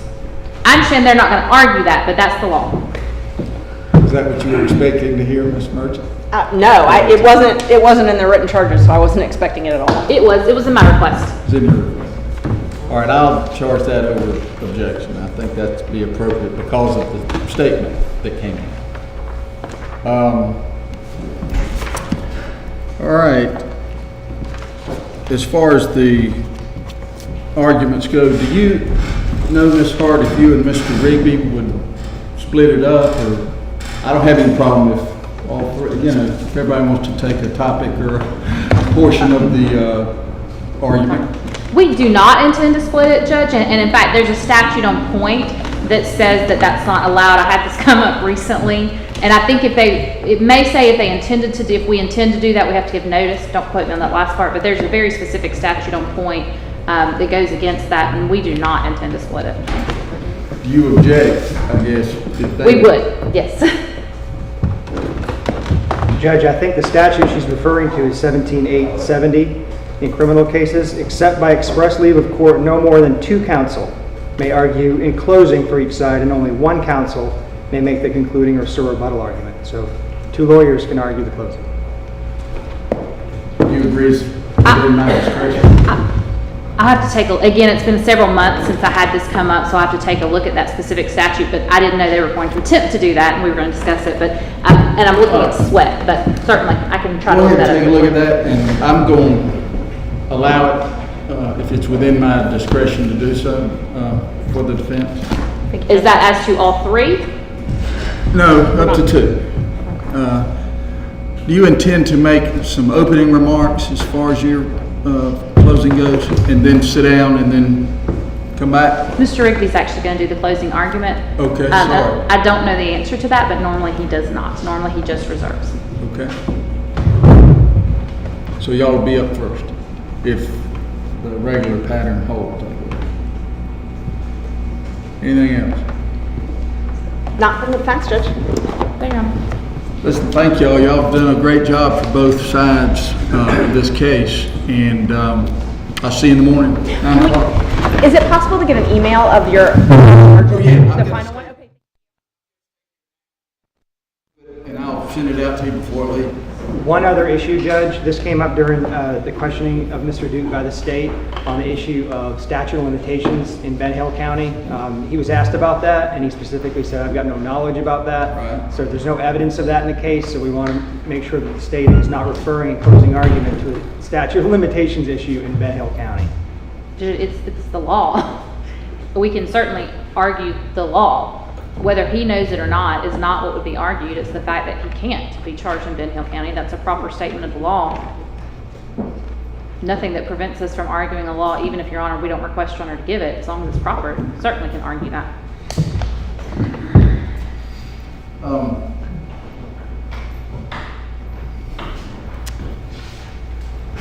Y'all objected to that question, is my recollection, and I allowed him to answer it if he knew, and he said he didn't know.